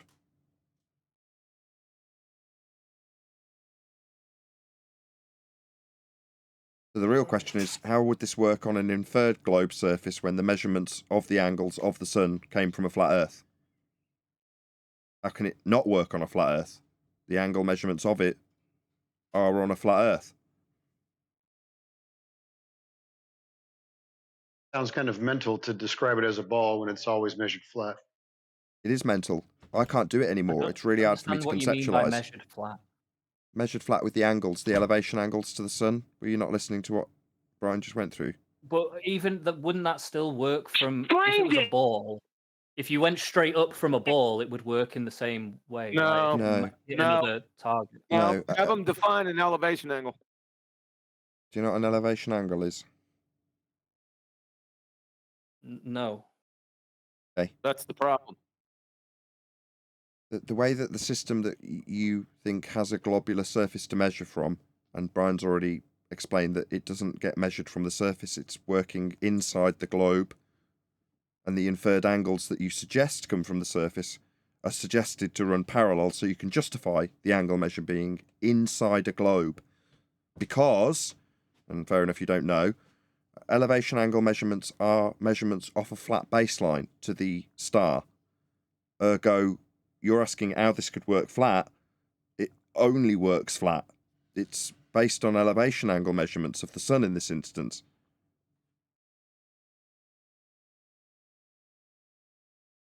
An elevation angle is a right angle triangle, just so you know. So it can only work flat. I don't understand how it can only work flat. Because an angle measurement to the sun is an angle between the surface and the star or sun in this instance.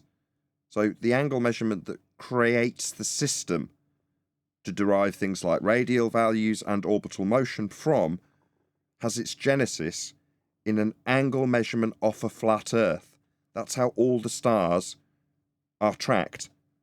You can then take those flat Earth measurements of the angles to the sun, moon, and stars and start fiddling with them mathematically, deriving spherical radii from elevation angle measurements to Polaris, for example. So you measure the world flat with angles to stars, and then you can start inferring sphericity and orbits from those flat Earth angle measurements. All right, okay. I don't know. This is all kind of going over my head a little bit, I think. I'm not really understanding what's going on here. Okay. I don't Hold on, Guy. We're in the middle of something. understand Hold on, that. Guy is interrupting. We're in the middle of something. He says he doesn't understand. That's not the end of the conversation. Okay, no, that's fine. I'm glad you admit you don't understand. That's fine. But, for example, have you heard the term latitude before? Yeah, but I'm not like into all this jargon and stuff. That's fine. I'm trying to dumb it down for you. You don't have to make apologetics. That's You okay, understand I appreciate latitude. You've heard the term before, right? Yes. Right, okay, so latitude is you measuring an angle off the ground to Polaris. 45 degrees latitude is an angle off a flat baseline to Polaris at 45 degrees. That's 45 degrees with respect to a horizontal. You understand now? Latitude. The horizontal can just be the surface. So if the surface is curved, it can still work. Sorry, that's a contradiction No, in terms. you're not understanding. Horizontal isn't curved.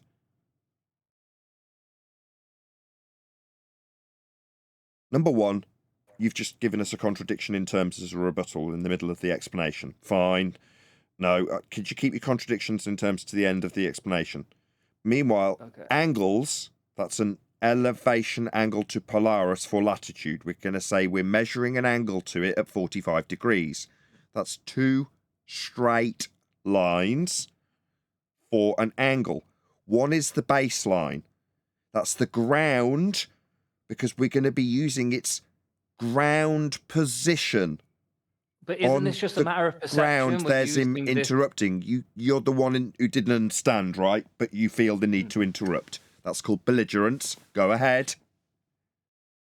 Right, you've got a problem, man. That's called an ad hominem attack. You've interrupted the middle of my explanation for that which you don't understand. That's elevation angle measurements off a flat baseline to ground positions of stars. I've tried to dumb it down. If I've not gone dumb enough, I can go one step further and slow it right down for you. It'll probably still get interrupted before your comprehension catches up. If I had a microbe on my hand... Maybe we could take it to a completely different subject rather than you comprehending what I've told you, which is we measure a flat Earth with elevation angle measurements to the sun in your example. That's measuring a flat Earth to derive time zones with respect to circles of equal elevations that can then be turned into analemmas. Oh, my bad, I forgot to dumb it down. You don't understand any of this stuff. We do. Earth's measured flat. We're trying to explain it to you. It comprehensively is difficult. That doesn't mean you need to interrupt in the middle of me telling you and explaining that which you don't understand. Shut up. It depends what that means shut up. Right? That means shut up. I was grateful when you admitted your ignorance. Now you're just being a dick. I'm telling you. You're going insane. You're insane. Sorry, why is this wanker ad homing me?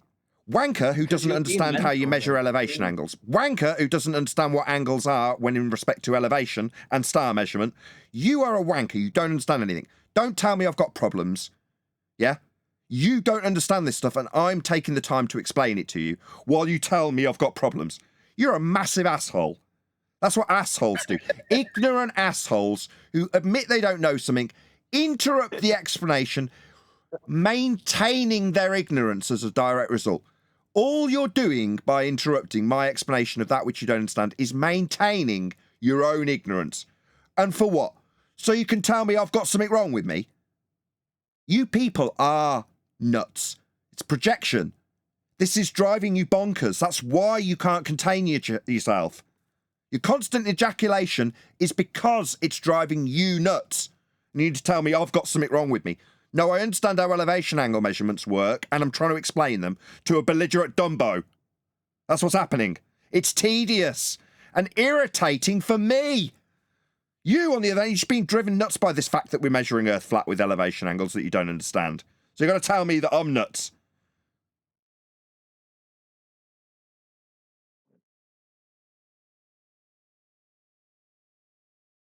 But Nathan, what if you had a microbe on your hand? Yeah, that's the pain. I can't cope with this discussion. Quick, let's change the subject.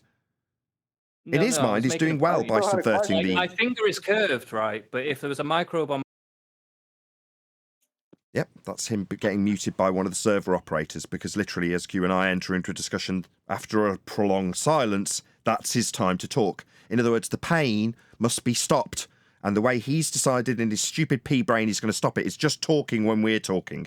If he's talking when we're talking, no one can hear anything. Therefore, the painful words aren't really happening. Mate, you can join in on the conversation. No one has to server mute you. But they will if you just start chanting through the middle of a conversation me and Quantum Eraser are having. That's what you've just done. Because it's painful. Now, your projection of, I've got something wrong with me. No, you have something socially wrong with you. You can't keep your trap shut when other people are speaking. Okay. Yeah, there's no point sometimes trying to educate somebody how Earth's measured flat to give them their globe faith. Yeah, it's the most heightened and potent of cognitive pain they can experience. Why? Well, because I'm describing the origins of their globe being a flat Earth, and they can't mentally cope with it. What are you going to do? Deny that we take elevation angle measurements to the sun That's what's done. Oh, right, it's suddenly a problem when the flat plane is required for the angle. Oh, it could be a curve. Well, for an angle? No. No, you'll need to start by measuring it flat, and from then you can go into your bullshit conversions into spheres. First, measure it flat, though. That's what I'm here to educate people on, so that they understand implicitly. That's our starting point. It's not all roads lead to a flat Earth, like we said in 2023, because that infers that we need to start by an inference our opponents make that Earth's globe-shaped. It isn't. It's made globe-shaped by the flat Earth measurements we take. In the first instance, it's the genesis of the globe. So while they object to, oh, well, I don't like how angles are used to give us the ephemeris or the celestial sphere, I don't care. Your globe comes from those flat Earth measurements, whether you like it or not. The reason all the maps are flat is so that it can still work with those flat Earth angles. That's why you've got no globe-shaped maps. None of them would give you angles. I think he means the local horizontal on a big globe. There is none. Sorry, what? So a local horizontal, like what is it? What is it? No Atmo day.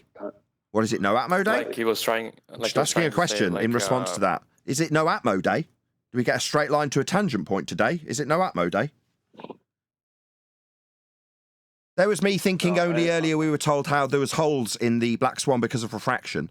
So my question in response to we can get a tangent point based horizon from a globe, because it's no Atmo day, always refraction, right? Wonderful refraction rebuttal to the Black Swan. Oh, here we are, where we need straight lines to tangent points, and you haven't got them anymore. It's almost like saying refraction absolutely annihilates your geometric assertion and requirements for tangent points.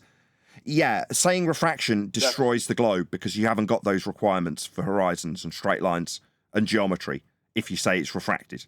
The horizon's useless to you then. It doesn't prove Earth curve because it isn't Earth curve, it's refraction. And it isn't going to give you any geometric abilities in celestial navigation. What are we dealing with? No Atmo day on a globe? Yeah, for all of these idiots that chant refraction to us, that's where your globe dies. It might take 4 years for some of you to catch up, but that's where your globe dies. You need geometry. Like in practical application, like now when I'm asked about it on a globe. No, it's not no Atmo day. They destroyed their own geometry. But yet we're told that's a hole in the argument. No, it definitely isn't. It's the annihilation of a globe assertion because you can no longer measure anything. Let me just pull apart what he's actually talking. He's not talking about that tangent. He's talking about the tangent underneath your boat or underneath your feet at one point, meeting their surface at one point. What I explained to him earlier, he didn't really fully get it concerning astronomy. When they're taking an angle in astronomy, including when they're using EQ mount telescopes, right? The EQ mount telescope is designed to preassume the same exact stuff, exactly the same things. They must preassume mathematically that the angle is not happening at the surface, but it's actually taking place at their equatorial plane, and it's happening at equinox. So there is no tilt. They're removing the tilt. That equatorial plane is then preassumed to extend out into their celestial plane, making it way huger. Then it's preassumed that it's stationary and the celestials are moving. That's how it's done. So this thing about a tangent from one point on the surface of a globe means nothing because when it comes to any real reference of the celestials, right, if you want to believe you're on a globe, then you must preassume you're on a massive stationary plane with a sky moving around above you to then back calculate it onto the surface of a globe. Everything starts and ends with a massive stationary plane. That's how this works. I'm sorry it's not popular with some people, and I understand that. But you're in the wrong place if you don't like hearing those things. Can you repeat that, Brian? A large, massive what? Plane. Asshole. A stationary plane. No, asshole. That's what Nathan said. You're a massive asshole. That too. Oh, my goodness. Because they're flying. Every time you're explaining it, they're not listening. They're going to their next question. That's why you're not understanding. You know what often happens, I think, on our opposing side. is you have people over there who do have information. I'll give you an example. Rumpus knew from 2015 to 2020, he knew all that time that the horizon within their paradigm was claimed to be a constantly refracted position. Yet he argued and allowed other people around him to argue for a geometric horizon globe edge point that doesn't exist outside of the mathematics. There's no, he knew that they weren't claiming that the horizon, officially it wasn't being claimed that the horizon was a geometric globe's edge, right? But yet he argued and allowed other people around him to argue that it was. Now, the same is true for every other part of the heliocentric paradigm. What I told you, what I just said there to whoever was listening, right? If someone who's a bowler is saying that to another bowler, they're not going to tell him that, right? They're going to tell him, oh, it's from the surface and this, that, and the other thing happens. But if you're an astronomer, you also, and you're a bowler, you won't want to be telling another bowler that. You won't want to tell them, well, actually, we use a massive stationary plane at equinox. You don't want to be telling them that. So the problem is they're being deceived by the people on their own side, just like Rumpus deceived people for 5 years. It's people on their own side that are deceiving them. And they're coming to us and they're not understanding what we're talking about because the people on their own side aren't telling them them things. Go on, Nathan. I get that, Brian. But Nathan explained it quite a few times, and he was right into another question without even trying to comprehend it. No, he was trying to make sense of it for him. He's trying to make sense of it for him. Are you Joe That's what Pesci? he's trying to do. Joe, I love your work. I love my cousin Vinny. All right, I'm sorry. If that is you.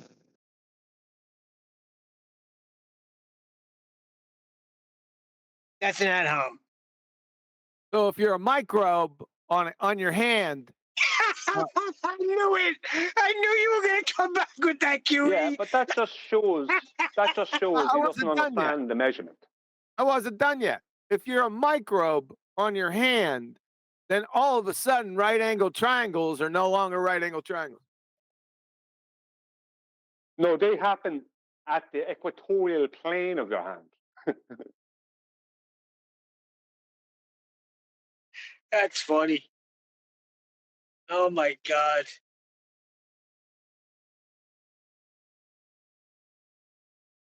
You know, but I do think a lot of flat earthers in general are unpopular simply because the actual information that is the backbone of the globe and heliocentric paradigm is not given to those who follow it. That's the major problem we have going. Well, I don't know if we call it a problem, but it's an issue that's been going on for years. People who are like Mick West knew from day one that the horizon wasn't a physical, geometric, tangible edge of a globe. Did he come out and say it before the Black Swan? No. Did he say anything to anyone who was asking questions about the horizon? No, not a word. Suddenly the Black Swan comes out, Mick West stops turning up. Yeah, because he knew he was all that time he was deceiving his own side. Same with Rumpus. Yep. Scumbaggery. Because it's damning.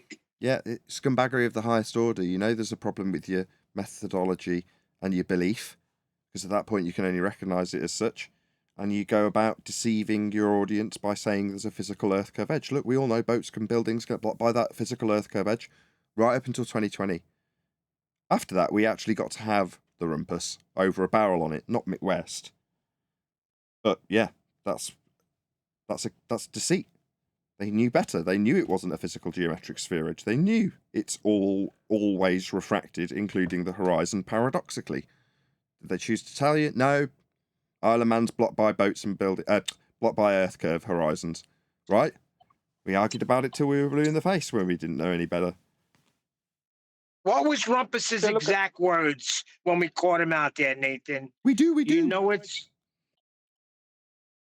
We don't have a geometric horizon. No. We do have a geometric horizon. We don't have a geometric horizon. We do. But he said, it's refracted. What was his before the Black phrasing Swan, he said, that got him kicked out? it's refracted because of its position with respect to the horizon. That is to say that the refraction calculation pre-Black Swan is based on a physical, geometric, tangible, physical sphere edge getting in the way of stuff. In other words, the mathematics is claiming to prove there's a hill in the way called Earth curve. Post-Black Swan, the horizon's refracted. That's the end of your argument. Got no geometry to claim anymore. Furthermore, you've refraction itself based on that geometry that you can't measure. Sorry, Nathan. I remember back in 2016, 2017 time, I remember asking all the ballers who were coming over to one of Jay Tolan Media's first videos, one of his first Mount San Jacinto videos or whatever, asking them, where's the horizon that should be in the way of things here? Where's the horizon? And all of them were arguing, but they had nothing. Rumpus turned up, said Harley nothing, and left. Because he knew. He knew at that point. That was very early 2017, I think. Wow. Yeah. So he knew back then. Well, it gets worse. He knew because he had Andrew Thomas Young's documentation in 2016. So I've got screenshots of him scrolling through all of those documents that he'd be trying to pick out at a pinch during the argument.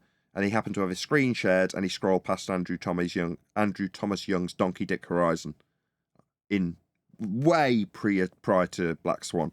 So he knew long before involving himself even in the argument.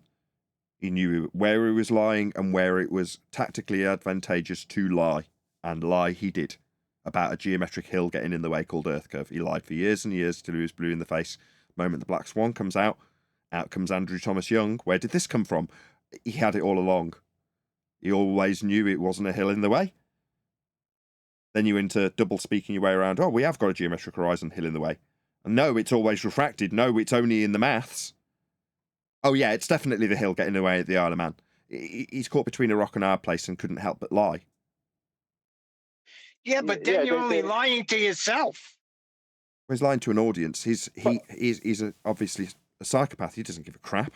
It didn't affect him mentally. Didn't in any way stop him from disseminating the information. He understood, comprehended the contradiction, understood the overcome from Andrew Thomas Young, were it to ever arise, and then carried on his merry way, deceiving anybody who listened to him, training others on how to lie about Earth curve physical geometry blocking things. That's what he was out doing, training people. What they tried after that, led by Rumpus, was to try and put it back on us as if we just didn't understand what they were talking about for 5 years. No, you just didn't understand, like stupid flat earthers. You didn't understand that the geometric globe's edge is only in the maths. I mean, it's always refracted. You didn't understand that. You didn't understand that it was always refracted when we told you how much it blocked the Isle of Man. You just didn't understand that non-geometric, non-capable of blocking anything position that we argued as being Earth curve blocking the Isle of Man was always refracted. You just didn't understand that. It's like, yeah, they tried to put it back on us. It's like, no, this is the end of your argument. If you haven't got a horizon that's geometric and a hill blocking anything, then you haven't got a claim. That's what you're supposed to be proving with this maths, that the horizon's Earth curve. What it's refracted, Earth curve, well, it's not the geometry, it's non-conducive with measurements. Nothing's ever proving you've got a hill in the way anymore the moment you refract it. It's not a hill in the way. It's not Earth curve anymore. Well, look, let's bring it up to today. Today, we have people like Danny Faulkner, right? PhD in astronomy. He knows he's not referencing a rotating globe. He knows that. Well, but we'll have to get relaying into that. this information? Sorry? Well, we're going to get into that in another day because I want to round out. It's been a 4.5 hour show. So with that, I'm going to say first and foremost, a huge, massive, enormous thank you to both Discord and G+ panels for making today's after show possible. And of course, a massive thank you to all of you in either Nathan Oakley 1980 or Nathan Oakley Premiering streams for smashing the super chat, commenting, sharing, and all that good stuff. I've been Nathan Oakley, and I'll see you all in the next video.